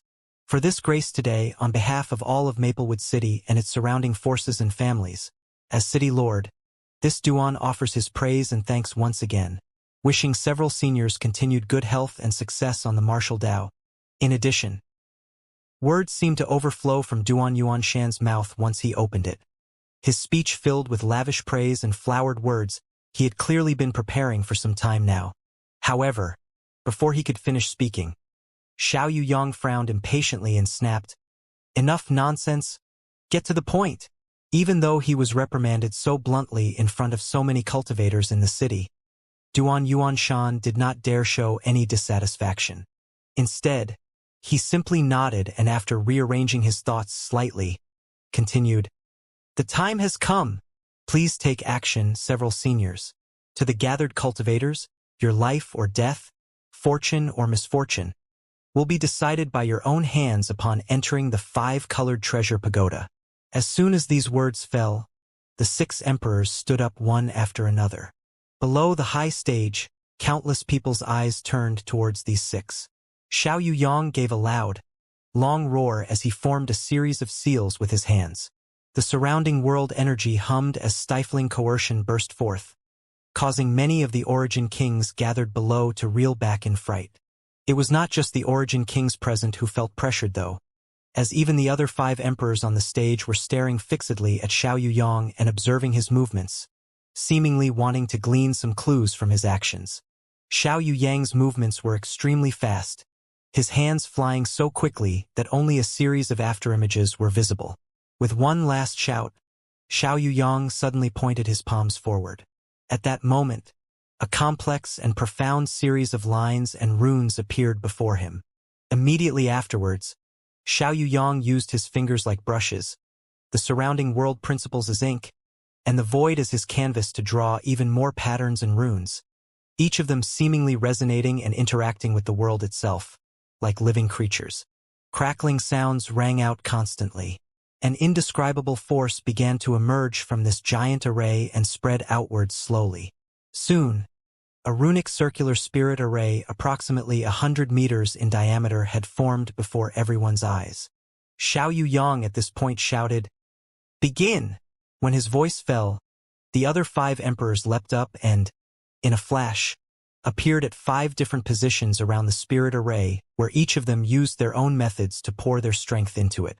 The entire spirit array began to rotate with the influx of this energy. As the power of the 6 emperors poured into it, the spirit array rotated faster and faster, causing those who were staring at it to feel slightly dizzy. The faces of the 6 emperor realm masters were extremely solemn as the consumption of their strength was far greater than they had anticipated. Before long, besides Xiao Yuyang, the other 5 emperors had gone slightly pale from the exertion. Fortunately, this process did not last long, and when the huge spirit array began emitting a steady light and transforming into a kind of shining doorway, Xiao Yuyang shouted again, "Great Emperor, please take action." After these words fell, from the light gate, an illusory palm appeared, one that seemed to emerge from beyond the heavens and shattered some kind of final barrier. Instantly, the light gate stabilized and the figure of a pagoda suddenly appeared, one that was emitting a brilliant 5-colored glow that somehow blurred and obscured its true appearance. 5-colored treasure pagoda. Under the high stage, the cultivators who saw this scene exclaimed, their eyes widening as they stared towards the glowing pagoda. This was obviously the core treasure of Star Soul Palace, the 5-colored treasure pagoda emperor artifact which was famous across the entire star boundary. Almost all had only heard rumors about this tower, while none of them had seen it with their own eyes. But now, not just seeing, These people would soon even be able to enter this paradise. Thinking so, many felt their breathing become rapid and ragged.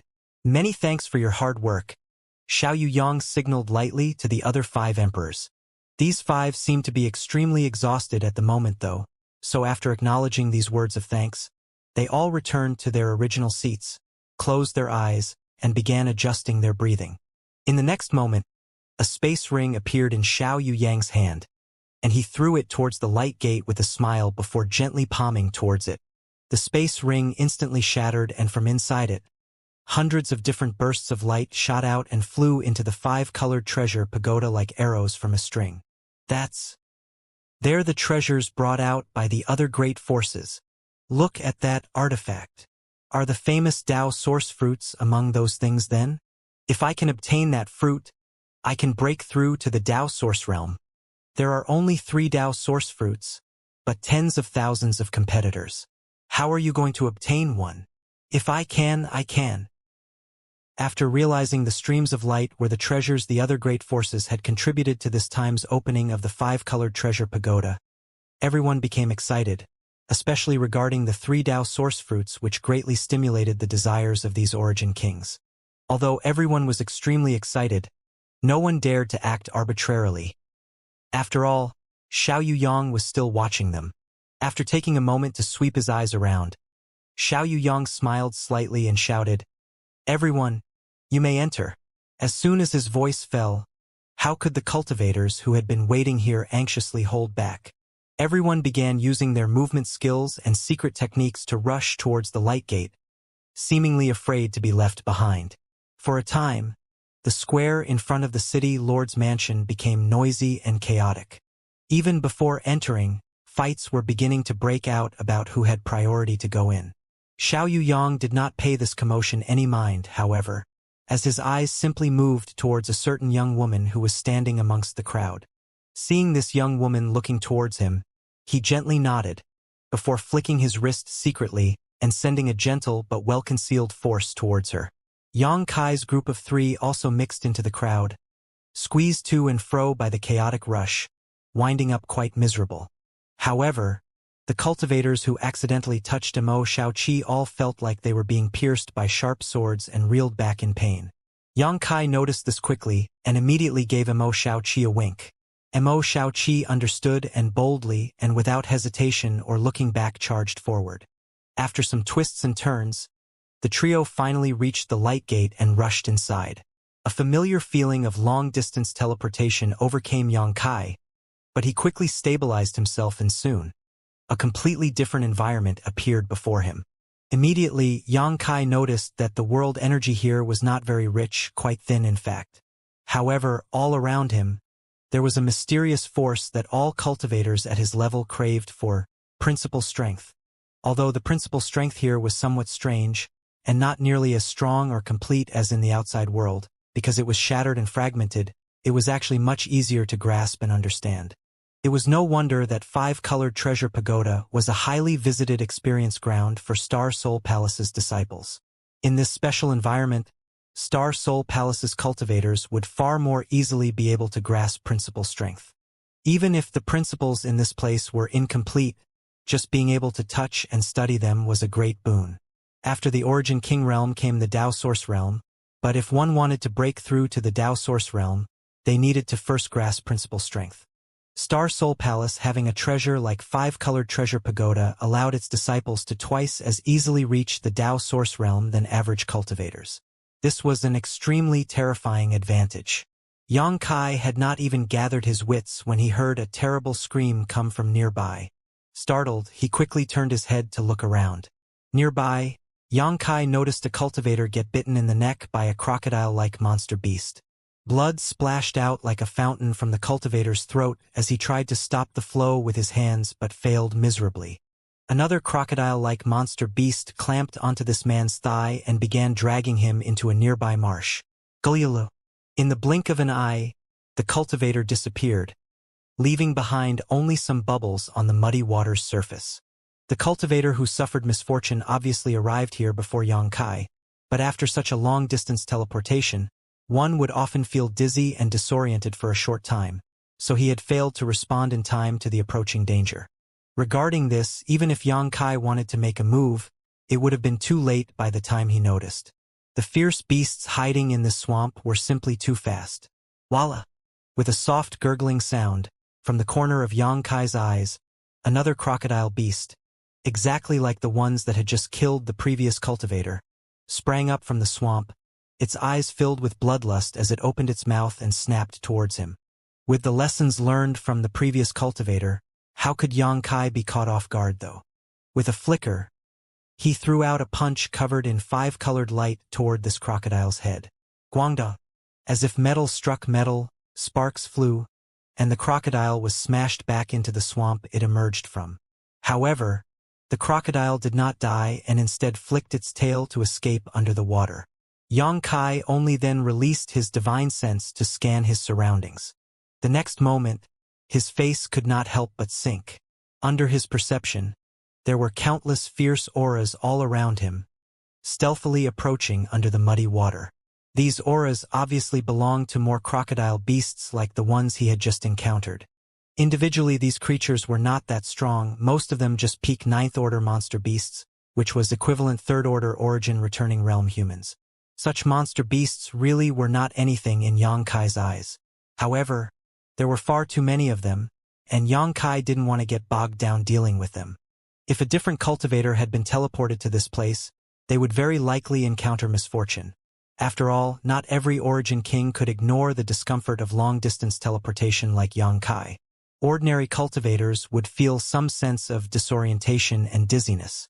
At this point, Xianxia immediately leapt up and decided to withdraw. But something he did not expect happened. As soon as he reached a height of 10 meters, a huge pressure suddenly crashed down on him, like a mountain was suddenly weighing on his back, pressing him down towards the ground. Everything happened so quickly he was unable to even resist. A flight-inhibiting array? Xianxia's face turned black as he quickly reacted. When Kongxi Ran introduced the internal situation of the 5-colored treasure pagoda to him before, he had said that there were many natural arrays, restrictions, and traps scattered about. These spirit arrays had various functions, but flight-inhibiting arrays were amongst the most common. Inside such flight-inhibiting arrays, cultivators would not be able to fly very high, and once they exceeded a certain height, they would experience a heavy pressure that forced them back down. What Xianxia had just encountered was the effect of a powerful flight-inhibiting array. The only thing he didn't know was whether this flight-inhibiting array was artificially arranged or generated naturally. But Xianxia didn't have time to think about it right now since the countless lurking crocodile beasts leapt at him from all directions the moment he fell, their mouths wide open as their sharp teeth flashed. Xianxia's strength erupted in response as he threw out his fists, leading to a loud series of bangs. In the blink of an eye, he knocked back several dozen crocodiles, but the vitality of these monster beasts was extremely tenacious.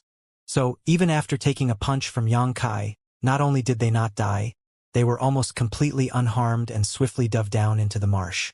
More crocodiles pounced out, taking the places of their comrades. Soon, Xianxia was covered with crocodiles, his hands, arms, legs all being bitten into. These crocodiles all had amazing jaw strength, far more so than ordinary monster beasts, and with the peak 9th order strength, how could they not be dangerous? Ordinary origin kings, even if they pushed their strength to the maximum extent, would find it difficult to resist these crocodile monster beasts.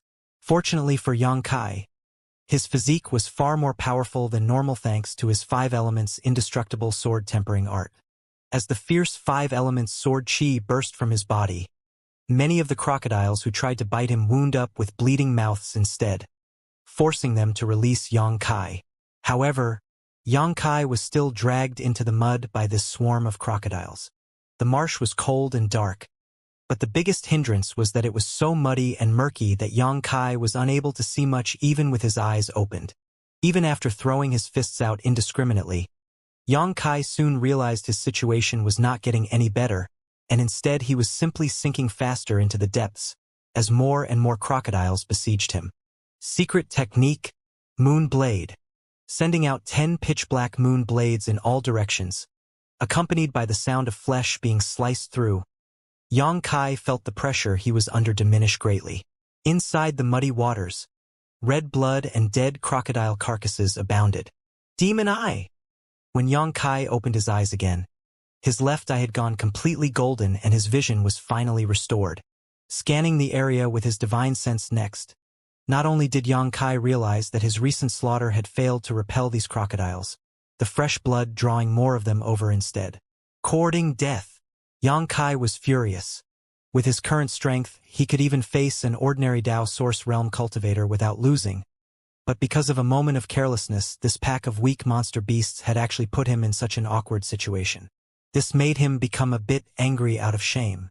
With a wave of his hand, Xianxia directly released the monster insect queen, which had still been repairing itself inside the sealed world bead, and issued an order with his divine sense.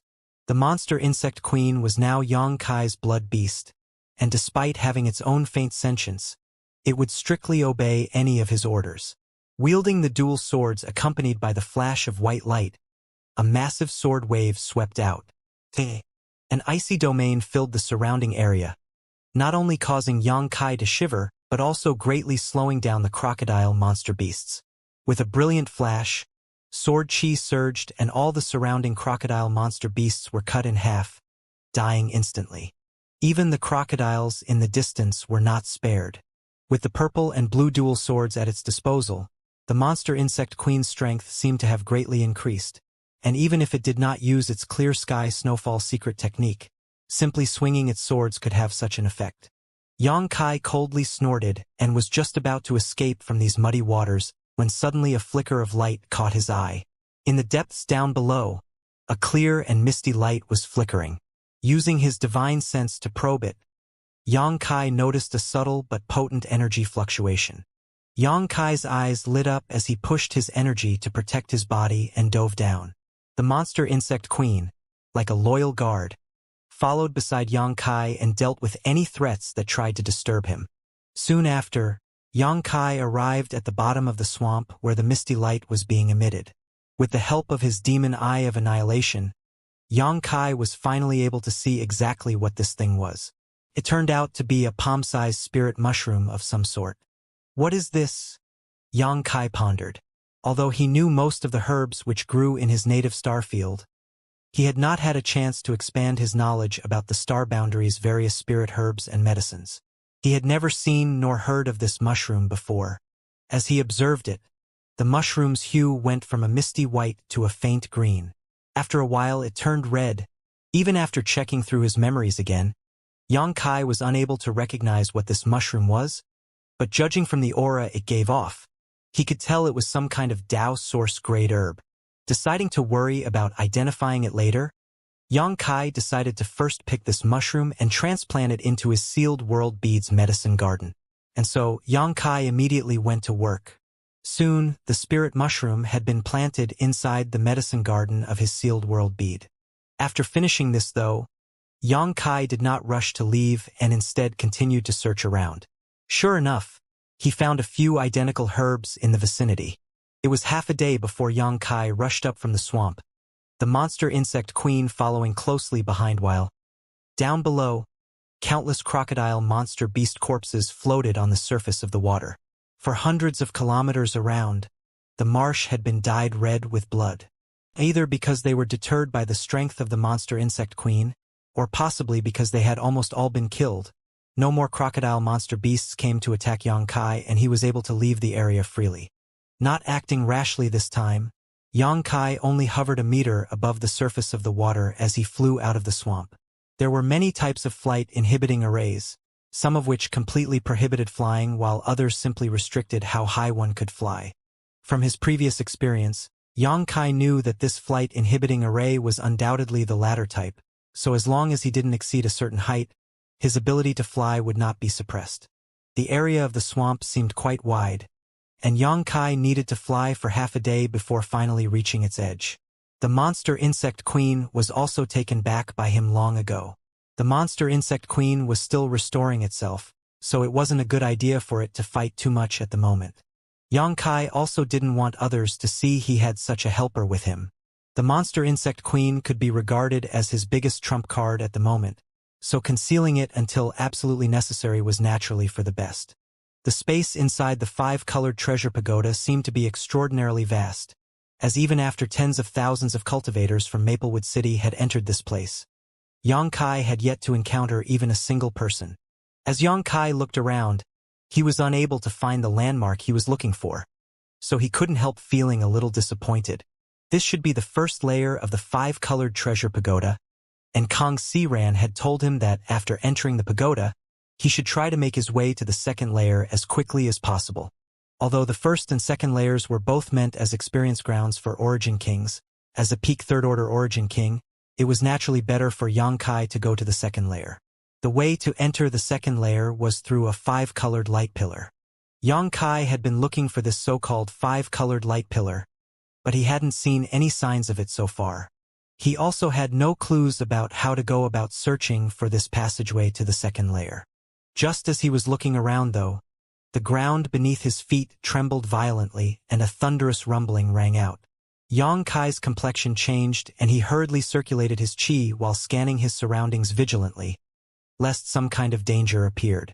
Nothing appeared in his immediate area, though, but when he looked up, in the distance Xianxia saw a true dragon phantom suddenly appear. This dragon phantom was massive and radiated a fiery red glow. As its tail swept through the air, it soared up into the clouds and circled around before it once again came crashing down the ground, landing somewhere out of sight and disappearing. Xianxia's eyes lit up. He never expected that in this first layer of the 5-colored treasure pagoda, an authentic dragon phantom would appear. This was definitely not caused by some secret technique or secret art, but was a genuine dragon phantom, possibly even related to a dragon artifact. Xianxia was certain of this because when this phantom appeared, he could clearly feel a surge of heat from his chest. This heat came from the dragon scale he had fused with.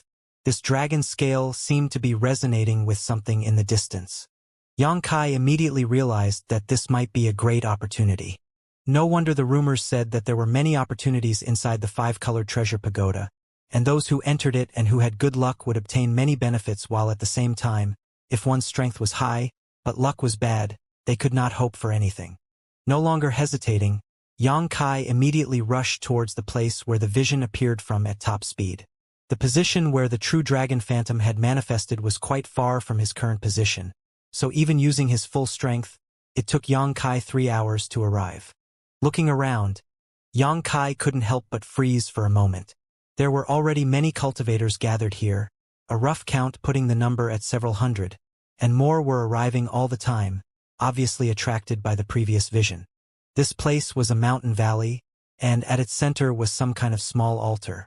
This altar seemed to have just emerged from the ground, as it still had soil and dirt on it, and was radiating an ancient and desolate aura, clearly indicating it was very, very old. On the ancient desolate altar, there were a dozen or so unknown objects, all of them covered by some kind of faint black light curtains that resembled upside-down bowls.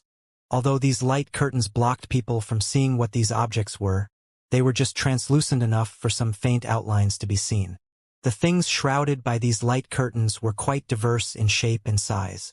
There were hammers, swords, and dagger-like artifacts, as well as yellow-colored secret arts and secret books. There were also some jade bottles and boxes. Each of these objects was quite attractive, especially the artifacts which seemed to exude extremely powerful energy fluctuations, even the lowest of which was Dao source grade. This caused Xianxia's eyes to flash. Not only him, but all the other cultivators who rushed had greedy eyes as they stared covetously towards the altar. Were these things put here by the various great forces? Perhaps the Dao source fruit is here. Suddenly, a cultivator called out. No, someone replied. I came here earlier and heard that this altar had suddenly emerged from the ground. It seems someone activated some hidden array, causing it to appear. What's more, all the items on the altar, as well as the altar itself, exude an ancient aura, not like something that was placed here recently. So, what you mean to say is that this altar is something that exited here from the beginning, and the treasures atop it are from ancient times? Quite possibly. Then what are we waiting for? We need to grab them quickly. Treasures left over from ancient times that were so well preserved had inestimable value, countless times more than the treasures which were tossed inside by the various Southern Territory great forces.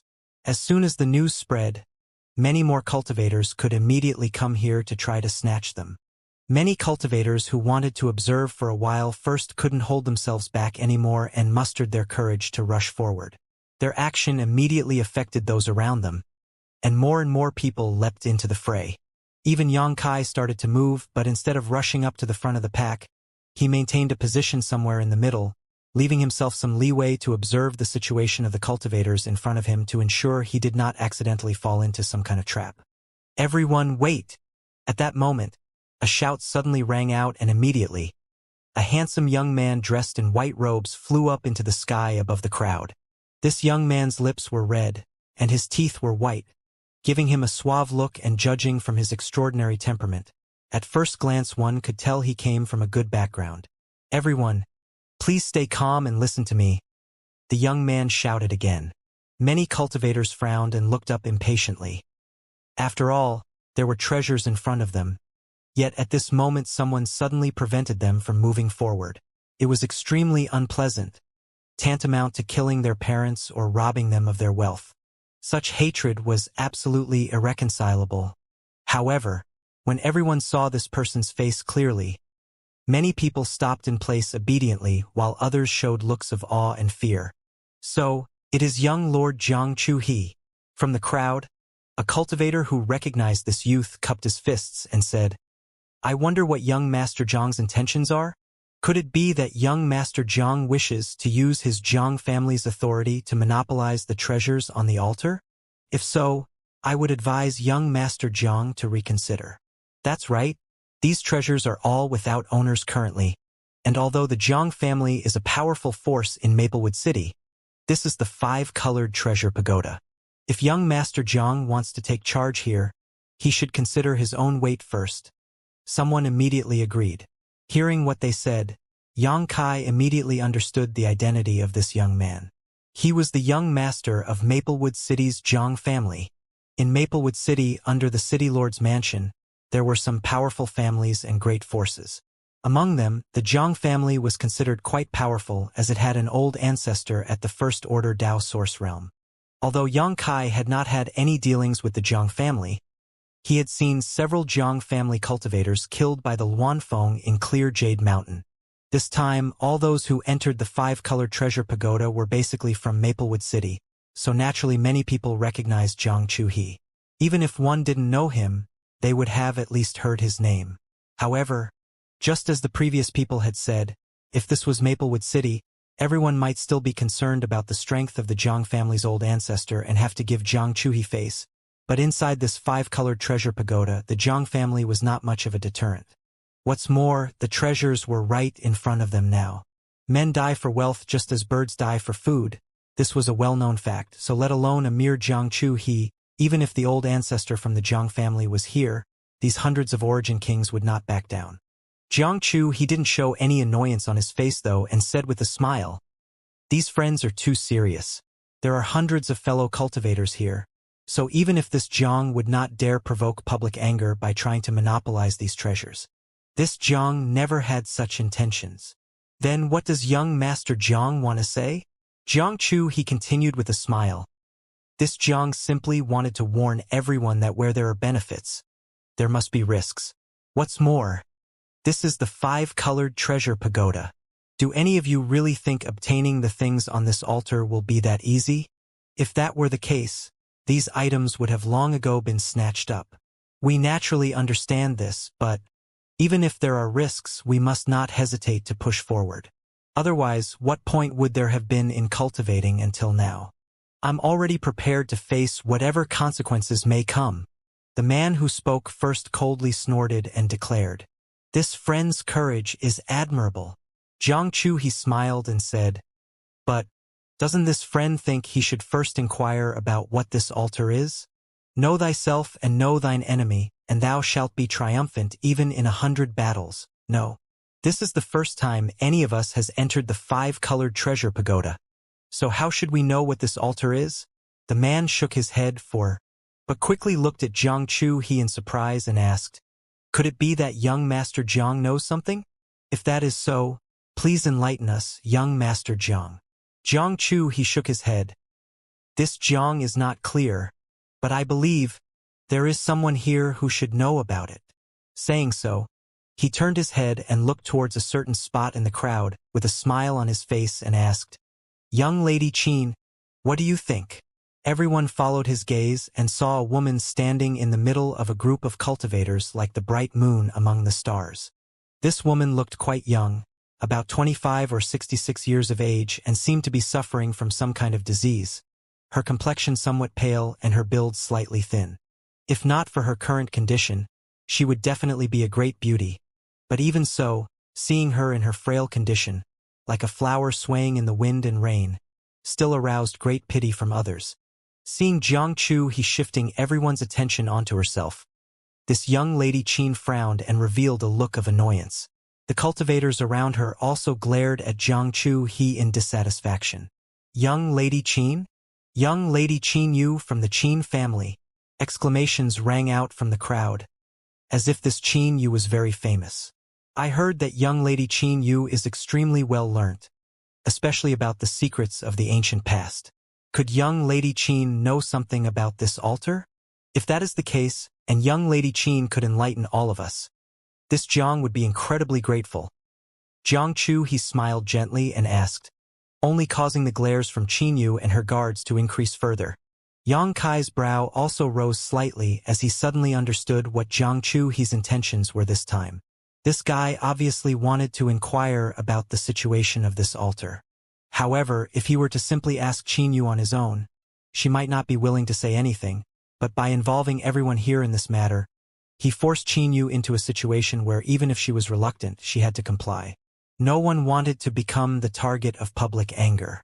This Jiang Chu, he looked like an upright and righteous man, but his methods were quite despicable. There were many other cultivators present who, like Yang Kai, understood the crux of this matter, but because it was related to their own interests, they didn't speak up and instead turned to Qin Yu with interest. Yes, young Lady Qin, if you know something about this altar, please enlighten us. If you can warn us about any potential dangers here, all of us friends will be exceptionally grateful. Under the attention of countless pairs of eyes, Qin Yu seemed a little uncomfortable, or perhaps the pressure here was simply too much, forcing her to cover her mouth with her handkerchief as she coughed. My young lady has been ill since childhood and is not accustomed to speaking too much. Please do not make things difficult for her here.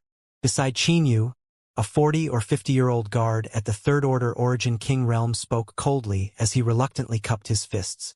Qin Yu, however, lifted her hand to him and said softly, It's fine. Since young Master Jiang and all these friends wish for it so earnestly, this mistress will share what she knows. It was impossible to tell what kind of disease she was afflicted with, but whatever it was, not only did it seem to limit the strength she could exert, it also seemed to be sapping her strength, a truly worrying condition. However, when they heard that she was willing to address the situation about the altar, everyone couldn't help gazing towards her expectantly. Young Lady Qin really has heard of this altar. This Jiang is sincerely impressed. Jiang Chu, he also beamed. He had previously just been trying his luck, but didn't expect to actually be rewarded for his efforts. On the one hand, he hoped Qin Yu would reveal everything she knew about this altar so that he could better take advantage of the situation, but on the other hand, he was worried that this information would also help his many competitors, causing Jiang Chu he to feel somewhat complicated. If this mistress is not mistaken, this is the Soaring Dragon altar, Qin Yu slowly said as the surrounding cultivators all went silent. It was as if in the entire first layer of the five-colored treasure pagoda, only Qin Yu's existed. With this altar, it is supposedly possible for a fish to leap over the dragon gate and soar into the skies to become a true dragon. This Soaring Dragon altar does not appear at any fixed interval or position. It may appear in the first, second, or possibly even fifth layer. Rumor has it that it has existed since ancient times, but even if those from Star Soul Palace enter here frequently, it is not easy for them to encounter the Soaring Dragon altar. In the records of the ancient books of Star Soul Palace, the Soaring Dragon altar has appeared a total of 8 times. With each appearance, some rare treasures will appear along with it. If one is able to obtain one of these treasures, Perhaps they really can leap over the Dragon Gate and cultivate to the Emperor Realm. Leap over the Dragon Gate. The Emperor Realm. Numerous cultivators whispered amongst each other, their eyes glowing hotly. Most of the cultivators from Maplewood City could only be described as average. Although their strength wasn't bad in the grand scheme of things because they lacked powerful backgrounds and backing, rising above the Origin King realm in their lifetime was as difficult as ascending to the heavens. However, Qin Yu's words gave them hope, as if there was a road laid out before them, leading directly to the Emperor Realm. After Qin Yu spoke, countless cultivators became even more anxious to begin. Although they thought that the treasures on the altar were good from the start, none of them were certain, and with so many others around, none dared to act too rashly for fear of bringing death to themselves. But after listening to what Qin Yu said, everyone renewed their determination. A chance to reach the Emperor Realm was enough for them to risk their lives.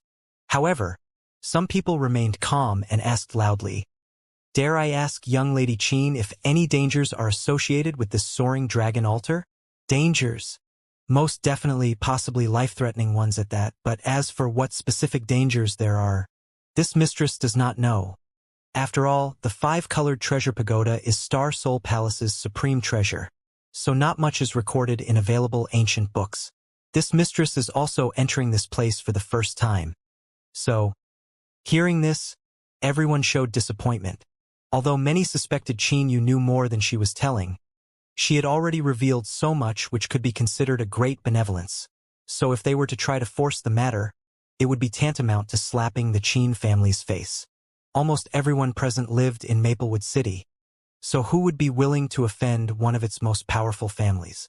If they did that, even if they could leave the five-colored treasure pagoda safely, they would have to live their life in fear of the Qin family coming to settle accounts with them. However, it is said that this soaring dragon altar is an artifact refined from real dragon bones, so if one wants to get close to the soaring dragon altar, they must at least be able to resist the dragon pressure of an ancient dragon. Qin Yu continued for some unknown reason. Refined from dragon bone? The dragon pressure of an ancient dragon? Many called out in alarm. At that moment, a whooshing sound rang out from nearby, like something was cutting through the air at an extreme speed, shocking everyone and forcing them to circulate their strength as they vigilantly observed their surroundings. The next moment, though, someone exclaimed, "Shameless! Acting so sneakily!" It seemed that when everyone's attention was attracted by Qin Yu's explanation about the soaring dragon altar, the cultivators from some force had concealed themselves and quietly approached the soaring dragon altar. The secret technique these people used to conceal themselves was quite exquisite, and no one noticed their actions. If it were not for the sudden change in the soaring dragon altar, these people might have actually been able to sneak away with all the treasures without anyone being the wiser. But at this moment, these people were all exposed. There were not many of them, just 5 in total, all of them approaching from different directions towards the soaring dragon altar. Now, though, it seemed one of these people had triggered some kind of spirit array around the soaring dragon altar and caused it to send out bolts of light towards them. The group of 5 were caught off guard, and 2 of them were killed on the spot, blood splashing out as their bodies were cut apart. The survivors knew that they had been exposed and had lost their chance, so they immediately stopped trying to conceal themselves and instead focused on defending against the incoming attack. Fortunately, the soaring dragon altar's attack did not seem to be too strong, so after the remaining 3 were able to defend themselves without too much difficulty. Glancing around and seeing the looks on everyone else's faces, these 3 exchanged a knowing look, grit their teeth, and rushed forward. Damn it! It's the Ghost Step sect. This group of pitiful weaklings dares to covet my treasures. They must court death. Those treasures are mine. Seeing a group already racing towards the soaring dragon altar, the remaining cultivators no longer held back, and each used their own movement skills to rush up as well, everyone hoping to reach the soaring dragon altar as soon as possible to seize the treasures there for themselves. Xianxia, he was amongst the fastest, and with a flicker, he flew out several hundred meters in the blink of an eye as his gaze fixed on a certain secret art atop the soaring dragon altar and waved his hand towards it. At that moment, a rope-like artifact shot forward towards the secret art, which was still a few hundred meters away. "Young Master Jiang, you?" When someone saw this, they called out in shock. Ha ha ha ha. Jiang Chu he laughed, as if the secret art was already in his hands and he had cultivated it to perfection. Reaching the peak of the world, his arrogance greatly inflated as he shouted. Treasures belong to those who can seize them. This secret art belongs to this Jiang. As soon as his voice fell, however, his smile stiffened as he stared at his rope artifact in a daze and muttered, "How could this be?" His rope artifact had only extended about 10 meters forward before it fell to the ground limply, as if it had lost all spirituality. And no matter how Jiang Chu he urged it, he could not make it respond. Not only him, but other people who wanted to use their artifacts to obtain the treasures on the Soaring Dragon altar all lost their connection with their artifacts at that moment. While Jiang Chu he was in a state of shock, a huge pressure suddenly fell from the sky and forced him to the ground, planting his face in the dirt while sending up a big cloud of dust. Ha ha ha ha. Young Master Jiang, your ability to bow your head all the way to the ground is quite exquisite. This one deeply admires your skill. The previous cultivator laughed as he shot back Jiang Chu he, not forgetting to ridicule him before leaving. Damn it! I'll remember you. Jiang Chu he stood up from his humiliation and cursed.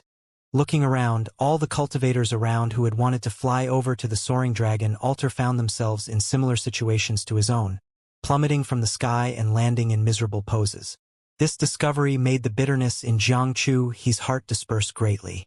In an instant, everyone understood that if they wanted to obtain the treasures on this Soaring Dragon altar, they would need to personally rush up and seize them. However, this was definitely not an easy task. The distance between the surrounding crowd and the altar was not much, so no one put it in their eyes at first, but as one got closer to the Soaring Dragon altar, fierce and inexplicable coercion swept towards them. In the eyes of all cultivators present, the entire Soaring Dragon altar seemed to transform into a giant ancient dragon that had opened its giant maw and was just waiting for its prey to leap inside. Some of the cultivators who had weaker wills became dazed and froze on the spot, their eyes filling with fear as their bodies trembled violently. Others, even if they were able to withstand the terrifying dragon pressure, were struggling simply to lift their feet, a far cry from the speed they had just shown. Young lady, we... On the other side, the Qin family group was still huddled around Qin Yu. Under Qin Yu's instructions, they had approached the Soaring Dragon altar unhurriedly. Qin Yu coughed lightly from time to time, with a completely composed expression on her face. On the contrary, the other Qin family cultivators all looked extremely anxious, seemingly worried the others present would snatch all the benefits before they had a chance. Don't panic. Qin Yu finally took a breath and whispered, "The Soaring Dragon altar is not so easy to approach.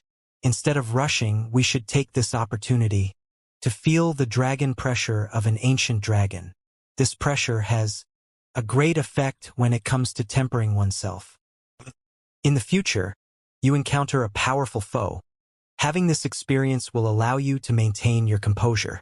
Although Qin Yu was only a second-order origin returning realm cultivator, she seemed to have enormous prestige among this group of Qin family guards, so when she spoke, all of them immediately calmed down, stilled their hearts, and focused their minds to use the surrounding dragon pressure to temper their wills while guarding their young lady.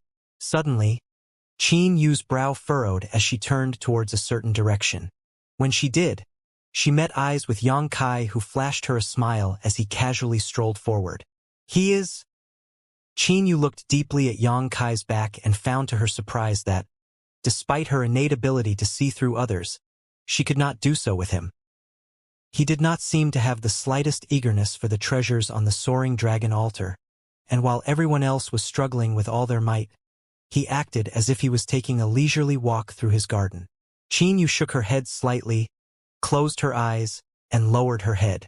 The next moment, when she raised her head up again, a profound light, like the brilliant stars in the night sky, flashed across her eyes. At that exact moment, Yang Kai's body went stiff, as if a gaze that was able to see through all of his secrets had been fixed onto him. Turning his head back abruptly, he met eyes with Qin Yu once more.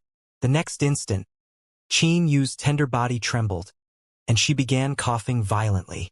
"Young lady, The guards were shocked.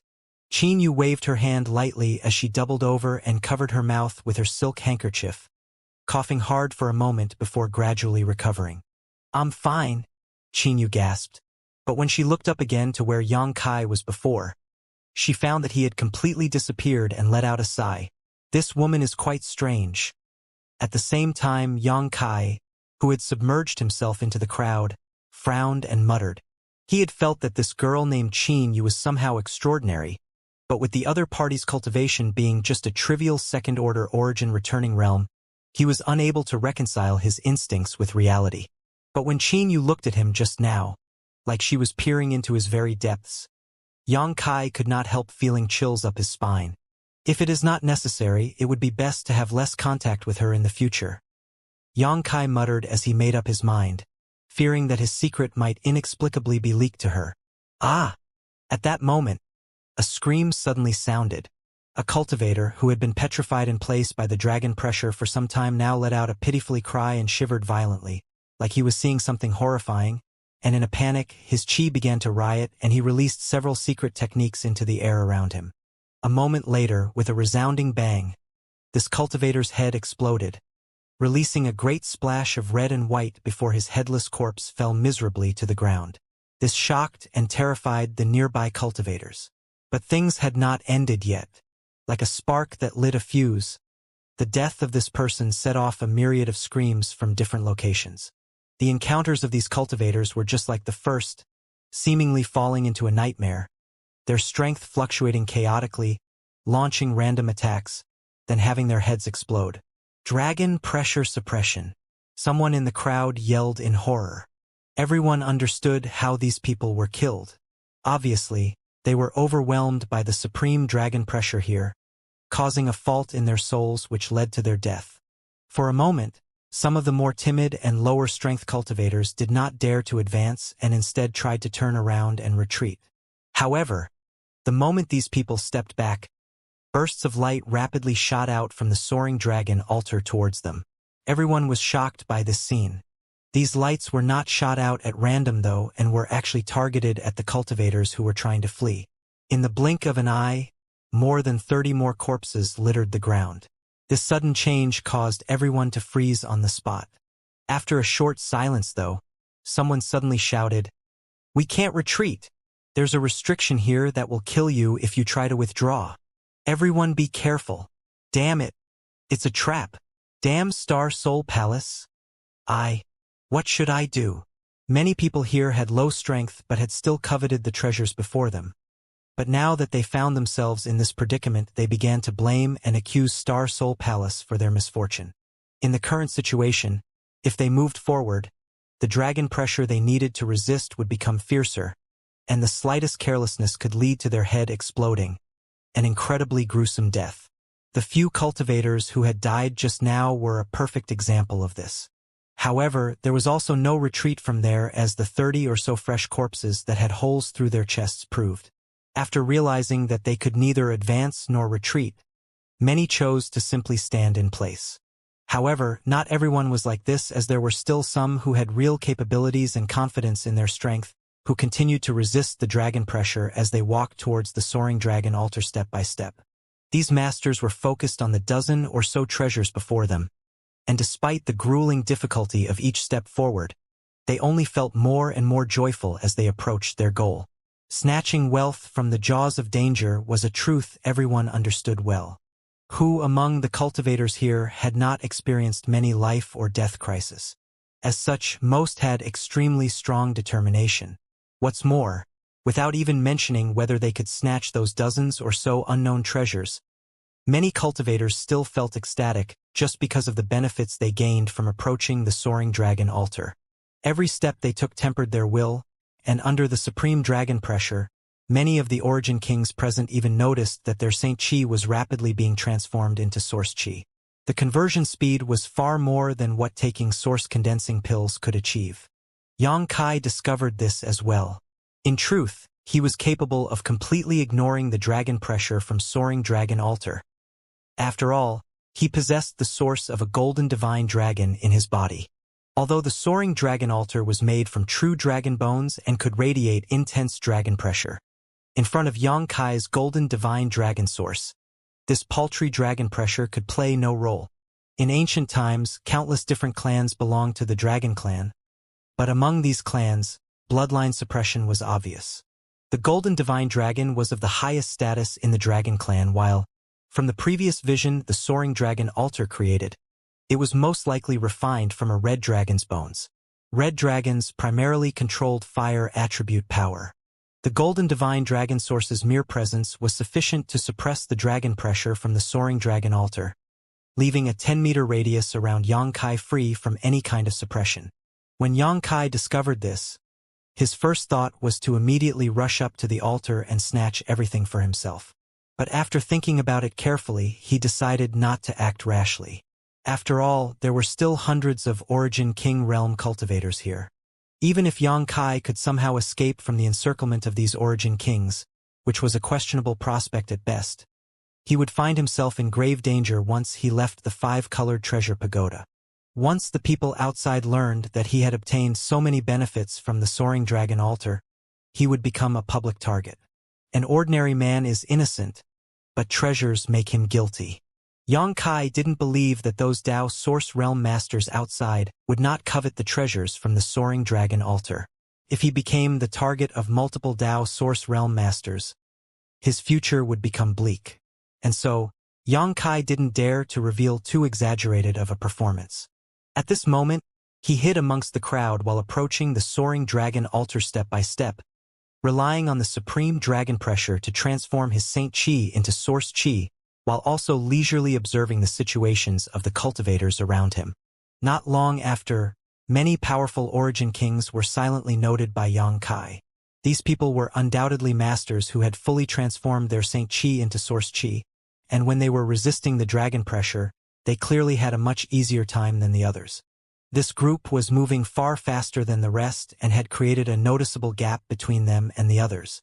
Yang Kai quickened his pace a bit while thinking in his mind how he should pack away all the treasures without getting caught. Just as he was lost in thought though, a grating voice came from the side. "How dare you surpass this young lord? Die!" As soon as the word die was left out, a palm print struck towards Yang Kai. This palm caused a howling and violent wind to burst form and seemed to contain great destructive power. Yang Kai's complexion instantly sank as he raised his own hand and palmed in response. Pa! With a light thump, the two violent palms collided with one another and released a powerful shockwave. Yang Kai's body shook slightly, but he remained standing in place while on the contrary. His attacker gave out a shout as he was unable to resist Yang Kai's blow and was on the verge of being blown away. The man's face changed drastically in the next instant, draining of all color and blood. After all, the cultivators that had tried to retreat earlier had all been shot through by the light beams the soaring dragon altar shot out. He was not sure whether he would receive the same treatment if he was forced backwards. If that really happened, he did not have confidence he could withstand the attack from the soaring dragon altar. Realizing this, he grit his teeth and actually forced himself into the ground like a wooden stake. He would rather let the force from Yang Kai's blow wreak havoc inside his body rather than be forced backwards. Pa pa pa. There was a series of popping sounds as this man's face turned pale and blood began overflowing from his mouth and nose, turning his appearance hideous. "Young lord!" Someone shouted and hurried forward and pressed his hand against this half-buried man's back, circulating his strength to resolve the last remnants of Yang Kai's strike, allowing the half-buried man to finally stand firm. Yang Kai finally looked back and saw a familiar face, grinning as he snickered. "So it is young Master Jiang." The person who attacked him was surprisingly Jiang Chu-he, who had riled up the crowd before.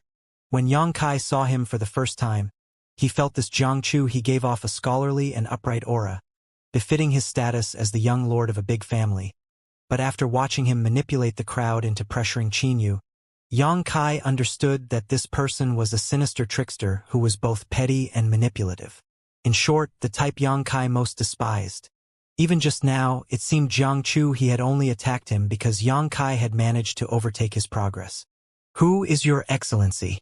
Jiang Chu-he had suffered a big loss just now and nearly encountered a fatal disaster. So while he bore extreme hatred towards Yang Kai in his heart, he was equally fearful of him. He had never expected that he would be unable to even withstand a single move from another Origin King. And in the situation just now, it was clear that the other party had only used a casual blow rather than his real strength. Didn't that mean that if this was a life or death battle, he wouldn't be able to resist at all? Is he some kind of monster? Jiang Chu, he felt a deep sense of fright. Since when did Maplewood City have such a genius? Who am I? Yang Kai grinned. Young Master Jiang only needs to know there are some he cannot afford to offend. Seeing Yang Kai's shameless boasting, Jiang Chu, he flashed an unconvinced expression on his face. But after thinking about it, he realized that this young man might be from some outside great force. After all, Maplewood City currently had many masters gathered from around the Southern Territory. Considering all this, Jiang Chu, his expression turned solemn as he cupped his fists and said, "This Jiang previously committed an offense and asks your excellency not to take it to heart. Seems you still have some sense. It's fine, since it is your first offense. I will let it pass." Yang Kai smiled coldly before turning around and ignoring Jiang Chu as he walked off. Jiang Chu, he stared at his back, his face turning blue, then red while trying to suppress his own injuries and simultaneously resist the supreme dragon pressure in the air, making his situation quite difficult. At the very back of the crowd, Qin Yu walked forward slowly, accompanied by her many guards. This couldn't be helped as her strength was truly quite low here, so she was unable to advance as quickly as the others. But it was precisely because of this that she was able to witness this scene just now. This person, what is his background? Qin Yu frowned. As a cultivator of Maplewood City, Qin Yu naturally knew what kind of strength Jiang Chu he possessed. Although Jiang Chu his aptitude wasn't the best, he had the resources of the Jiang family backing him, and after many years of cultivation, he had already reached the peak of the Third Order Origin King realm and fully transformed his Saint Qi into Source Qi. In short, even if Jiang Chu he was not invincible in the Origin King realm, he was not someone who could be injured with a single move from a cultivator in the same realm. But someone had accomplished just that. While this surprised Qin Yu, it also piqued her interest in Yang Kai. "Young lady, is there something about that man that is of interest?" When a guard saw Qin Yu staring at Yang Kai, he couldn't help asking, "Have any of you met this man before or know of his origins?" Qin Yu asked softly. All the guards shook their heads, indicating they had never met Yang Kai before. The guard who spoke earlier followed up. "If young lady wants to know, subordinates will make some inquiries after the 5-colored treasure pagoda closes." Qin Yu nodded. "Remember to just inquire. Do not offend him." "Yes."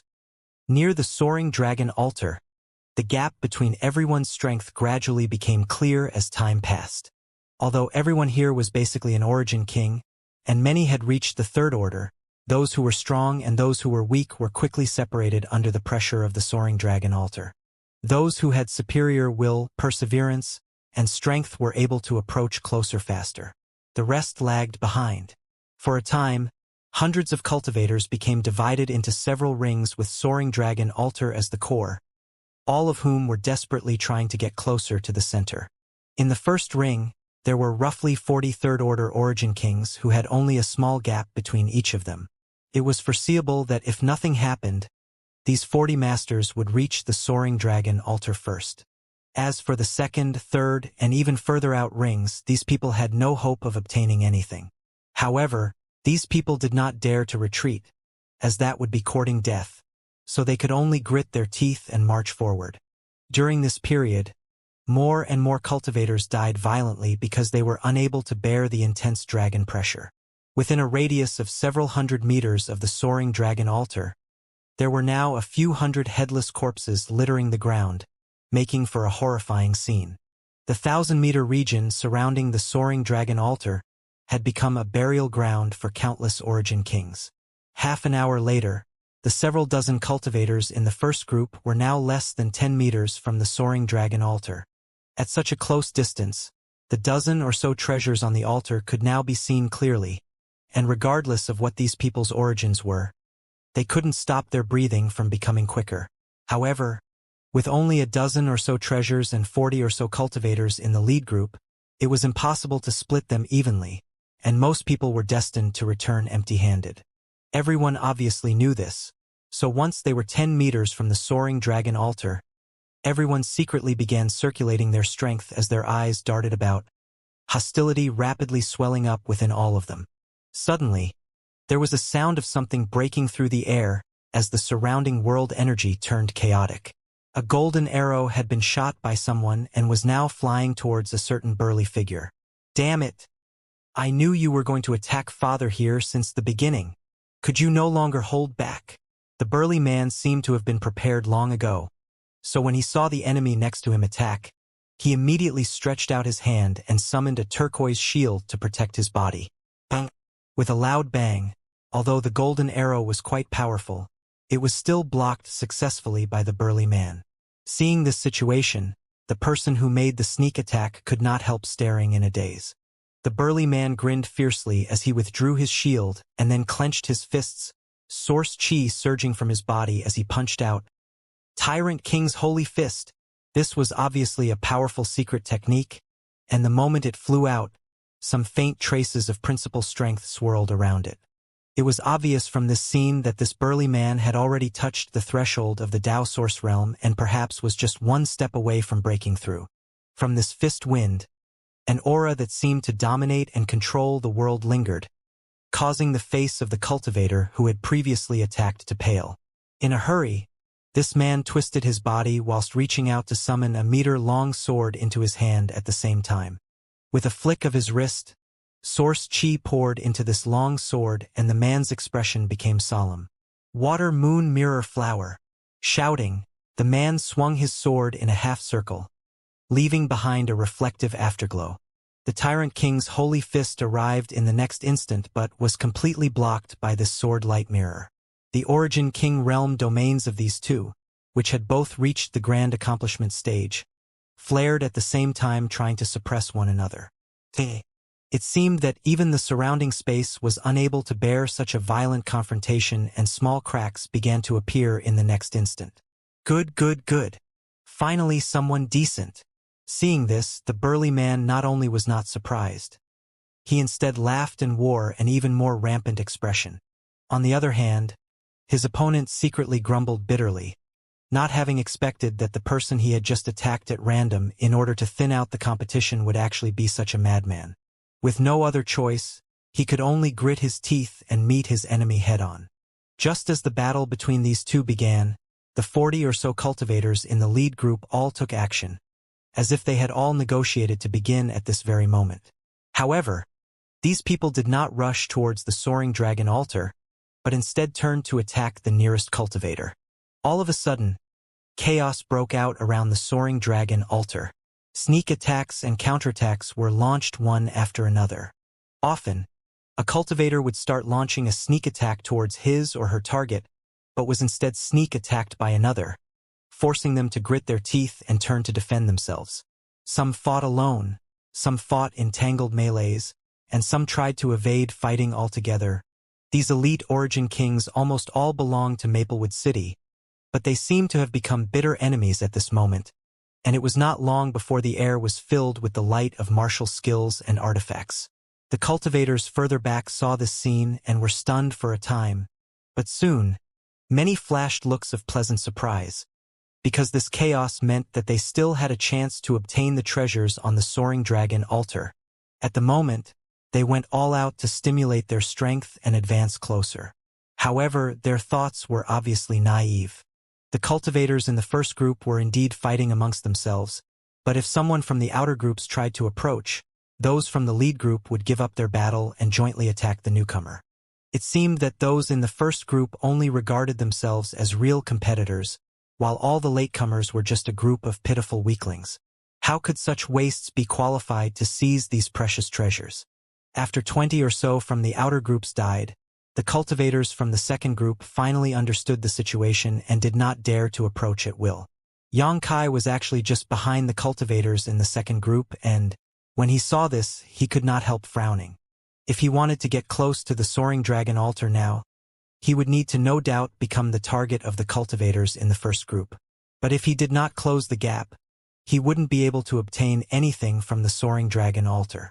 As soon as he thought of this, he could not help shouting loudly, "Treasures belong to those who are destined for them.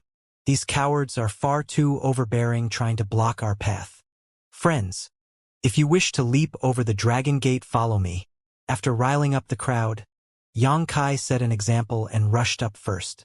The cultivators in the second group were not willing to be blocked here in the first place, so when Xianxia shouted out about the dragon gate, and they recalled what Qinyu said before, all of them were filled with righteous indignation and responded to Xianxia's cry. Gathering in groups of 3 or 5, they began charging forward with fierce determination. "Brat, you've got a sharp tongue, you can die first." Soon, the 2 masters in front of Xianxia turned their attention to him. These 2 masters had been fiercely fighting one another, but when they heard Xianxia agitating the crowd, they both regarded him as a target. Since the 2 of them could join the lead group, obviously they were elites in the Origin King realm, and under their joint efforts, even if they could not defeat a Dao Source Master, they were definitely able to overwhelm ordinary Origin Kings. One person summoned a big axe and chopped towards Xianxia, a brilliant glow radiating from the blade's edge, making it look like a giant meteor crashing to the ground. The other person stretched out his hand and summoned a small bell into it. Swinging the bell, an invisible shockwave was sent out and rippled towards Xianxia. Xianxia wore a solemn expression as he didn't dare act careless, pushing his strength madly as he stepped forward and summoned a big saber into his hands. Sending his spiritual energy into the saber, he energized it and sent out an attack. With a brilliant flash, the saber silently sliced through his target's knowledge sea defenses and crashed into his knowledge sea. Within this person's knowledge sea, a great storm surged, and it seemed as if the ocean inside was being split in 2. Massive waves surged up, but instead of crashing down again, the waves strangely evaporated midair. The knowledge sea was the source of a cultivator's soul, and if the seawater in one's knowledge sea evaporated, their soul would take corresponding damage. This person reacted like he was struck by lightning, going stiff in place, his eyes filling with horror as he stared at Xianxia in a daze, unable to open his mouth or even make any sound. The next moment, this person's head slumped, and he fell directly to the ground and died. What? The other man was shocked to see his previous opponent die just like that. He knew how difficult his opponent was as the 2 of them had just fought. Neither side had been able to gain any advantage over the other, but now a random Origin King had killed him in one blow. Origin Kings absolutely could not possess such strength, so the reason for this must be the saber. But just what kind of artifact could have such prestige? During this man's momentary shock, Xianxia's figure flickered, dodged the attacks which had been sent out against him, and appeared right in front of his opponent while grinning widely and raising up the saber in his hand again. Only now did this man discover just how strange this saber was. The blade was actually pitch black and seemed to be almost immaterial in quality. What's more, it gave off an inexplicable force that seemed to pierce into his soul. It almost felt that if he stared at this blade long enough, his soul would be sliced open. Feeling a stinging pain in his head, the man was awoken from his shock and hurriedly looked away. Soul-splitting saber, an emperor artifact which originally belonged to the insect emperor. After Xianxia killed the insect emperor that year, he found 2 emperor artifacts. One was the insect enslavement bracelet, and the other was the soul-splitting saber. However, the powers of these 2 emperor artifacts were too great, and Xianxia was not strong enough to refine them at that time, so he could only set them aside temporarily. In several subsequent adventures, the insect enslavement bracelet had been able to play some role. For example, Xianxia had repelled a swarm of illusory void butterflies in the Severed World, and below Blue Feather Sec's ice cliff, he had stunned the monster insect queen with it, allowing him to defeat it. With these experiences, Xianxia realized the importance of emperor artifacts and had started to refine the soul-splitting saber in his spare time. Although he had spent much energy and time on this project, Xianxia was still unable to fully refine the soul-splitting saber. Even if could use it now, the power he could extract was minimal compared to its potential.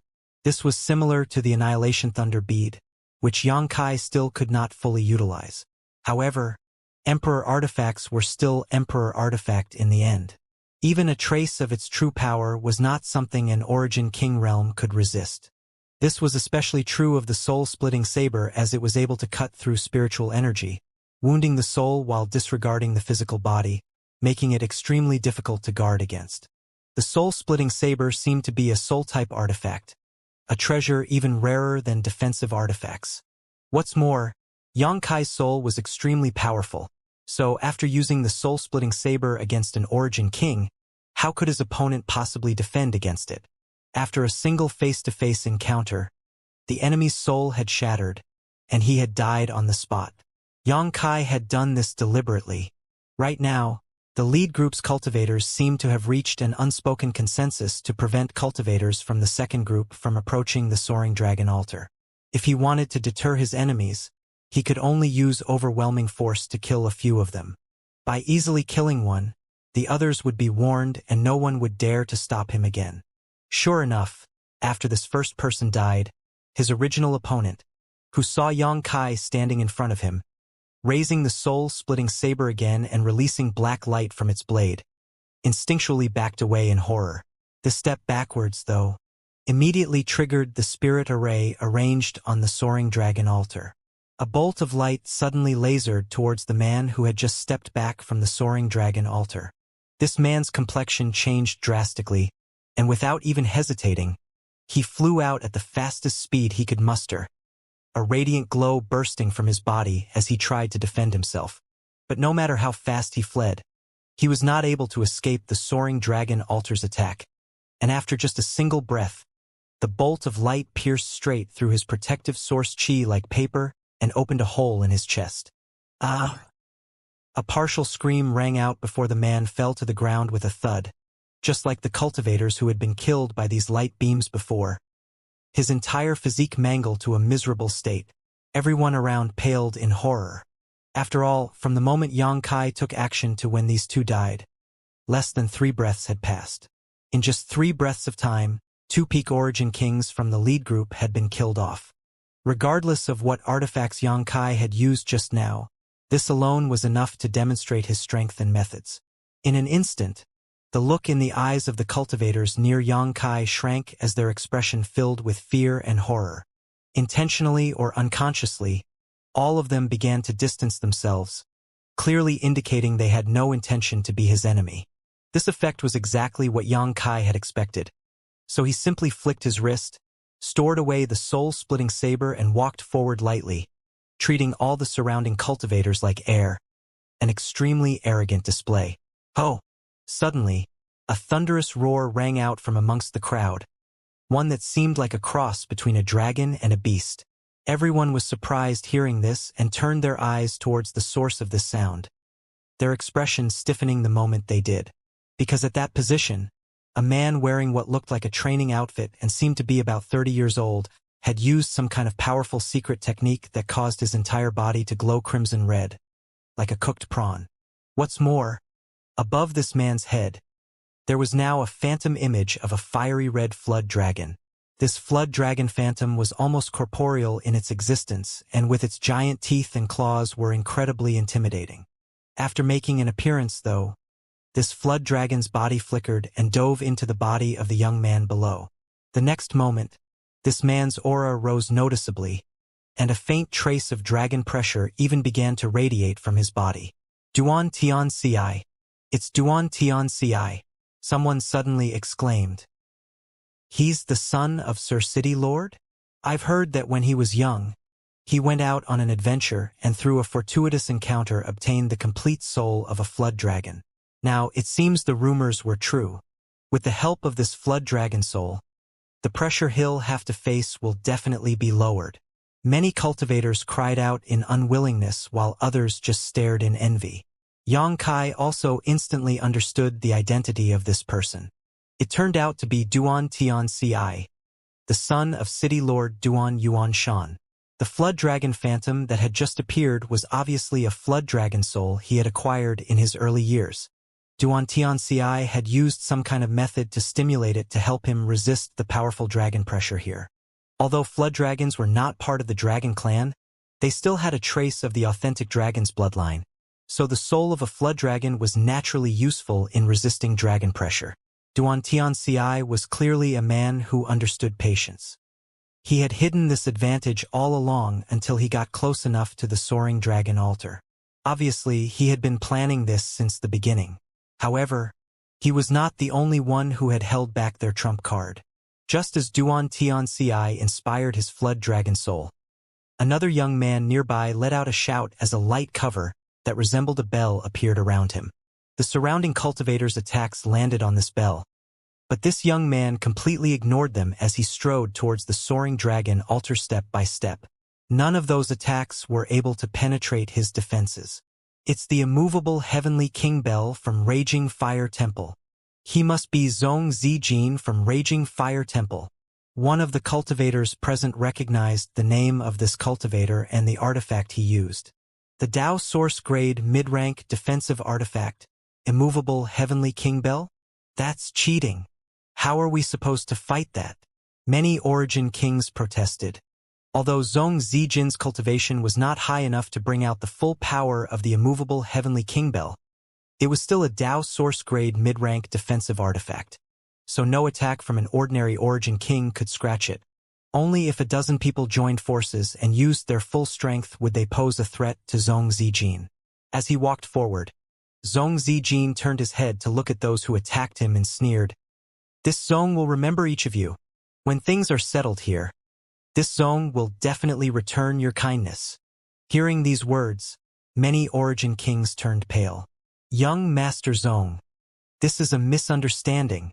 This one had eyes but failed to recognize young Master Zhong, thus leading him to offend him. Please show mercy, young Master Zhong. If you had reported your name earlier, how could I have possibly attacked you? An Origin King realm hurriedly backed down, for fear that Zhong Zijin would come to settle accounts with him afterwards. That's right, young Master Zhong, as the saying goes, it's better to make friends than enemies. Why must young Master Zhong be insistent? Zhong Zijin sneered when he heard this groveling and without stopping, said faintly, "Fine, since it is all a misunderstanding, then I shall let this matter go, but if anyone dares to harass this young master again, he will not be so forgiving. We would not dare. Young Master Zhong is merciful." The cultivators were overjoyed. Zhong Zijin obviously knew this was not the time to get tangled up with these people. If he was stubborn and drew them into a fight, it would only benefit others in the end, so he backed down without much hesitation. The only other person present who could compete with Duan Tianci and Zhong Zijin now was Yang Kai. Having already reached this point, he naturally circulated his golden divine dragon source slightly to resist the invisible dragon pressure. So in truth, he was the most at ease. As the three of them moved forward, they exchanged glances and sparks could be seen flying. Yang Kai secretly felt bitter at this moment, because unlike Duan Tianci and Zhong Zijin, he had no backing and no background. So if he really used his full strength to sweep away the treasures on the soaring dragon altar, he would definitely suffer public outrage. As such, he was considering whether to let Duan Tianci and Zhong Zijin start first and use them to share the pressure. But soon, he rejected this idea because no matter how many or how few treasures he took away, he would still be targeted. If that was the case, he should just go all out. Just as Yang Kai made up his mind though, Duan Tianci suddenly formed a seal with his hands and caused his aura to soar. He had not hesitated to use some kind of powerful secret technique to boost his strength at this last moment. Immediately, he let out a loud laugh and crossed the last dozen meters or so, arriving at the soaring dragon altar in one fell swoop. Seeing this situation, Yang Kai's heart clenched while Zhong Zijin's expression also changed, both of them gritting their teeth as they increased their speed. "It's all mine." Duan Tianci laughed loudly as he stretched out his hand to grip a sword-like artifact. This sword was undoubtedly among the best of the dozen or so treasures on the soaring dragon altar, its whole body radiating a powerful glow that marked it as unordinary at a glance. Duan Tianci was still a cautious man, though, so when he seized the sword artifact, he also raised his vigilance while circulating his strength, preparing for anything unexpected. What surprised him though was that he was able to pick up the sword with great ease. This result made him freeze for a moment, but it did not diminish his joy. Just when he was about to stuff his first harvest into his space ring though, something unexpected happened. As soon as the sword left the soaring dragon altar, it actually flickered and transformed into a dead tree branch. Not only did it lose its original appearance, it also lost all its aura. With a gust of wind, the dead branch broke into two pieces and fell to the ground. Duan Tianxi's smile stiffened. The expressions of the many cultivators who had been paying attention to him weren't any better, filled with doubt, surprise, mockery, and incomprehension. It's a fake. After a moment, Duan Tianxi roared unwillingly as he threw away the half of the dead branch in his hand and grabbed a hammer artifact. The second artifact was taken out by him, and similarly to the first, it turned into an ordinary stone the moment it left the soaring dragon altar. An illusion. It's all an illusion. We've been deceived. Suddenly, a cry of unwillingness rang out from the crowd. There was no need for this person's reminder, though, as almost everyone present had figured out what was happening by now. After all, Duan Tianxi had picked up two artifacts in front of everyone's eyes, so there was no chance for him to falsify anything or swap the artifacts for fakes without someone noticing. As such, the only explanation was that the treasures on Soaring Dragon Altar were not real. Everything was an illusion that was powerful enough to deceive everyone present. For a moment, the cultivators who had been struggling to move forward came to halt, unsure whether they should be laughing or crying. No one thought that the final outcome would be like this. The Soaring Dragon Altar, which all of them believed was their chance to leap over the Dragon Gate and soar into the heavens, turned out to be a giant fraud. Xianxia was also stunned stupid. The moment Duan Tianxi used his secret technique to rush forward, Xianxia had become quite anxious, but seeing the dramatic scene before him, he was caught quite unprepared. Swiftly, his expression changed as he closed his eyes briefly before opening them once more. With everyone's focus elsewhere, no one noticed that Xianxia's left eye had turned golden. The next moment he rushed forward. On the other side, Zhong Zijin also ran up to the Soaring Dragon Altar, and after exchanging a glance with Duan Tianxi, he began snatching up one treasures after another from the Soaring Dragon Altar before tossing each one away. The seemingly precious treasures and secret arts all turned out to be extremely ordinary things, of no use or value whatsoever. Many of these things, after being thrown to the ground, even fell apart and turned to dust. The wind then blew away. Soon Xianxia joined them. Picking up a jade bottle, Xianxia opened it and looked inside before angrily cursing and tossing it away. Not long after, under the joint efforts of the trio, it turned out that nothing on the Soaring Dragon Altar was real. How could this be? Duan Tianxi still seemed unable to accept this ending as he kept muttering disappointedly. It seems we've all been played for fools. Zhong Zijin laughed wryly at himself.